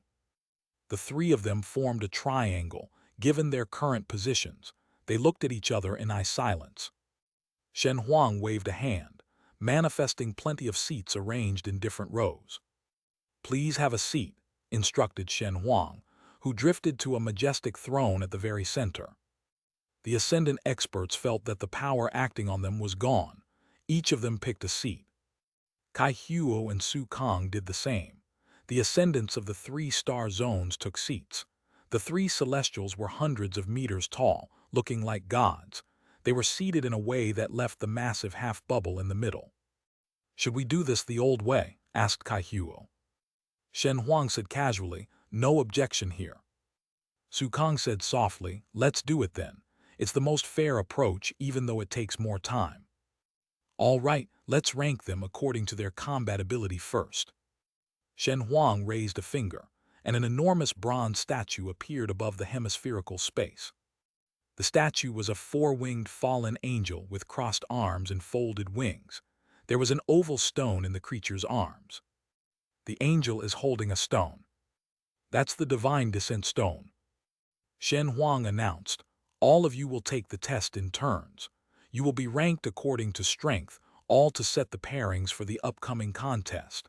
Even though this examination method is not thorough enough, it's still informative. Also, I suggest that you don't hold back." Chapter 1193, Ascendant State Power. The Divine Descent Stone. "I heard it's a stone that can detect ascendant state power. Are they trying to rank us according to our ascendant potential? Such a method doesn't seem reliable." Many ascendants whispered, but the heavenly lords amongst them were calm. They seemed to have been previously informed of the rules. "Song Yuan, set an example for the others," Shen Huang ordered after sitting on the throne.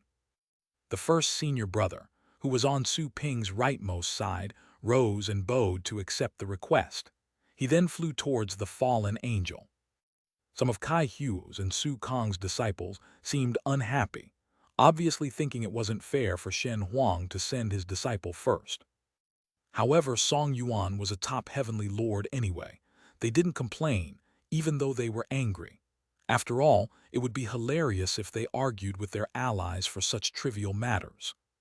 Song Yuan soon reached the fallen angel. "I remember that our first senior brother's ascendant state was measured to be more than 9,000, right?" asked Zhu Feng, who was quite talkative at the moment. "More than 9,000. Our elder brother is a true monster," said another senior, who shook his head with mixed feelings. Jai Zuking chuckled and said, "There can only be one commander of the troops. Master asked our senior brother to be tested first in order to awe the other 2 parties." Su Ping was seated next to Jai Zuking. He had overheard their conversation. He then asked curiously, "Have you measured your ascendant state too? How good is 9,000? The ascendant state power, was completely different from divine power. The latter was a sort of natural power that was eventually given the divine name. Essentially speaking, it was just like deity aura and astral power. Although natural in essence, it was often more violent. Ascendant state power was different. It was a special energy that could only be acquired after passing the heavenly tribulation and breaking through. Such an energy was currently known as the ascendant state power, but it had different names in other ages and cultures. Among the gods, it was known as the power of order. For deities, it was tribulation power. We've all tested it before. You can check it with the equipment of the Federation, even though there might be errors. The greater your reading is, the greater the error. For example, our first senior brother's reading is above 9,000, so the error margin is probably at around 500. His actual performance may be above a 10,000 reading, while it may be only 8,000, Jai Zuking explained to Su Ping.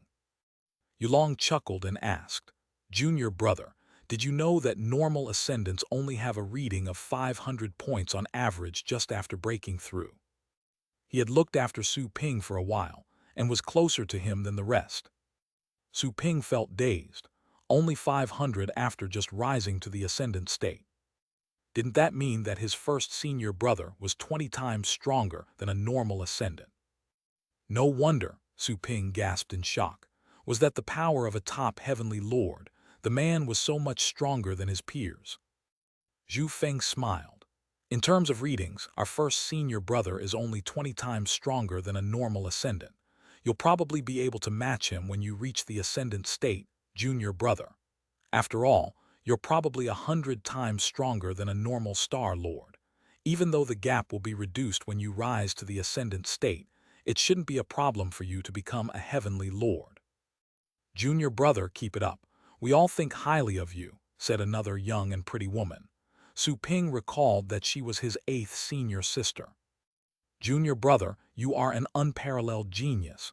You'll surely exceed us, said the other senior brothers and sisters half-jokingly. Su Ping was their center of attention at the moment, even though he was merely a star lord. He had won their respect and admiration because of his achievements. None of them looked down on him. You flatter me. Su Ping quickly waved a hand, truly flattered by what they said. At the end of the line, dozens of seats away from Su Ping, Shui Qianhu and Diaz looked at him with complicated feelings.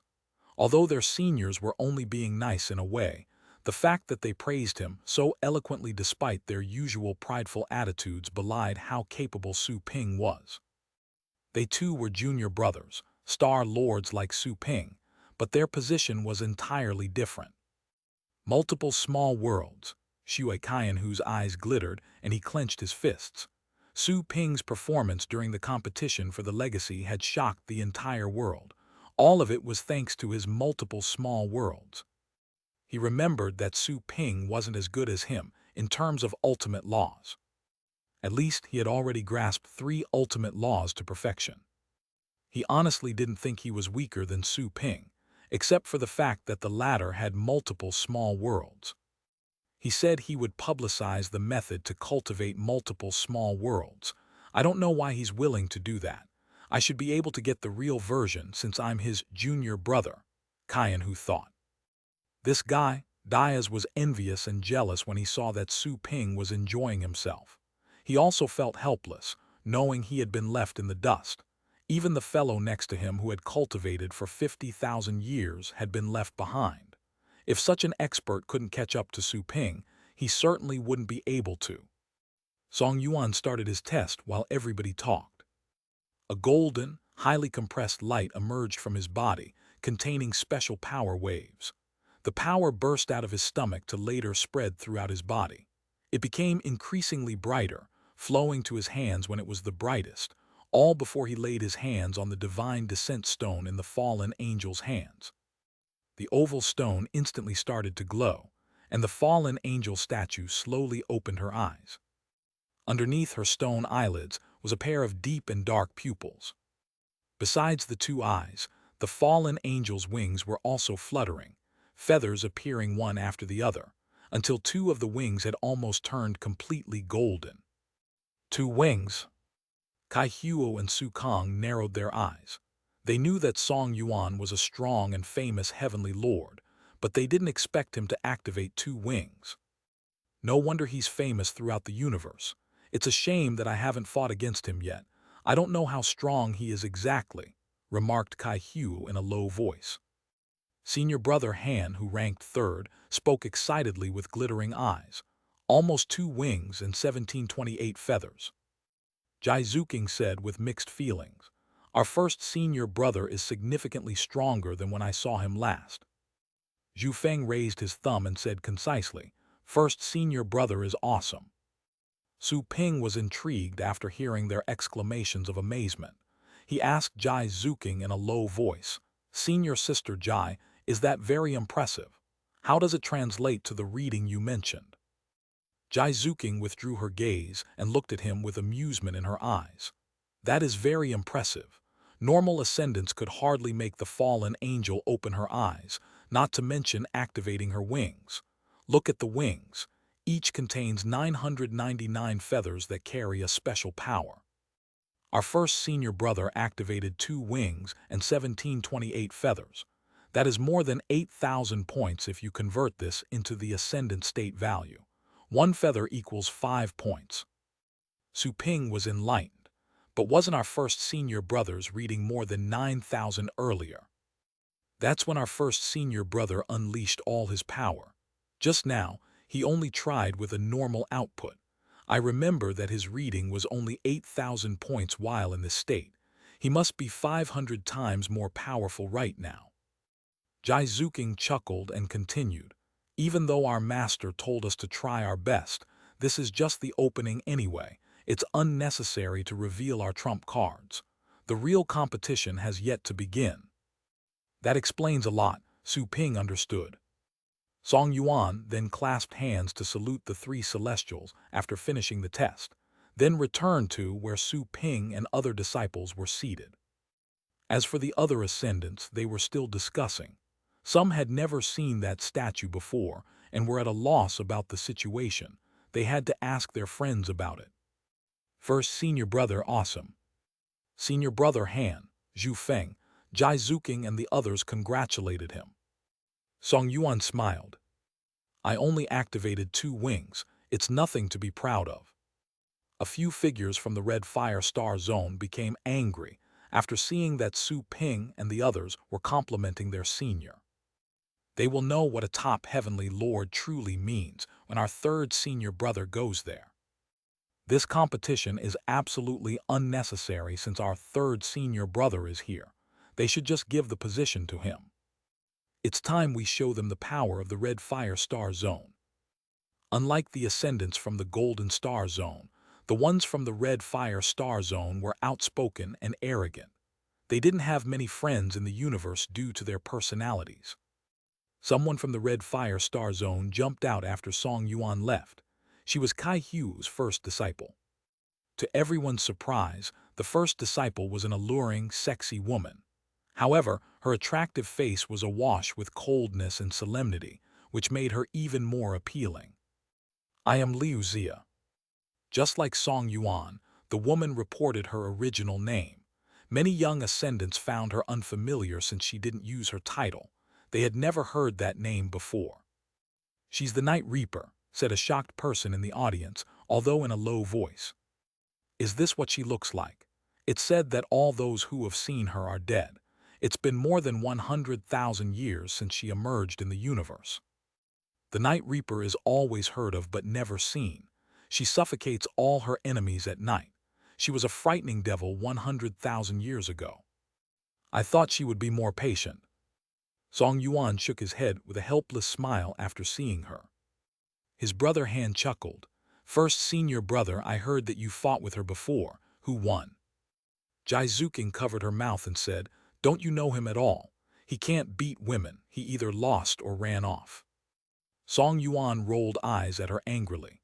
Seeing the burning interest in his brother's and sister's eyes, he could only say helplessly, I fought her once, 60,000 years ago, and won by a narrow margin. She's probably still angry and is determined to break my record. So a romantic bond, said Zhu Feng outright, then laughing. Song Yuan glanced at him and said, I think a spar is long overdue. We should practice after this contest is over. I humbly admit my mistake. Zhu Feng quickly begged for mercy with a bitter face. Senior brother, she's looking at you, said Jai Zuking with a grimace. Song Yuan raised his head, only to find that Liu Xia was indeed glaring at him. He couldn't help but wave his hands helplessly. Liu Xia's test began soon after. She emitted two types of power, one dark and the other golden. Su Ping vaguely saw a law that was similar to his sorcerer's constitution within her dark aura. He was intrigued by it. The ascendant state path this Night Reaper established would probably help him. The sorcerer's constitution that I activated back in the Golden Crow clan is a top constitution, but may be having trouble developing it because it's too advanced. I've only managed to grasp the path of ultimate darkness, Su Ping thought. He currently carried the ancient deity constitution, the original god constitution, and the soul entity. However, Su Ping discovered that there was still the power of the sorcerer's constitution left in his body. It had never been purged. It was simply hidden deep inside his body because he hadn't used it in a long time. It would have been transformed by his bloodline if it were a normal constitution. I should probably talk to this ascendant cultivator if needed, Su Ping thought. Liu Xia's test result was finally out at that moment. The fallen angel opened her eyes, and the feathers on her wings turned golden. The third wing shook, and a dozen of its feathers were transformed. She did better than our senior brother. Jai Zuking and the others wore solemn expressions after seeing that. Zhu Feng frowned and said, even so, I think she made use of her constitution to achieve that. That's not her constitution. She has completely fused her own power with the ascendant state power, said Chunyu, who had been silent the whole time. Jai Zuking narrowed her eyes and chimed in. She'll be a strong rival for our first senior brother. Song Yuan remained calm and silent. Once the test was done, Night Reaper glanced at Song Yuan expressionlessly, then returned to the seats of the Red Fire Star Zone. Someone from the Void Star Zone couldn't wait any longer and quickly stepped up. He was Su Kang's first disciple, also a famous character. He looked like an old man, but his result was similar to that of Song Yuan. The solemn atmosphere began to heat up after the Celestials' first disciples made their appearances. The other participants took the test one after the other, only to make evident how tough the three first disciples were. He only made the fallen angel open her eyes. Bai Luo is an old ascendant. I've heard about his tailies ever since I was a little kid. I didn't expect him to be so weak. So weak. It's impressive enough to make the fallen angel open her eyes. You think he's like one of those geniuses. Chapter 1194, The Beginning. Even Chris barely managed to make the fallen angel open her eyes. Let's go. In the crowd, Hai Chuo, Huan Lishan and the other ascendants from Sylvie saw the test results of some of their old friends. Some made them feel pressured, while others amused them. I may not be the best, but I'm definitely better than Chris. He always acts arrogant whenever we meet. We almost ended up fighting when we competed over the purple crystal mines, said Hai Chuo with a smile. Huan Lishan glanced at him and said, being the lord of our galaxy, you must not embarrass yourself. Tusk, why don't you go as representatives of Sylvie to inspire awe then? Su Ping, the talented little fellow, is from our place. You must not embarrass yourselves. Hai Chuo chuckled. You're wasting my time, I'll go. Yu Wang rose and stepped up. Yu Wang's result was out soon after. He only made the fallen angel open one of her eyes. Was that your best? Hai Chuo's eyes widened. Yu Wang coughed. I'm more of an assassin, you know. My skills are better than my strength. It was a given that my reading couldn't have been too high. Hai Chuo rolled his eyes angrily, then urged Huan Lishan and the other ascendants to step up. He didn't want Yu Wang to bring shame to their galaxy. All of them took part in the testing, Huan Lishan being the most impressive of all. Not only did he make the fallen angel open her eyes, the lower half of a wing was also glittering. You've been hiding yourself well. Everybody was astonished by Huan Lishan's performance. Hai Chuo completed his test too, and his result was similar to Huan Lishan's. It was above average when compared with all the ascendant cultivators. Those who had activated the wing's lower half were above average. Activating half a wing placed them among the top ascendants. The better ones could activate a whole wing and were very close to becoming heavenly lords. As for managing 2 wings, only heavenly lords could do it. Song Yuan, who had activated almost both wings, was at the top even among all the heavenly lords. Hai Chuo was quite satisfied with his result. He didn't forget to drop a taunting look at his old opponents from the neighboring galaxies. They simply sneered back at him with equal intent. Once half of the participants took the test, those present could reckon the average performance. Those who activated 2 eyes were already remarkable and could be appointed as secondary generals. As for the main generals, the heavenly lords would probably assume those positions. In the crowd, the heavenly lords of the Lulan family had solemn faces. It's about time.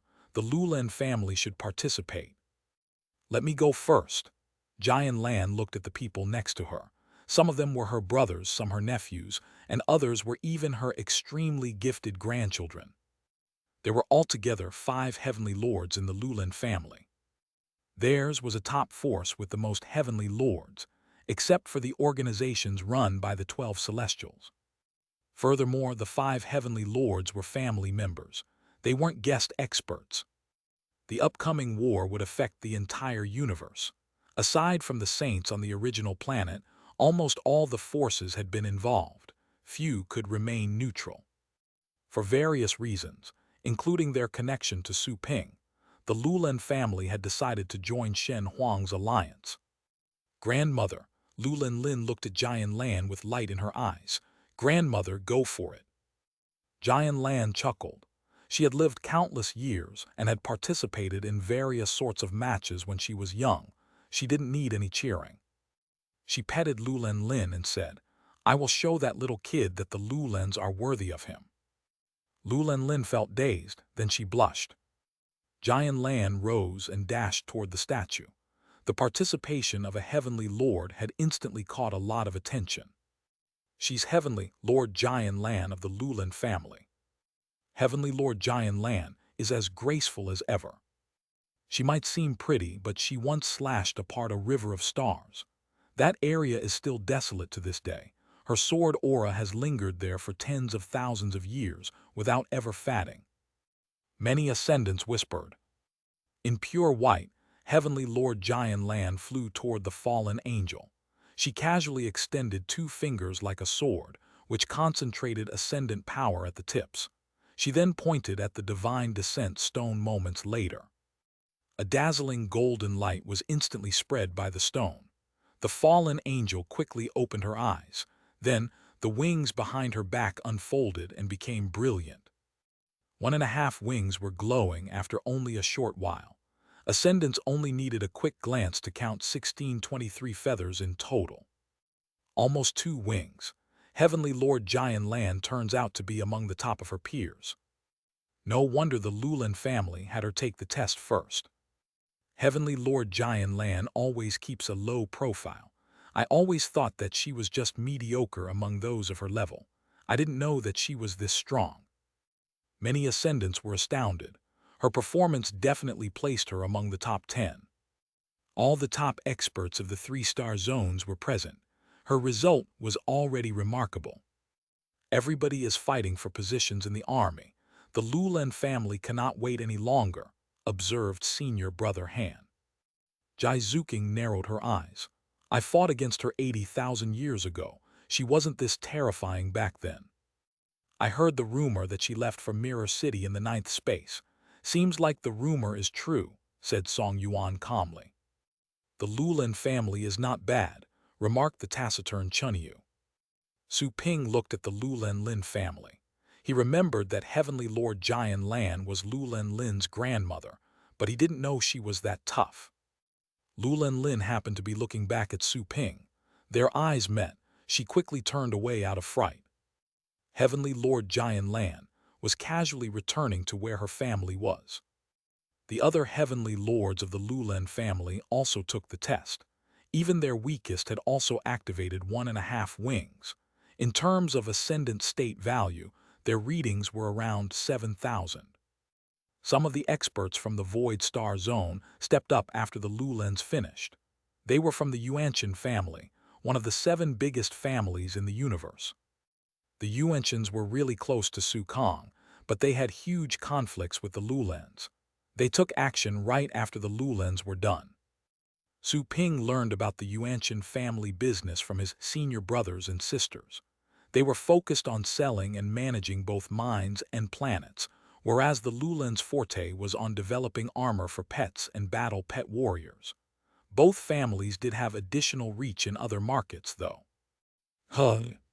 Su Ping suddenly saw a petite girl amongst Yuanshans and found her familiar. Lulu, what's wrong? Next to that girl was a plump and elegant ascendant state woman. Noticing the girl's reaction, she turned to find the cause and only saw Shen Huang's disciples, including the unparalleled genius who had become the center of attention in recent times. And nothing. Yuan Linglu quickly shook her head while having conflicting emotions. She had the idea that she would never see Su Ping again after she left the Blue Planet. But then she met him during the Universe Geniuses contest and was left far behind. She thought that would be it. They were worlds apart and would never meet again. However, she was noticed by the Yuanshan family thanks to her performance in the Universe Geniuses contest. They realized that she carried the Yuanshan family's bloodline. They received her in the family and activated her bloodline through various rituals and secret techniques. Her latent power was activated, replacing her former physique with the Void Mountain Constitution, one of the top 10 in the universe. Because of that, the Yuanshan family started to invest a lot of resources on her. She was even admitted by the Divine Dome Academy, becoming one of the institution's goddesses.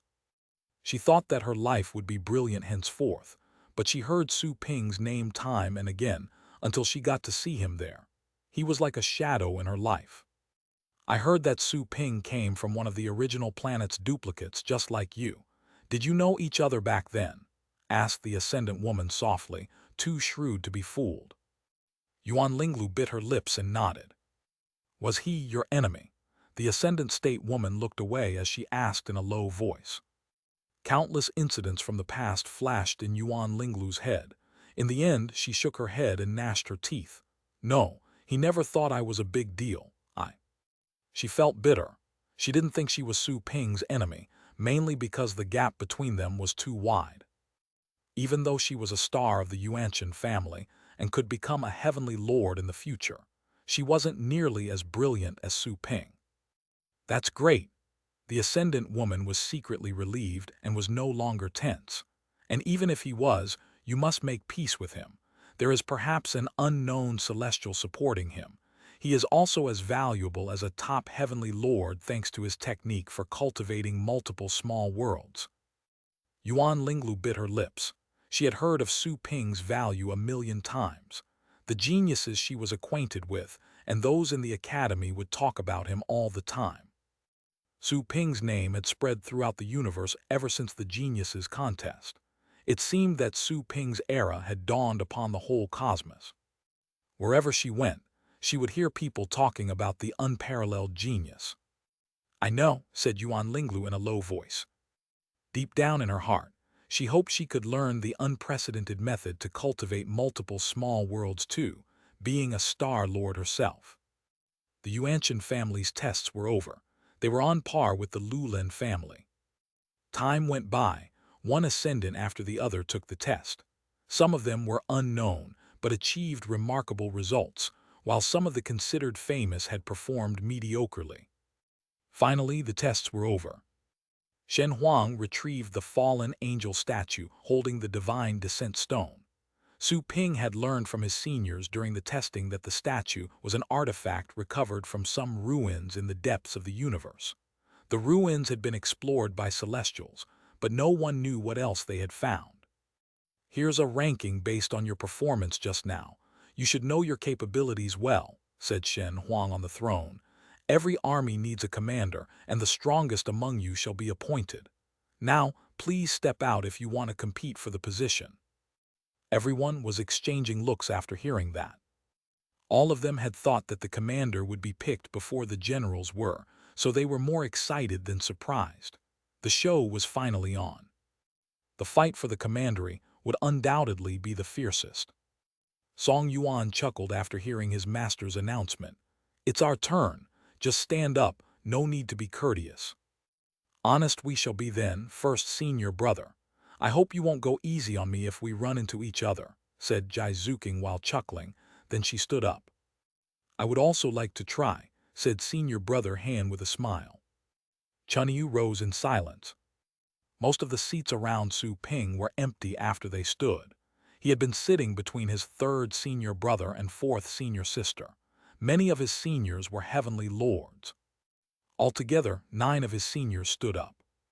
"Senior brother Yulong, go for it," Su Ping cheered. The latter smiled. "I should be able to win as long as I don't encounter the monsters that sat next to you." The nearby Zhu Feng said angrily, "Stop being pretentious. Everybody knows that you're as sly as a leech." The heavenly lords from the other forces had also moved by then. As for the ascendants who weren't heavenly lords, most were sensible enough to sit that one out. Only 3 of them chose to join the competition, which caught a lot of attention. All those present looked around to see the participants, seeing more than 40 heavenly lords in total. Only 13 of them stayed in the auditorium. They had obviously chosen to save their strength after considering their odds. "All right, everyone will enter the void battlefield where we left our clones. You'll be qualified to join the following contest if you can endure one punch given by a clone. Those who fail will be eliminated. You can come out and wait for the next competition round." Everybody was calm. They had clearly been previously briefed about the selection process. All the heavenly lords rushed into the bubbly battlefield. The fog in the partial bubble was dispersed when they entered, revealing the vast terrains inside. All the participants were as small as ants inside. It seemed that the inner space had been expanded hundreds of times. Everybody then saw the 3 celestials inside. They were actually clones with celestial power. Endure one punch from a celestial. Su Ping's eyes glittered. He looked at his master hovering above. "With how sturdy my body is, it shouldn't be a problem for me to take a punch from my master, right?" Chapter 1195, Quick Elimination. "This filtering is too brutal. The strike of a celestial's clone. I'd feel proud of myself if I didn't wet my pants. We're all ascendants, but such a gap is too much." All the ascendants talked in whispers. They would surely be eliminated if they participated. It would be a complete waste of time. The heavenly lords in the void battlefield quickly took action. They picked a direction and flew towards the 3 celestials' clones. Next, they reached the 3 clones and the test began. The trio punched slowly, but the space collapsed at a visible speed. There seemed to be black holes in their palms. The blasts were so terrifying that even the ascendants witnessing the test felt a chill. The heavenly lords resisted the strikes via different means. Most of them released their domains, which covered the entire area, making it impossible to see what was happening with clarity. They were probably afraid that the ascendants watching would remember their trump cards, which would give them a disadvantage in the following competition. Domains faded away soon after being established, revealing the casters within. Some seemed to be wounded, breathing heavily with their backs bent. Some seemed fine, but it soon became evident that they were shivering upon closer inspection. The single-punch test was very fast, not taking more than 5 seconds for each participant. Then, they suddenly disappeared. It seemed that they had been relocated to a place removed from the eyes of the audience. The rest of the heavenly lords took the test one after the other. Su Ping observed carefully, noticing that the celestial clones were tough, but they were different when compared to those found in cultivation sites. In general, they're weaker than their counterparts I've met in cultivation sites. Su Ping frowned a bit. This wasn't a cause for great delight or surprise, as it was within his expectations. However, he was disappointed in a way. His universe couldn't compare to the top cultivation sites at all. Some of the gods and the souls in the chaotic realm of the undead were better than the celestials of his universe. After all, those ancient planes had ancestral gods and were more competitive. They had a longer history, too. There's still a long journey for our universe. It's too young, Su Ping thought. He was even more determined to disseminate the multiple small worlds technique and that way accelerate the overall development. The catastrophes that happened to the cultivation sites would be unimaginably destructive if they ever happened to his universe. The test in the void battlefield was quickly conducted while he pondered over those matters. Some heavenly lords unleashed their domains, while others acted in the open. Song Yuan, for example, faced Su Kang instead of his master. He punched back with a smile when her celestial clone punched him. Their fists collided, producing a dazzling light as if stars would have burst out. Then, an infinite, scorching energy surged like torrents and drowned them. Everybody finally saw that Song Yuan emerged unscathed after the energy dispersed. Elsewhere, Liu Zia, the first disciple of the Red Fire Star Zone Celestial, confronted Shen Huang by raising a hand and invoking a dark region. Shen Huang's punch was bogged down in the darkness. Its violent power was buried. The attack struggled for a moment but gradually thawed over. The process seemed quite simple, but it showed how terrifying the Night Reaper was. Indeed, the gap between heavenly lords is massive too. I can't believe this. Even though they're heavenly lords, they're on the same level as we are. Not only are they dwarfing us, they are also competing fiercely amongst themselves. I feel suffocated. That heavenly lord failed, didn't he? Everyone looked at a certain heavenly lord whose domain cracked as soon as it was unfolded. He lay still, apparently unconscious. Then he was gone. Su Ping observed in silence.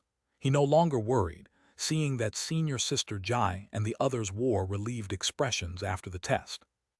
However, 3 of his senior brothers looked regretful in the end. Su Ping then remembered that their earlier test results suggested that they were bottom-rung heavenly lords. They had probably failed. It shouldn't be a problem for me to survive a punch from one of those clones. Even though he couldn't feel the power of their collisions firsthand, he was still able to reach such a conclusion from what he could see. Grandmother. Lulan Lin watched anxiously as her relative was being tested.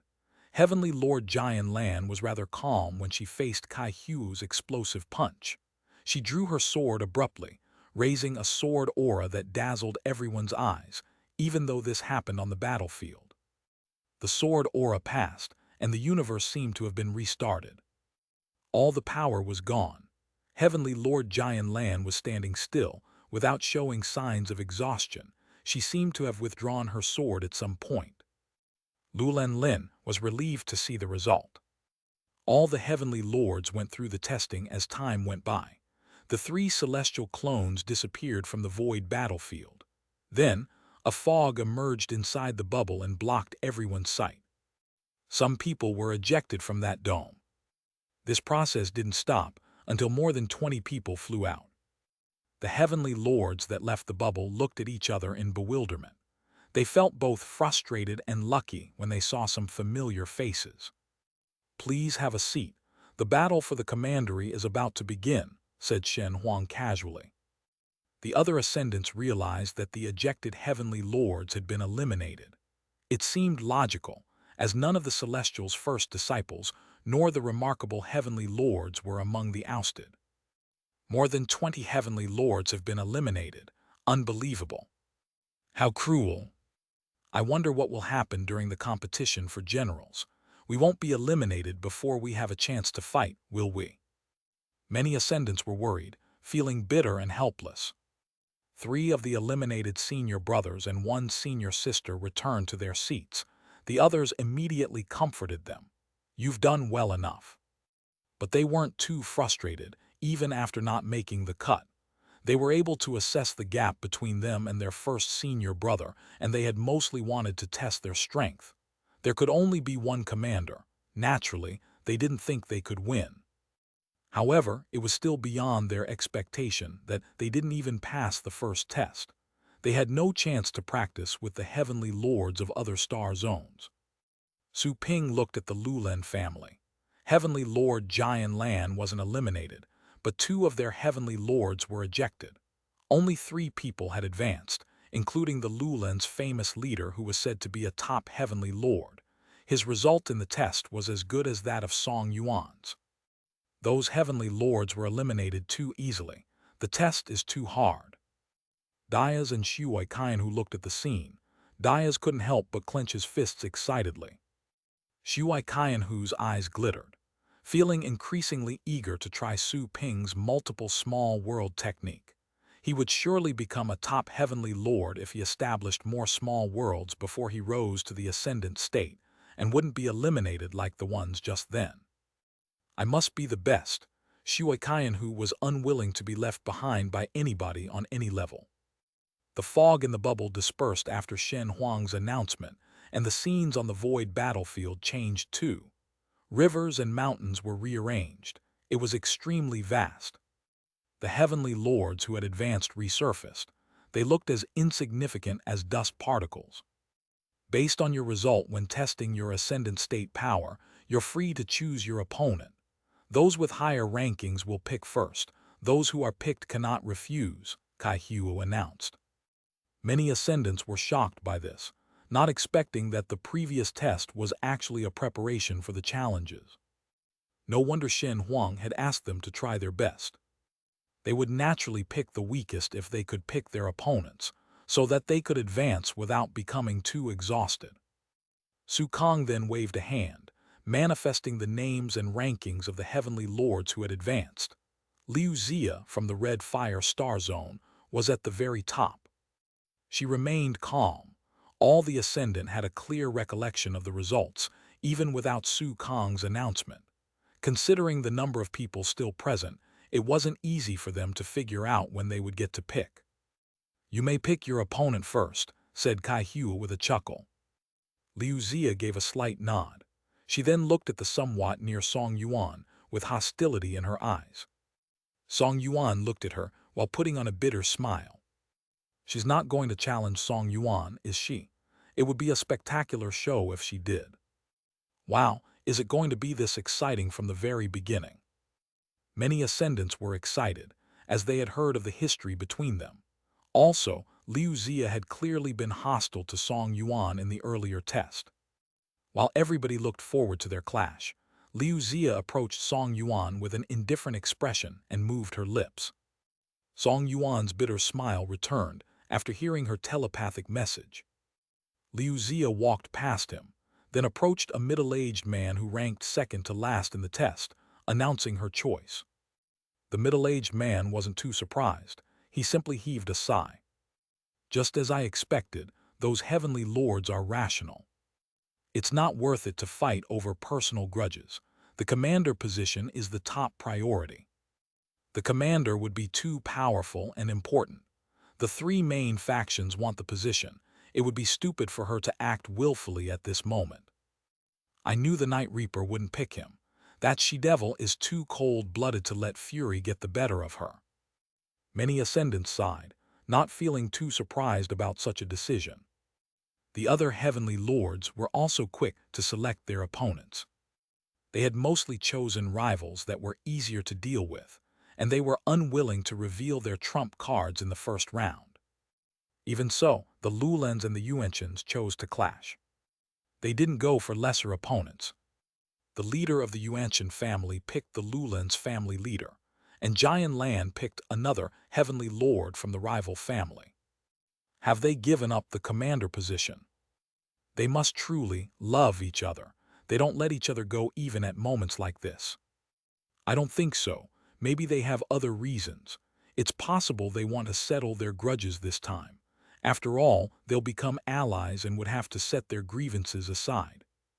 That's true. This competition would also be a chance for reconciliation. Many ascendants speculated. The confrontation of the 2 families made the lower-ranked heavenly lords feel relieved. This would mean that they too would have a chance to pick opponents. The selection ended, and it was time for the first battle. Liu Xia was the first to step up. Her opponent was an old-looking fellow. Regardless of appearance, he could actually be significantly younger than her. The battle began. Liuzia simply unfolded her domain of eternal night and covered the battlefield. Everybody saw that a black hole began to spin, with light bursting out every now and then, as if a man-eating monster were hidden in the dark. The battle soon came to an end. Liuzia was quietly standing in the void, and the old man lay unconscious on the ground. The ascendant cultivators were lost for words, seeing how fast the battle had ended. That old man was a renowned heavenly lord anyway. Many peers had heard of him. Who would have thought that the man couldn't endure half an hour against the Night Reaper? Is it possible that some heavenly lords are as far apart in strength as we are when compared to star lords? Stop talking, I need a moment. The ascendants felt chills all over. All the heavenly lords were still in the ascendant state. They were technically at the same level. There's indeed the aura of the darkest law. It might not be the law itself, but they must share the same origin. If I can grasp it, I'll be able to understand my darkest law better. Su Ping's eyes glittered. Even though the battle was awfully short, he sensed that the Night Reaper's power was very similar to that of his sorcerer's constitution. If there was a chance, he would definitely request his master to make the proper introductions so he could talk to her. The heavenly lord who failed was teleported out after the battle. There would be no more chances for him to fight again. Only the one who won all the battles would attain the commander position. Those who failed would be directly eliminated. Song Yuan's battle soon took place. He had also picked a heavenly lord whose ranking was low in the previous test. Even though the opponent probably had other trump cards that helped him resist the celestial state strike, he was still defeated by Song Yuan with ease. Just like Liuzia, Song Yuan had unfolded his domain and covered his battle, so that others couldn't get to see his trump cards. Chapter 1196, Observation of True Knowledge. Battle results aside, this is truly a rare opportunity to practice with a top heavenly lord. So to speak, it's a shame we didn't participate in the competition. What shame are you speaking of? You wouldn't have withstood the celestial attack.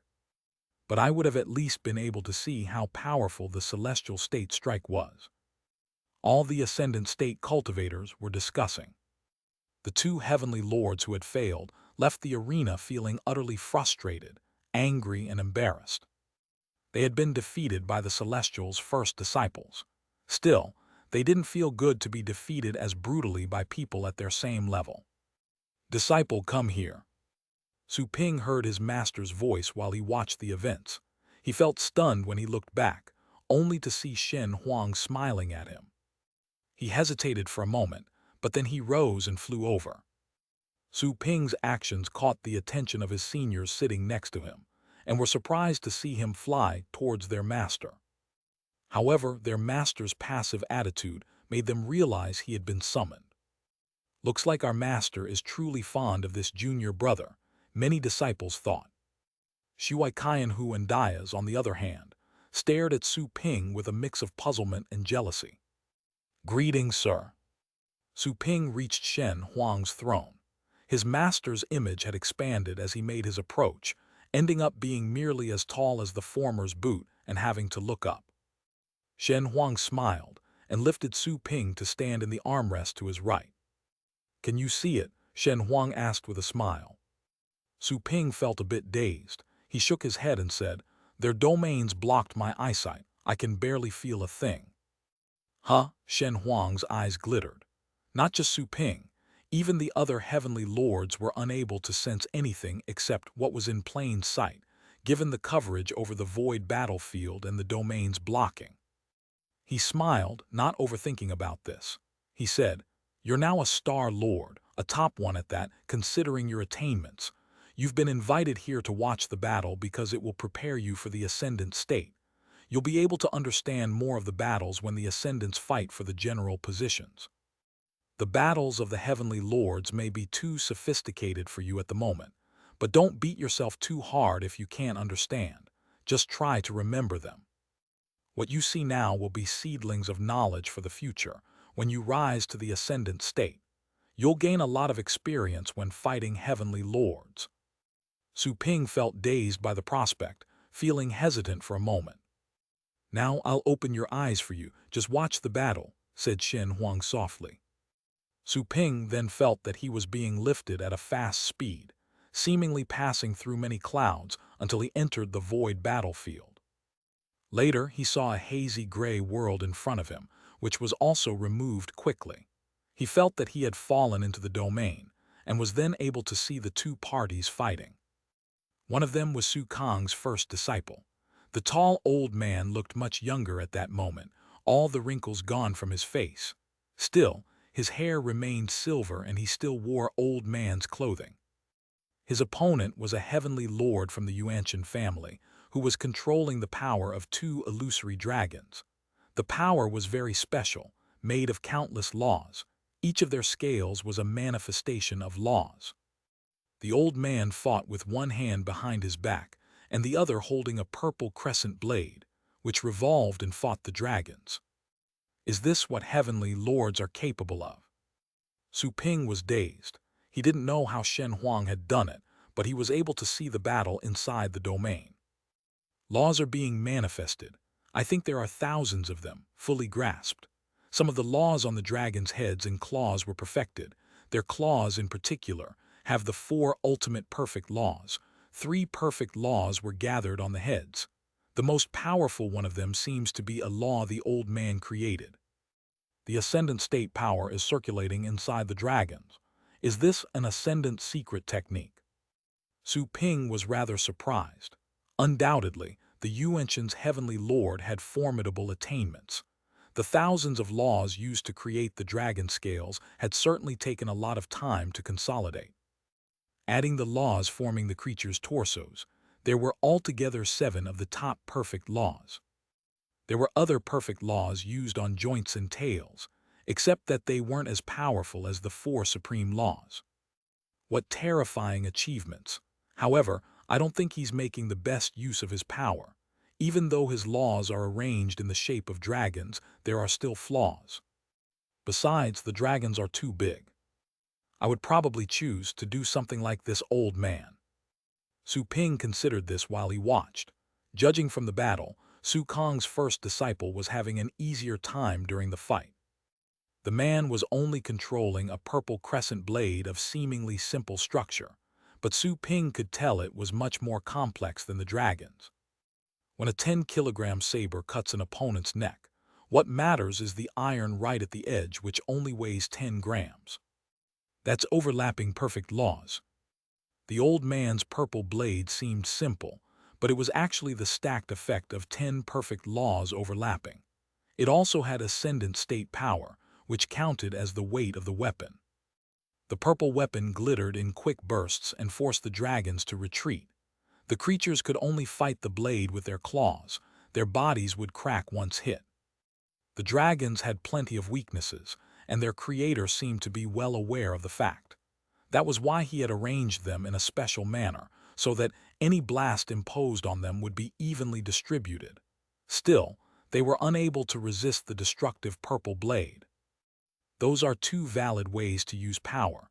One of them is overlapping the power while the other balances. Both approaches are useful. Su Ping was fascinated. The dragons were quickly destroyed by the purple blade, though, one after the other, and their power surged. The old man then charged forward and soon won. His opponent seemed to know it was impossible to win at that point. There weren't other trump cards. The man simply quit. The battle came to an end. The contenders looked and nodded at each other. After that, the heavenly lord of the Yuanshan family was sent out of the void battlefield. Do you know why the guy's seemingly powerful dragons were defeated in the end? Shen Huang asked Su Ping telepathically once the battle ended. Su Ping paused for a moment. Am I expected to give an answer? Right when he was about to reply, Shen Huang simply said via telepathy, it's because their expertise and law usage are different. Just remember what you saw. You'll know the answer when you rise to the ascendant state. So it wasn't really a question, just a conversation starter.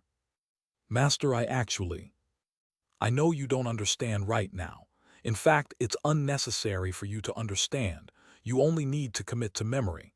Even if I explained right now, it would only disturb your mind. Empty talk is useless, said Shen Huang. Su Ping opened his mouth and nodded. He chose to play along. Down below, the other disciples saw their interaction as his master's way of seizing the chance to teach Su Ping. They were quite envious. Even the ascendant-level disciples who had been taught for many years felt conflicted. Just as expected, the legendary junior was loved by their master. Elsewhere, Kaihuo and Su Kang noticed Shen Huang's actions, noticing how Shen Huang was guiding his disciple.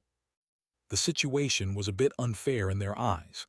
Still, they didn't comment on it, simply turning a blind eye to such a trivial matter. After all, Su Ping was unlike other juniors. They were still hoping that Su Ping would teach them the multiple small world technique. The participant who had ranked fourth in the earlier test took action. He also selected a lower-ranking heavenly lord. Another fierce battle began.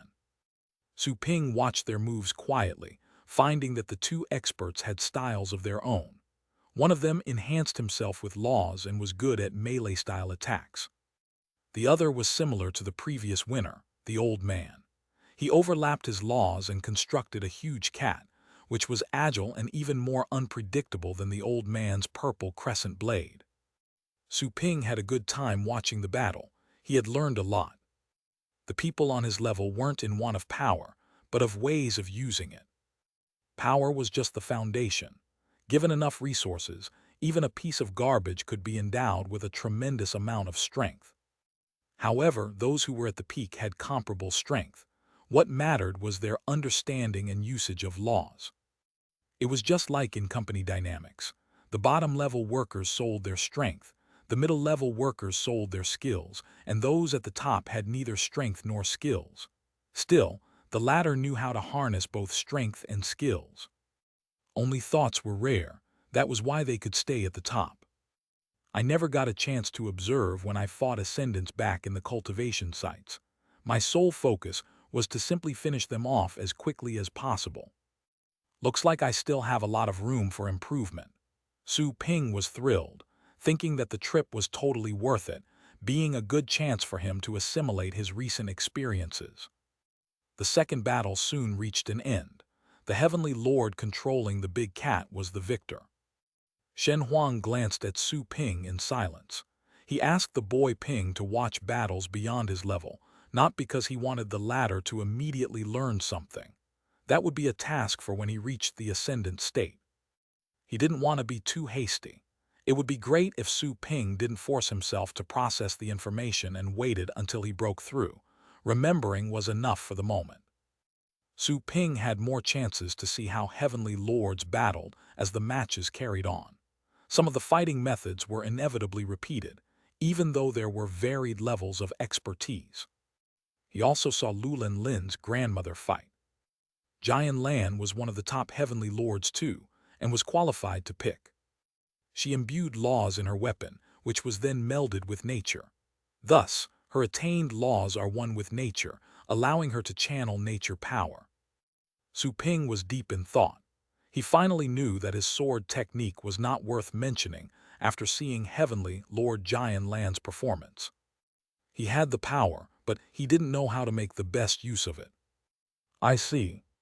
There were all kinds of sword techniques in his head, including those he had created on his own, and the sky execution technique he had learned from Jai Zuking. Sword techniques were just the surface. He had an epiphany. So, the highest level of the sky execution technique is not about shaking the world with my own power, but to do so with the world's own power. My sword is just the medium. His understanding of the sky execution technique was instantly perfected. However, he thought that the sword technique had flaws. There had to be more effective ways to use it, but he was still too weak to understand. It would be wasteful if the world's power is used to hit the world itself. That's not the way I should wield my sword if I want to break through. Jian Lan's battle was over while Su Ping was deep in thought.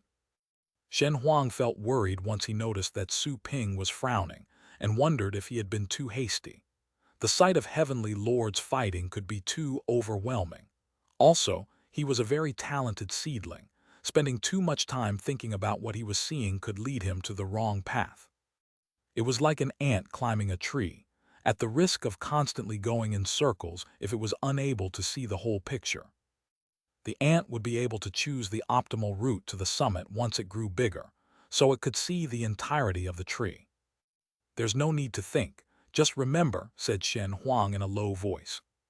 Su Ping was woken up from his meditation.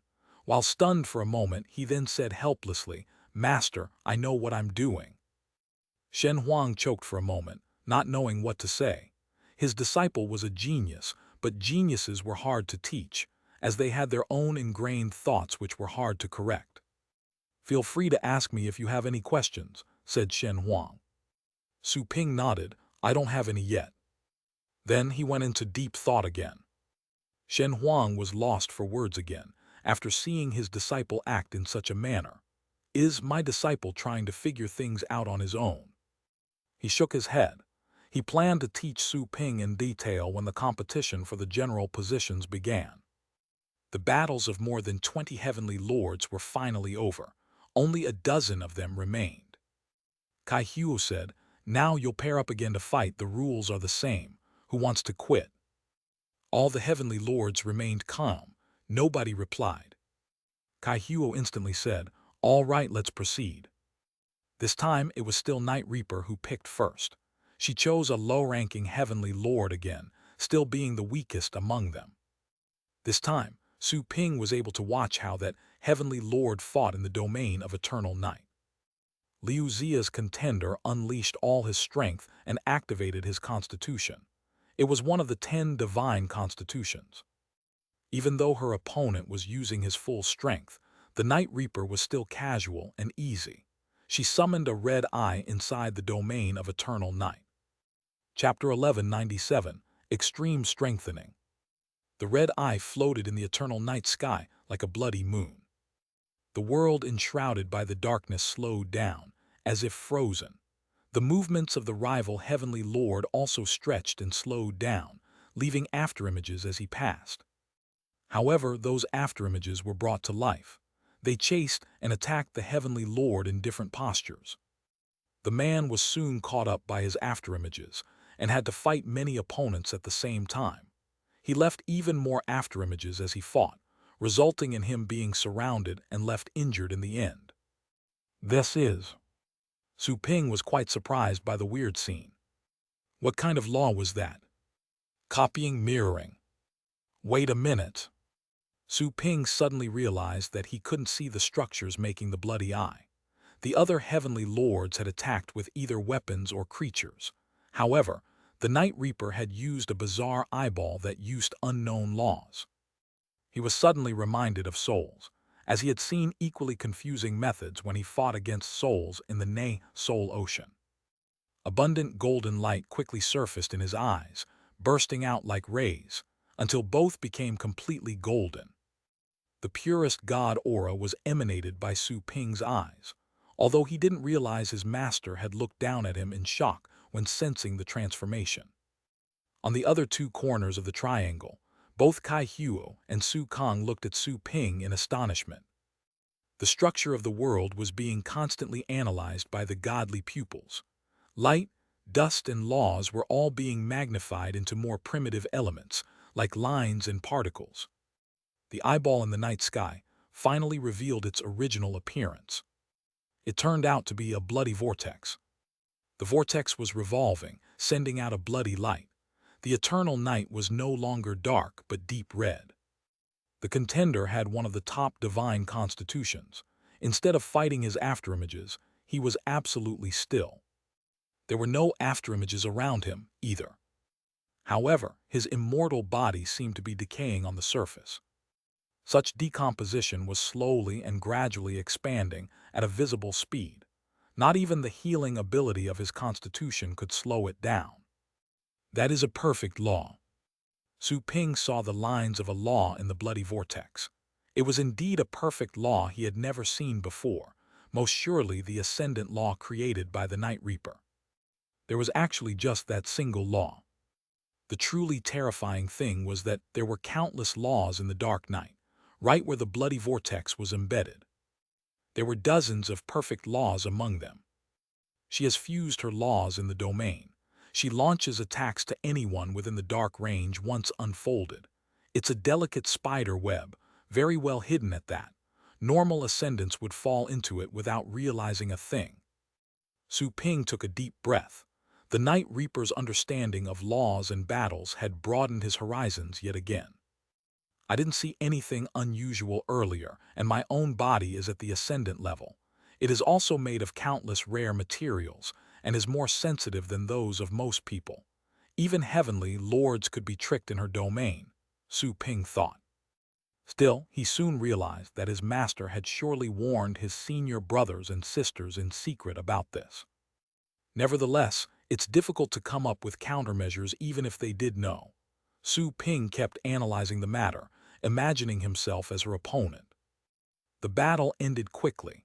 The heavenly lord attacked under the dark domain stood still until his body was just bones.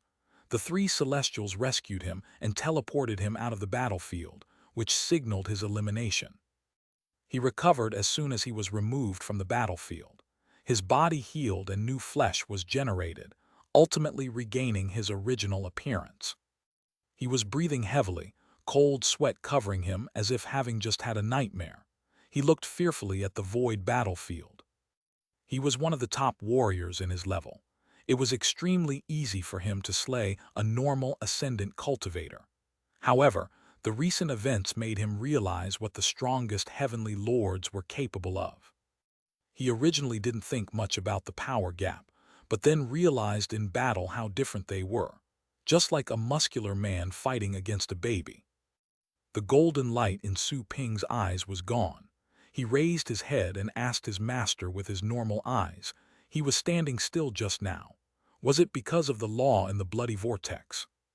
Shen Huang's expression changed a little. You can see the eyeball's true appearance. More or less, said Su Ping. He couldn't really dispel the eyeball's illusion with the naked eye. Shen Huang looked at him thoughtfully but didn't ask about his disciple's golden eyes. He had already made a guess. The smarter the person, the fewer questions asked. That's right. It's Liu Zia's ascendant state law, which was constructed with her domain. She can put anyone to sleep forever under that eternal night. She also has the reincarnation divine constitution, one of the top 10 constitutions. Reincarnation. Su Ping felt dazed as he remembered Diaz, his junior who also had such physique. That's right, she has the same constitution as Diaz. However, she has already developed hers to the fullest. She even fused it with elements from other constitutions, so it's no longer a pure reincarnation divine constitution. She has named it the Eternal Sleep Constitution. The constitution was made due to a fortuitous incident. It can't be copied or passed on. That is why it's not listed among the top 10 divine constitutions in the Federation. Got it. Su Ping nodded and then asked, Master, do you know what the fortuitous incident was? Dazed for a moment, Shen Huang looked at the battlefield and said, I don't know the details, but I heard it's related to her receiving a drop of blood from an ancient corpse. A drop of blood from a corpse. Su Ping was stunned. Why would a drop from a corpse's blood cause such mutations to one of the best constitutions in the universe?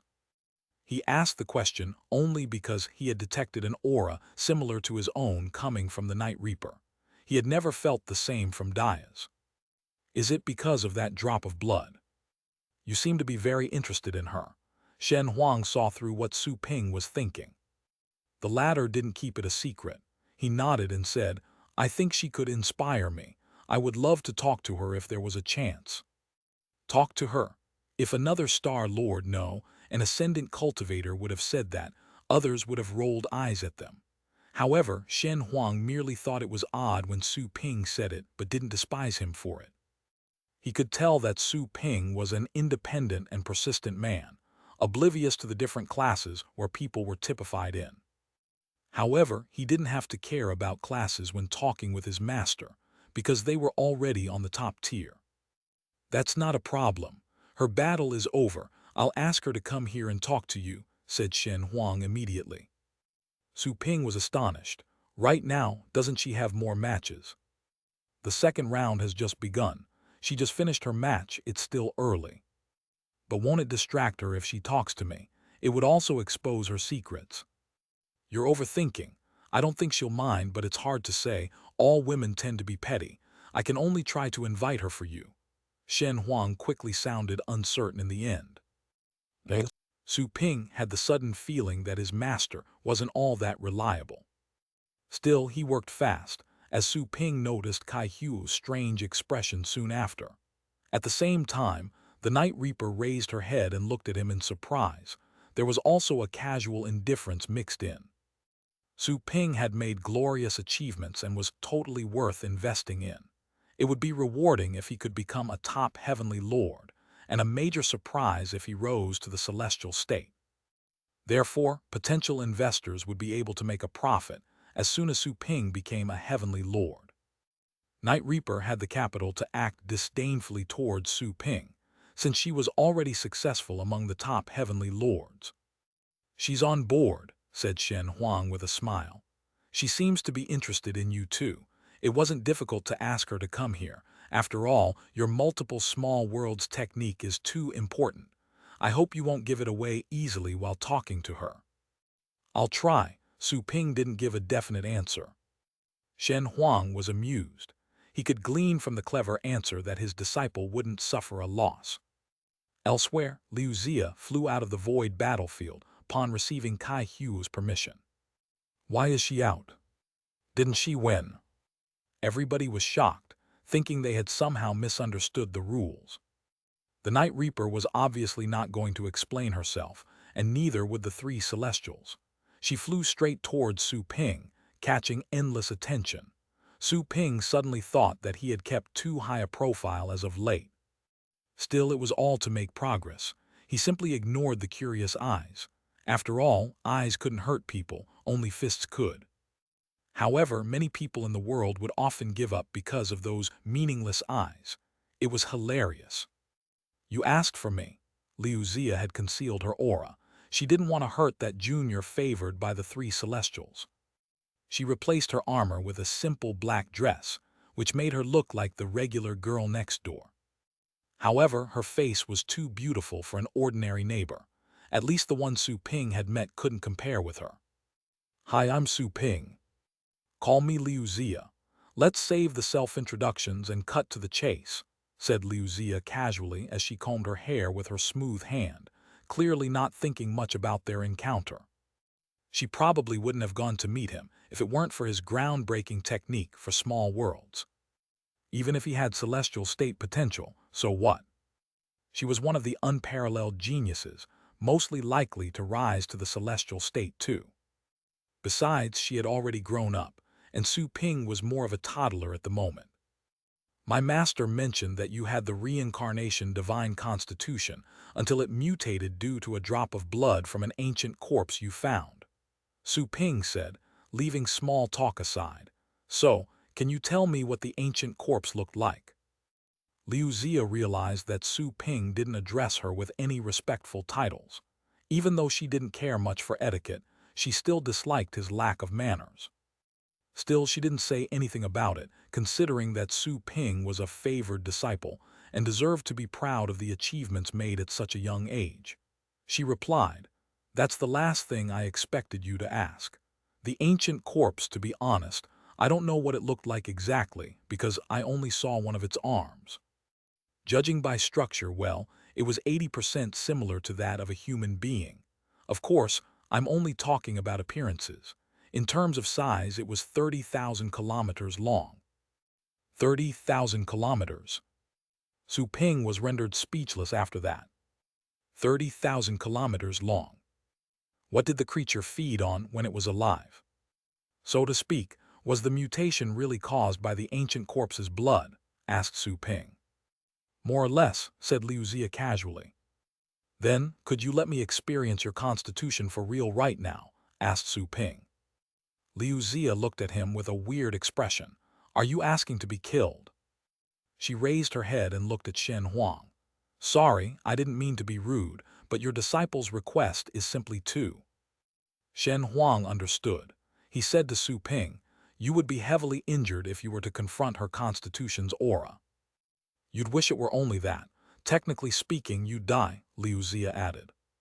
Su Ping wanted to say he could endure it, but then he wasn't sure, considering how serious they were. He asked his master, "Master, can't you protect me?" "If I did, you wouldn't be able to experience the real thing.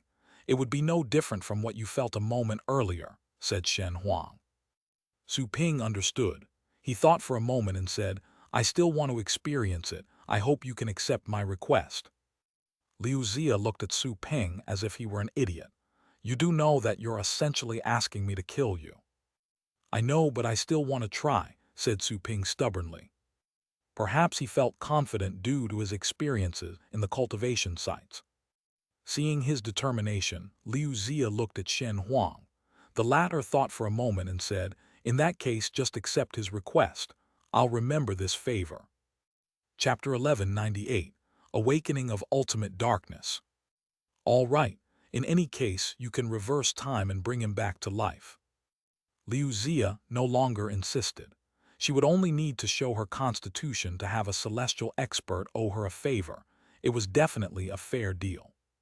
Shen Huang raised his enormous hand and imposed a stream of power on the pair. They were caught in what appeared to be a solidified water ball. Once inside, Su Ping and Liu Zia immediately felt that the space around them was infinitely stretched. They were still standing on the throne's armrest, but the area had grown to a degree that it made them feel they had entered an independent world. "This is a celestial expert's world." Su Ping examined the environment carefully. The world was similar to those of celestials from the cultivation sites, but still vastly different from those of Star Lords, as it was bigger and with fewer flaws. No flowing laws could be seen. They seemed to be standing in the old universe. Its overall making was clearly different from those of Ascendance 2, where the aura of flowing perfect laws and the Ascendant state power could still be detected. If Star Lords have small worlds, Ascendants have big worlds and Celestials have small universes. Su Ping had an epiphany while recalling things he had read in some secret books. Perhaps the entities above the celestial state had created real universes. Then what did ancestral gods grasp? "Ready?" Liu Zia's question sobered him up. He focused his attention and nodded, "Yes." Liu Zia didn't hold back once she received confirmation. A dark and abundant ascendant power burst out of her body. It seemed as if there were a destructive black hole in her chest, which was about to consume her body. Dark stripes were surfacing on her fair skin, and golden divine power was flowing in those circuits. Su Ping gradually felt excited as her aura began to spread, as if some ferocious beast were being awakened inside him. However, such a stimulus didn't frighten him. Rather, his blood was flowing faster beyond his control. His heart was beating fast too, and his pores were opening. His body was gradually entering battle mode due to the energy surge. "Huh." Liu Zia's keen senses noticed that something was off. She narrowed her eyes and looked at Su Ping, only to find that his eyes were calm, with a dab of hidden excitement. She suddenly wondered if she was too alluring. She had already adjusted her body to her satisfaction. Countless Ascendance cultivators had pursued her. Had she manipulated them, she would have already gathered as much wealth as the top 7 families in the universe. "Humph, pull yourself together." Liu Zia snorted but ignored Su Ping's rude expression as the favor was already owed. Besides, Su Ping was merely a Star Lord. It was understandable that he would fall to her charms. It wasn't his fault. The abundant dark aura completely covered her body soon after. Her body then transformed and revealed what it actually was. There were scary and sharp stings on her head, which spread out like horns. Her whole body was covered in purple and black stripes. Bones protruded on her collarbone like scythes, and her fingers became long and sharp. Her energy armor was gone, substituted by a softer black covering that accentuated her breasts and made her look sexy and alluring. Su Ping stared at her, feeling quite excited. The sorcerer's divine constitution, formerly suppressed by the ancient deity constitution and the soul entity, was almost breaking the genetic restraints. This aura is of the same kind. According to the Golden Crow elders, this is an ancient constitution. The creatures that were first born in the universe, long before the gods, were known as sorcerers. There were all sorts of mythical creatures in the age of sorcerers. The mutation of her constitution has to do with sorcerers. Did the arm she saw belong to one of them? All kinds of thoughts rolled around in Su Ping's head. There was an extremely long history when it came to the evolution of life. As far as Su Ping knew, there was the era of mythical creatures, the era of gods, the era of deities, and the modern era, when all kinds of techniques were created. Maybe I'll be able to fully activate my sorcerer's divine constitution if I find the arm she mentioned. Su Ping's eyes glittered with excitement. Once his constitution was working in full, he would be able to grasp the underlying path. Maybe it would be another path that would allow him to establish a small world. You! Liu Zia stared at Su Ping and somehow felt uneasy, even though she had lived countless years. She even felt a bit shy. As a result, she nearly ignored the fact that Su Ping was able to endure the effects of her constitution. Huh? Shen Huang was still focused on them, and also noticed Su Ping's peculiar status. He gazed at him for a moment and was shocked. An ascendant state body. He was greatly shocked. He knew that Su Ping was amongst the top geniuses, and still, he had underestimated his disciple. A Star Lord with an ascendant state body was a first for him. Even though the ascendant power was faint, Shen Huang was sure that Su Ping did have such a body. No wonder he could endure the current pressure without being crushed. Is there anything else about this disciple that I'm not aware of? Shen Huang was shocked and speechless, thinking he was an embarrassment as a master. He never taught Su Ping much, and the latter kept on slapping him in the face. Was the youngster self-taught? He grew vigilant upon remembering the store backing the boy, and his eyes glittered. Fortunately, he was Su Ping's master after all. Given such a connection, getting in touch with Su Ping's backer was possible. Liu Zia also noticed Su Ping's bizarre condition at the moment, then narrowed her eyes in shock. Ascendant state power, your body is. Su Ping's body also responded to the stimulus of her constitution, becoming completely dark. His eyes also turned black, emitting a wicked aura. He felt like a bottomless abyss. Her eyes widened. She had never been as shocked in the 100,000 years prior. He has already grown up. Is this why he's confident? Liu Zia knew that Su Ping would be capable of using ascendant treasures with his current body, and would only get killed unless he was too reckless. Only the top heavenly lords or celestials could present danger to his life. Besides, his body is giving off an aura. It's really familiar. Liu Zia gradually felt that something was awfully wrong, and her blood seemed to be boiling. There was an unconscious drive to approach Su Ping. The similar aura coming from Su Ping's body seemed to be much purer. She couldn't help but walk towards Su Ping. They were drawing closer and closer. Her aura was even more stimulating to Su Ping as the distance shortened. Su Ping woke up from a dazed state, then realized that his sorcerer's divine constitution had been activated. He no longer tried to hide it, using it in full force since it had already been exposed. The surrounding rays of light seemed to be swallowed. Not just that, all substances and energy were gone too. The sorcerer's divine constitution was transforming all energy into pure dark energy. I didn't expect you to be such a big surprise. Liu Zia looked at Su Ping with a face showing conflicting emotions. She remembered all the miracles the kid had worked. She had never anticipated to find that he would attain an ascendant body while still being a Star Lord. Do you know where the arm you mentioned is right now? Asked Su Ping. Liu Zia's eyes glittered. Your constitution has the same aura as mine, but that's not the reincarnation divine constitution. Is your constitution related to the ancient corpse too? That's the only explanation possible. It's been frozen in my master's treasury. If you want it, you must ask your master to help. Okay, Su Ping nodded, believing that his master would indeed help. Your body. Liu Zia's eyes glittered. She couldn't help but touch Su Ping's chest, feeling even closer to him. There was an itching feeling across her body. A certain voice was shouting inside her heart, asking her to meld with Su Ping's body and his aura. Su Ping shivered when Liu Zia's finger touched him. He suddenly felt the strong urge to tear that woman apart and assimilate her into his body. Fortunately, the extraordinary willpower he had developed after his visits to the cultivation sites had aided in curbing his rising desire. He took a deep breath and gritted his teeth. Better keep some distance from me.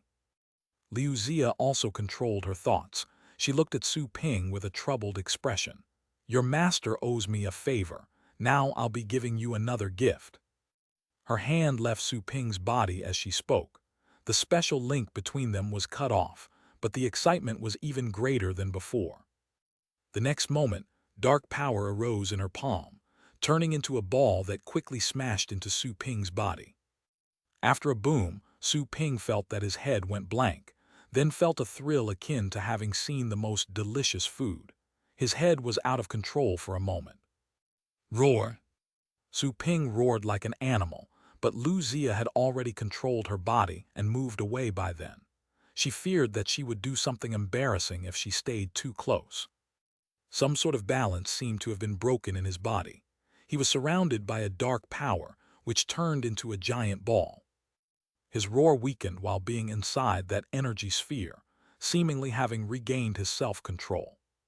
Liu Zia glanced at him, then canceled her constitution's ira. She moved out of Shen Huang's universe like a wisp of smoke. Shen Huang stared at her as she reappeared outside the sphere. Her actions confirmed the expectations for a top heavenly lord, having easily broken free from a celestial's universe.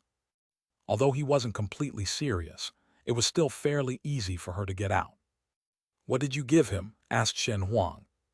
What he wanted. The redness on Liu Zia's face faded away, gradually returning to her former cold demeanor. She said to Shen Huang, if that is all, I'll be on my way. Shen Huang looked at her and nodded, thank you. Liu Zia nodded in silence, then flew back to the void battlefield. Once Liu Zia returned, everybody realized that she had just left the battlefield because of Shen Huang's invitation. Shen Huang invited the Night Reaper in the middle of this important contest, all for his disciples' sake, and Kai Luo gave her permission. It seems that all three Celestials think highly of the kid. You don't say. He's only a Star Lord right now. He'll surely become a heavenly lord to look up to when he enters the Ascendant state. Becoming an Ascendant isn't that easy. Many geniuses remain stuck in the bottleneck their entire lives. It's hard to tell. That being said, there's still a great chance for him to break through. Those who are really persistent are rare. Let's not piss him off. Everybody was discussing, none underestimating Su Ping, the rising Star Lord. The juniors taken there to watch the contest were mostly Star Lords. They looked at the dark sphere on top of the throne's armrest with conflicted expressions. They were all unparalleled geniuses in the outside world, but Su Ping had eclipsed them all. The gap between us will only get bigger and bigger. Diaz heaved a helpless sigh, as he had long given up on the idea of catching up to Su Ping. Still, he was jealous to see the latter's privileges. Shui Kaianhu shook his head while nursing complex feelings. Su Ping continued his contemplation in a pure, dark world atop the Celestial's armrest, while heavenly lords were fighting in the distance. He seemed to be in another time and space. It feels as if I were in the divine eye or the deity rivers in the cultivation sites again. Is there a door to another world deep inside this constitution? Su Ping wondered, then felt the intense power of darkness. He was absolutely awake at that moment. All kinds of understandings regarding the sorcerer's divine constitution surged inside his head. Su Ping had an epiphany. Perhaps this is what the universe looked like at the beginning. At the same time, in the void battlefield, a brilliant sword aura sliced a red domain open. Heavenly Lord Jian Lan and a peer from the Yuanshan family were fighting fiercely, both equally strong. Neither of them could split their attention and cover their domains anymore, and merely focused all their strength on attacking. Grandmother. Lu Lin felt concerned.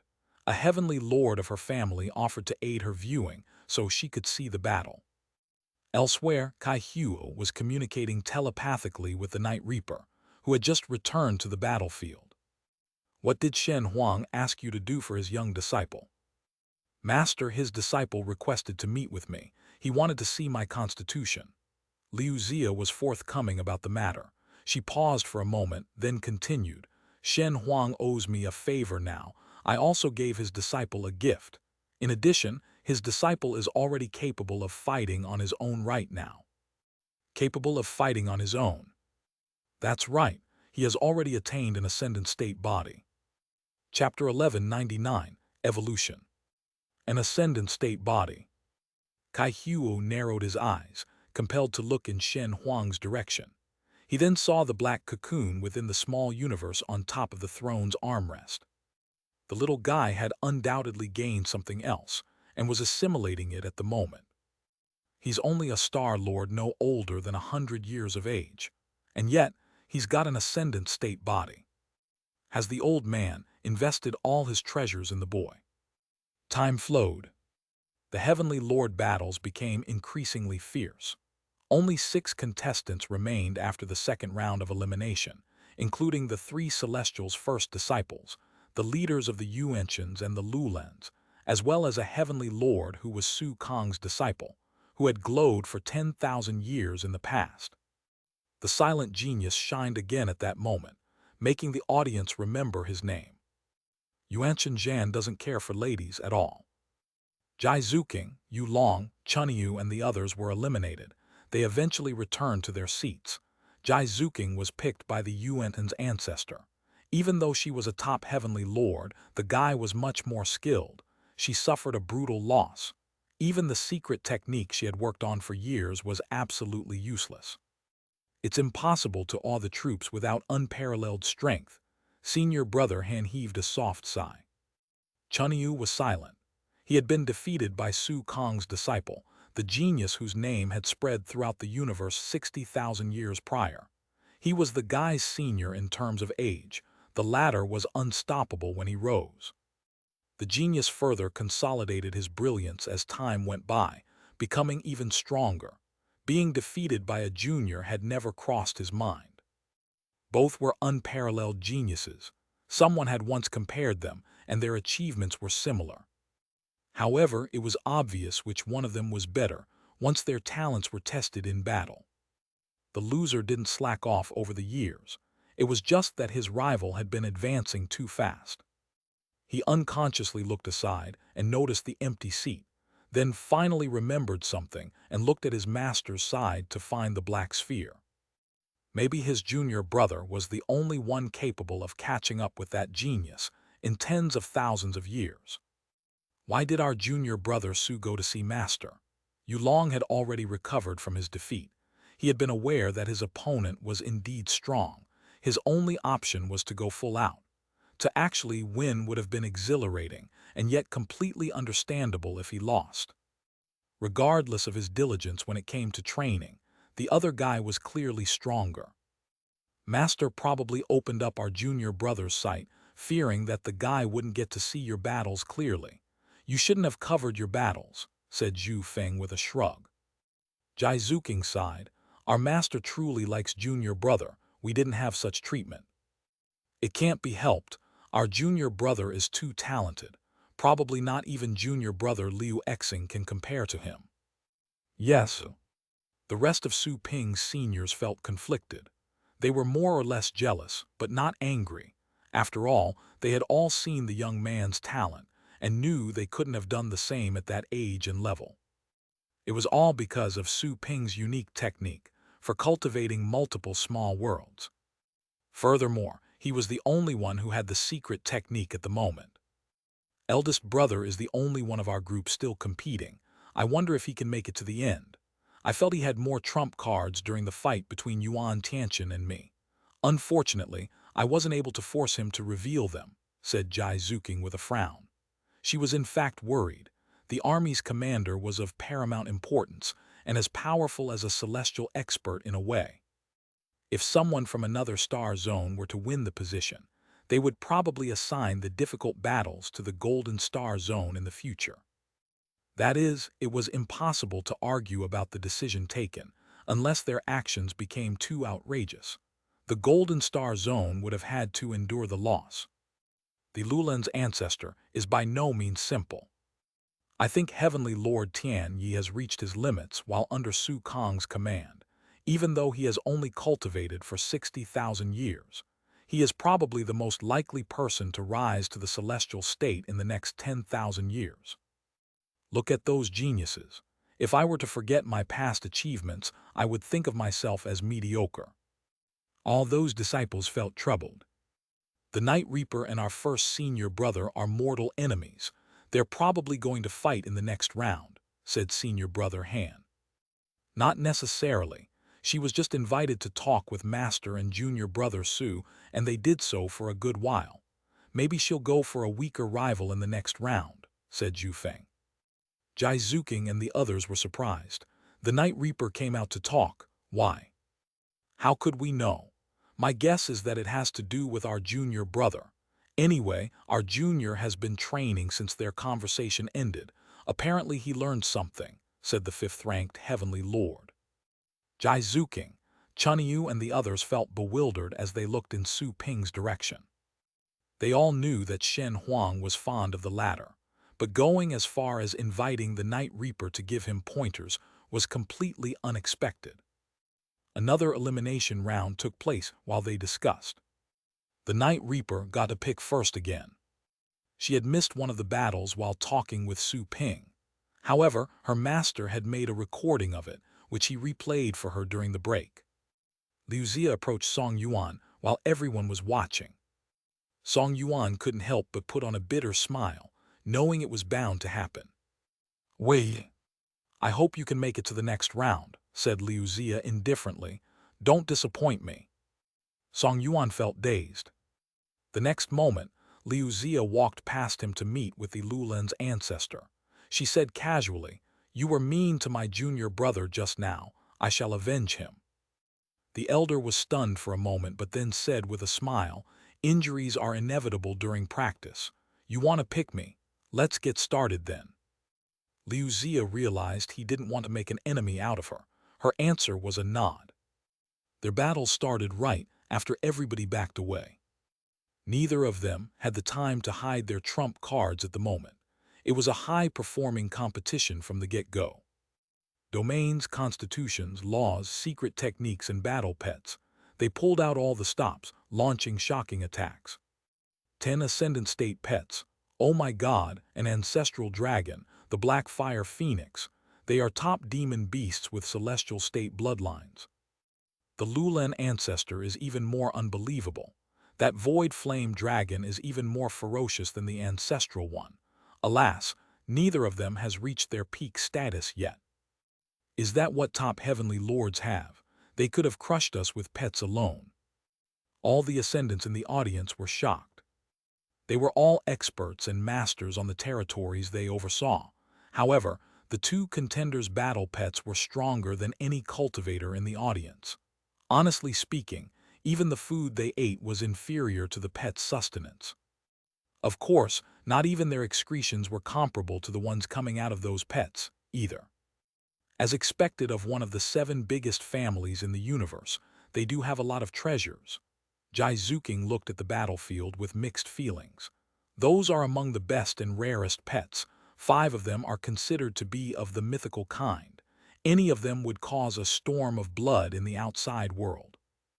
The top rare pets in the Federation had another name, aside from the one related to their level. Celestial pets were collectively known as mythical pets. Pets with top, ascendant bloodline were known as legendary pets. Lesser pets didn't have special names. They were simply categorized as ascendant or star lord pets. Even celestials would fight over a mythical pet. There were currently 5 mythical pets among all the pets summoned by the Lulan ancestor. It was clear that the guy had acquired those pets via unknown ways. The creatures had already become adults, but were unable to reach the peak of their bloodlines due to the man's limitation in relation to his own level.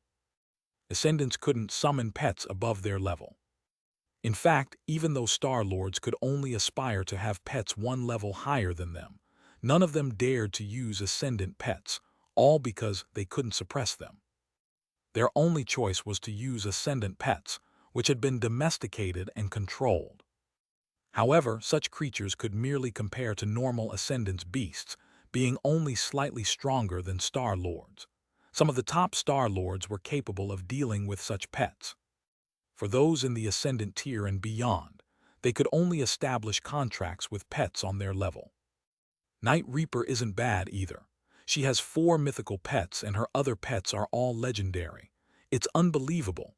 She'll probably grow as strong as other Celestials when she rises to their level, remarked Yu Long in astonishment. He only had 1 mythical pet, so he couldn't feel any more envious. It's impossible to tell who has more trump cards until the very last moment. Jai Zuking was quite jealous too. She had only gotten her hands on 2 mythical pets at a great cost after so many years. One of them nearly got her killed. The battlefield became chaotic as the pets emerged one after the other. The bombardment of secret techniques, arrays using pets, and the combination of secret techniques were too much for the void battlefield, which seemed to be on the verge of exploding. The Night Reaper's pets are not as good as those of her opponent, but her strength is obviously better than the Lulen's ancestor. The domain of eternal sleep is truly terrifying. If Liu Xia were a pet, she would probably become a top mythical pet. All the audience was astonished. Even though their pets were rare and tough, what was truly terrifying was the 2 parties fighting at the moment. The Night Reaper had suppressed a mythical pet with her own strength. Not all mythical pets were as strong when gauging their power head-to-head. Liu Xia's pets had already grown to their limits. This was caused since Liu Xia was stuck in the bottleneck just before the Ascendant state, and so were they. Even though they had reached their limits, they weren't as strong as Liu Xia. There were rumbling noises. Some pets were soon wounded and had to quit. The Night Reaper also revealed her true power. Everything was withering under her eternal darkness domain. 5 of the pets aiding the Lulan ancestor instantly fell asleep, and their bodies began to decay at a fast pace. The Night Reaper's illusion appeared next to the sleeping pets. She used her scythe to slash and pull the pets' souls out of their bodies with her scythe. It was a soul technique. The Lulan ancestor also performed an ancient secret technique. He became as sturdy as a statue and remained indestructible, even though Liu Xia's pets would attack him constantly. He charged at her. However, there were wounds covering the elder's tough body, received from Liu Xia's sharp blade. He, on the other hand, had trouble keeping up with Liu Xia. Even if he caught up with her, she would unpredictably disappear like smoke. I heard that the Night Reaper had once entered the nether world. Is that the secret technique she learned? It is super effective against the Lulan's elder. The Lulan ancestor is already unbelievably strong. Still, he looks like Liu Xia would, but everything has been lined up for Liu Xia to win. You've done well enough. Their senior brother Han and Chunyu were observing in silence. Both of them would be defeated in the second round. Being top heavenly lords, they were quick to tell that the elder was losing. It was impossible for him to turn things around, unless there were other trump cards. The battle ended 10 minutes later. Just as expected, Liu Xia was the final winner, and the Lulan ancestor avoided using desperate measures. Being part of one of the 7 biggest families also meant that there were too many responsibilities riding on his shoulders. Perhaps winning wasn't his original intent, but to showcase his family's strength. Nobody knew what exactly he was up to. In any case, all the audience shared similar thoughts after watching the battle. It was best not to cross the Night Reaper. Likewise, it was better not to cross the Lulans either. I heard that the Lulan family had once explored an ancient domain and found an unparalleled technique. Still, I never saw their ancestor use it during the fight, said Yu Long softly when the battle ended. Chunyu said with a peaceful tone, Sometimes an unused technique is more effective than the one being used. Jaizuking sighed. What a shame. He didn't help our first senior brother test Liu Zia's limits. I think she's still hiding something. Everybody was silent, complex feelings floating about. The next battle began soon after. Their eldest senior Song Yuan picked Yuanshan Jan, the Yuanshan's ancestor. His reasoning was simple too. He wanted to avenge junior sister Jaizuking. Their battle was just as fierce. They summoned as many pets as the Lulen Elder did. Even though there were very few mythical pets in the entire universe, some had been born during the Federation's long history, and most were controlled by the Celestials and their subordinates. Owning such pets was tantamount to disaster for normal people, which would often cause their deaths. While the fierce battle raged on the void battlefield, the black sphere revolved quietly on the throne's armrest. The black fog on the surface faded away, revealing the figure within. Chapter 1200, Arrival.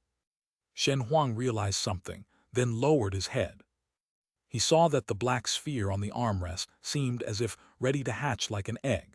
A weird and mysterious aura was being dispersed as the dark power was being concentrated. Shen Huang's eyes glittered. Others weren't able to notice what was inside his small universe, but he was able to perceive everything with clarity. Su Ping was as unpredictable as a ghost inside his small universe, as if about to slip away like a wisp of smoke. Such an amazing feeling astounded him. He was a celestial, and his small universe was like a secret garden under his absolute control.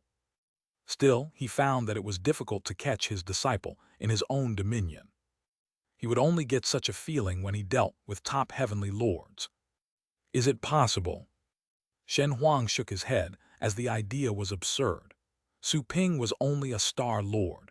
Rather than a genius, he would be a true monster if he were as capable as a top heavenly lord. A monster the universe had never seen before.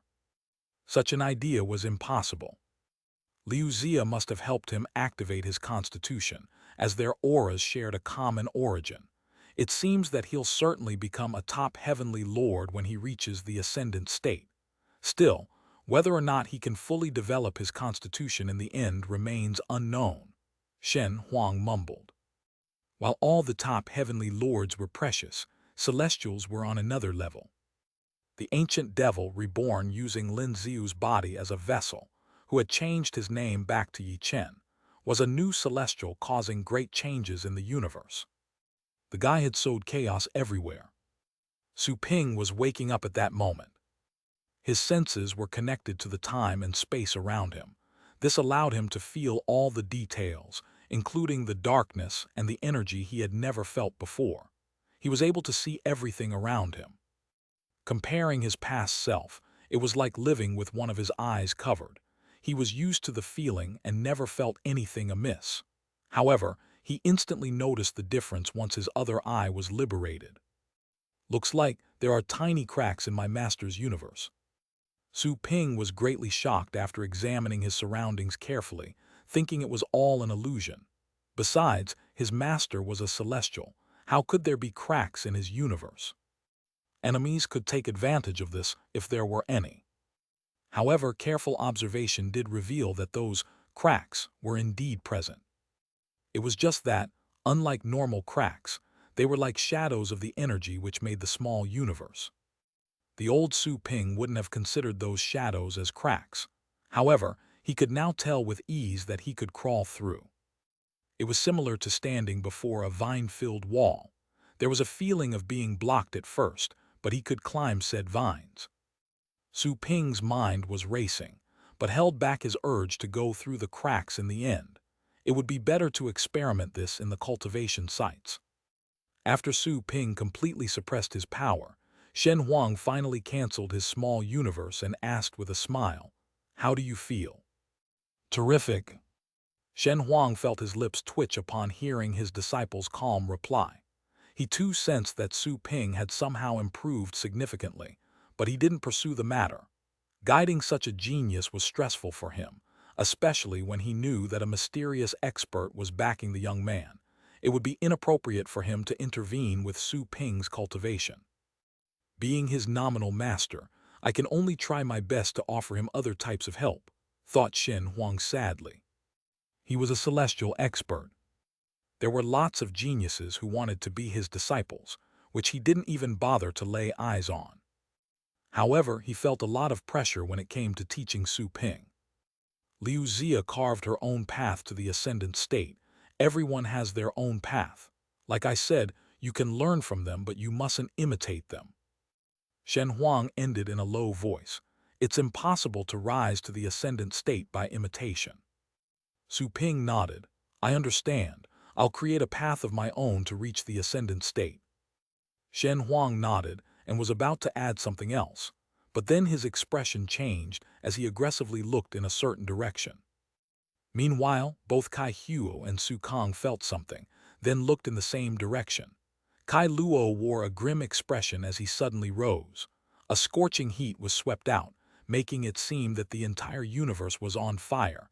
The temperature was rising rapidly. What's going on? Kai Huo. All the ascendant state cultivators were stunned. A vortex appeared in the void and powerful auras were spreading out before they could utter their shock. Their expressions changed when a torrent of power which felt as if an animal would have rushed in like a tide amidst the aggressive auras. A black sphere emerged from the vortex, revealing many people as it faded. The one in the lead appeared to be Yi Chen. It's old monster Yi. Why is he here? And Hai is with him. He ended up conspiring with old monster Yi. His own disciple was possessed by that guy, and yet he's still conspiring with him. How shameless. Everybody was shocked. They rose to their feet, instantly releasing their ascendant auras like bristling hedgehogs. Nobody expected that villain to appear. Wasn't the void battlefield supposed to be well hid? Are there traitors amongst us? Everybody exchanged bewildered looks but remained silent. There were too many people. The idea of one being bought out was understandable. Besides, ascendants could also create clones. It was easy for them to have their clones relay messages. There's nothing to be afraid of. If they dare to come, they must die, said a furious heavenly lord next to Kai Huo as he rose. Several geniuses from his clan had perished in the star zone, brutalized by the old devil. Their souls were absorbed and destroyed. They couldn't be revived even if time was reversed. Wait, Zumei is here too. Are the three celestials of the Heavenly Devil Alliance also here?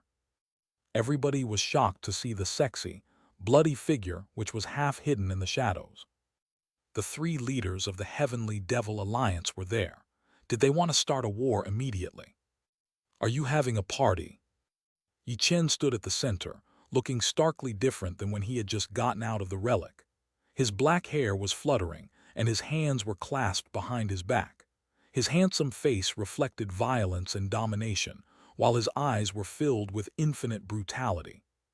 His voice was chilling, even though he smiled as he talked. Shen Huang slowly stood up. His small universe reappeared and protected Su Ping. You're bold enough.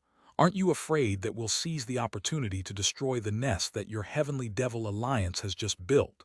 Asked Shen Huang indifferently, glowing like a god. And Hai, who was standing next to Yi Chen, chuckled and replied, You should worry about your own base when you say that. Su Kang said indifferently, That is an empty threat. You'll be caught the moment you dare step into the void star zone. Yi Chen raised his eyebrows to glance at her. He soon looked back at Shen Huang, then fixed his eyes on Su Ping, who was on the throne's armrest. The smile on his face was instantly gone. His eyes turned cold. I didn't expect that you would be bold enough to leave your store. You are but a lowly star lord. Why are you here instead of cultivating? Do you want to gain more experience by watching? Yi Chen sneered and continued, I'm waiting for you to rise to the ascendant state. I hope you won't keep me waiting for long. Su Ping replied calmly, You're just as talkative as before. Even your treasury was looted by me, remember. You're allying with so many people right now. Are you trying to unify the universe and reach the Emperor level?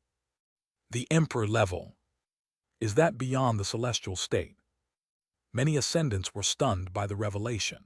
Many heavenly lords changed their expressions and looked at Su Ping thoughtfully, to later look at Yi Chen with wary and cold eyes. They had learned that the celestial state wasn't the ultimate level in the universe after reading some ancient books.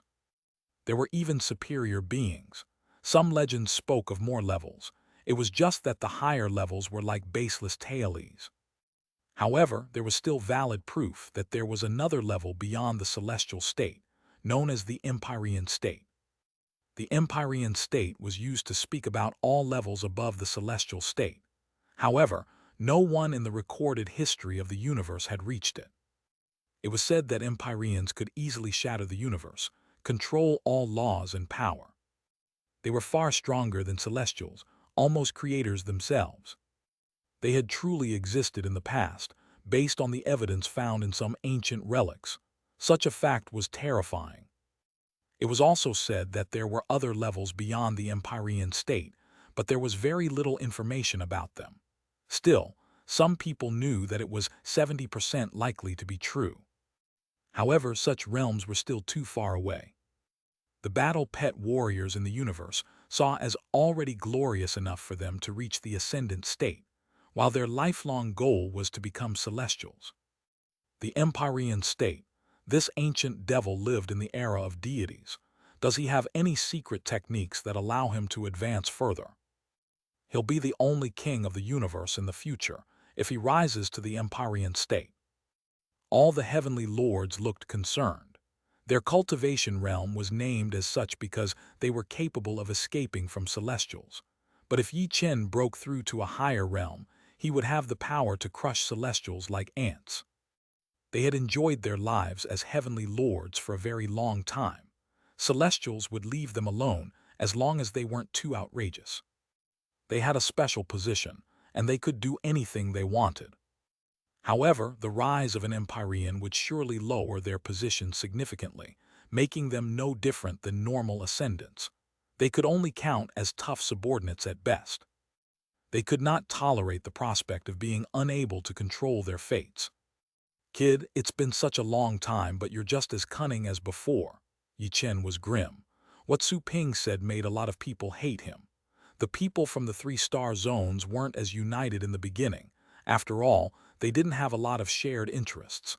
But now Su Ping had painted him as the common foe to beat.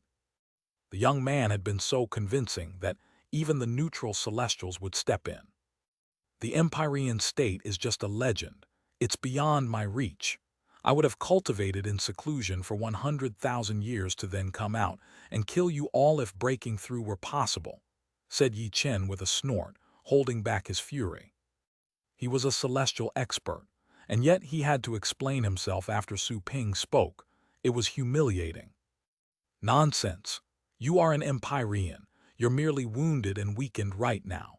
You're collecting resources from all over the universe because you want to heal faster and return to your prime state. That's what your weapon told me," said Su Ping solemnly. Yi Chen was infuriated by Su Ping's confident bluff. "When was I an Empyrean? How could it be that simple? If you think I'm an Empyrean, that also means that my treasures are also Emperor-level items. You stole them all. I suggest that you give them back to me, lest they swallow you soon," said Yi Chen coldly. "Your treasures were indeed Emperor-level items. However, their essence was dispersed when you died. Now, they're only celestial items. I would have already conquered the universe if they still preserved their Empyrean level," said Su Ping innocently. Yi Chen snorted. How can their Emperor-level essence disperse so easily? Besides, even if it did, they could return to their original level. I don't know what kind of deal you've made with my weapons, but you won't be able to rely on them anyway. No need to waste time talking to him. We're not here to argue with this brat. And Hai suddenly interjected. Su Ping raised his eyebrows and sneered. Your own disciple was possessed. To think that his master would be conspiring with the culprit, is that the dignity of a celestial state expert? And Hai's expression changed. He didn't expect the lad to be that bold, mocking them left and right. In all his life as a celestial state, never had an insignificant Star Lord addressed him so. Even Star Lords had to behave in front of him. Even though the top heavenly lords could escape from a celestial's pursuit, that was only when the latter wasn't determined to kill them. Not even heavenly lords could defend themselves when a celestial was determined. The gap between cultivation realms couldn't be surmounted with extraordinary talent alone. Besides, for a celestial to rise implied that their talent was much better in comparison.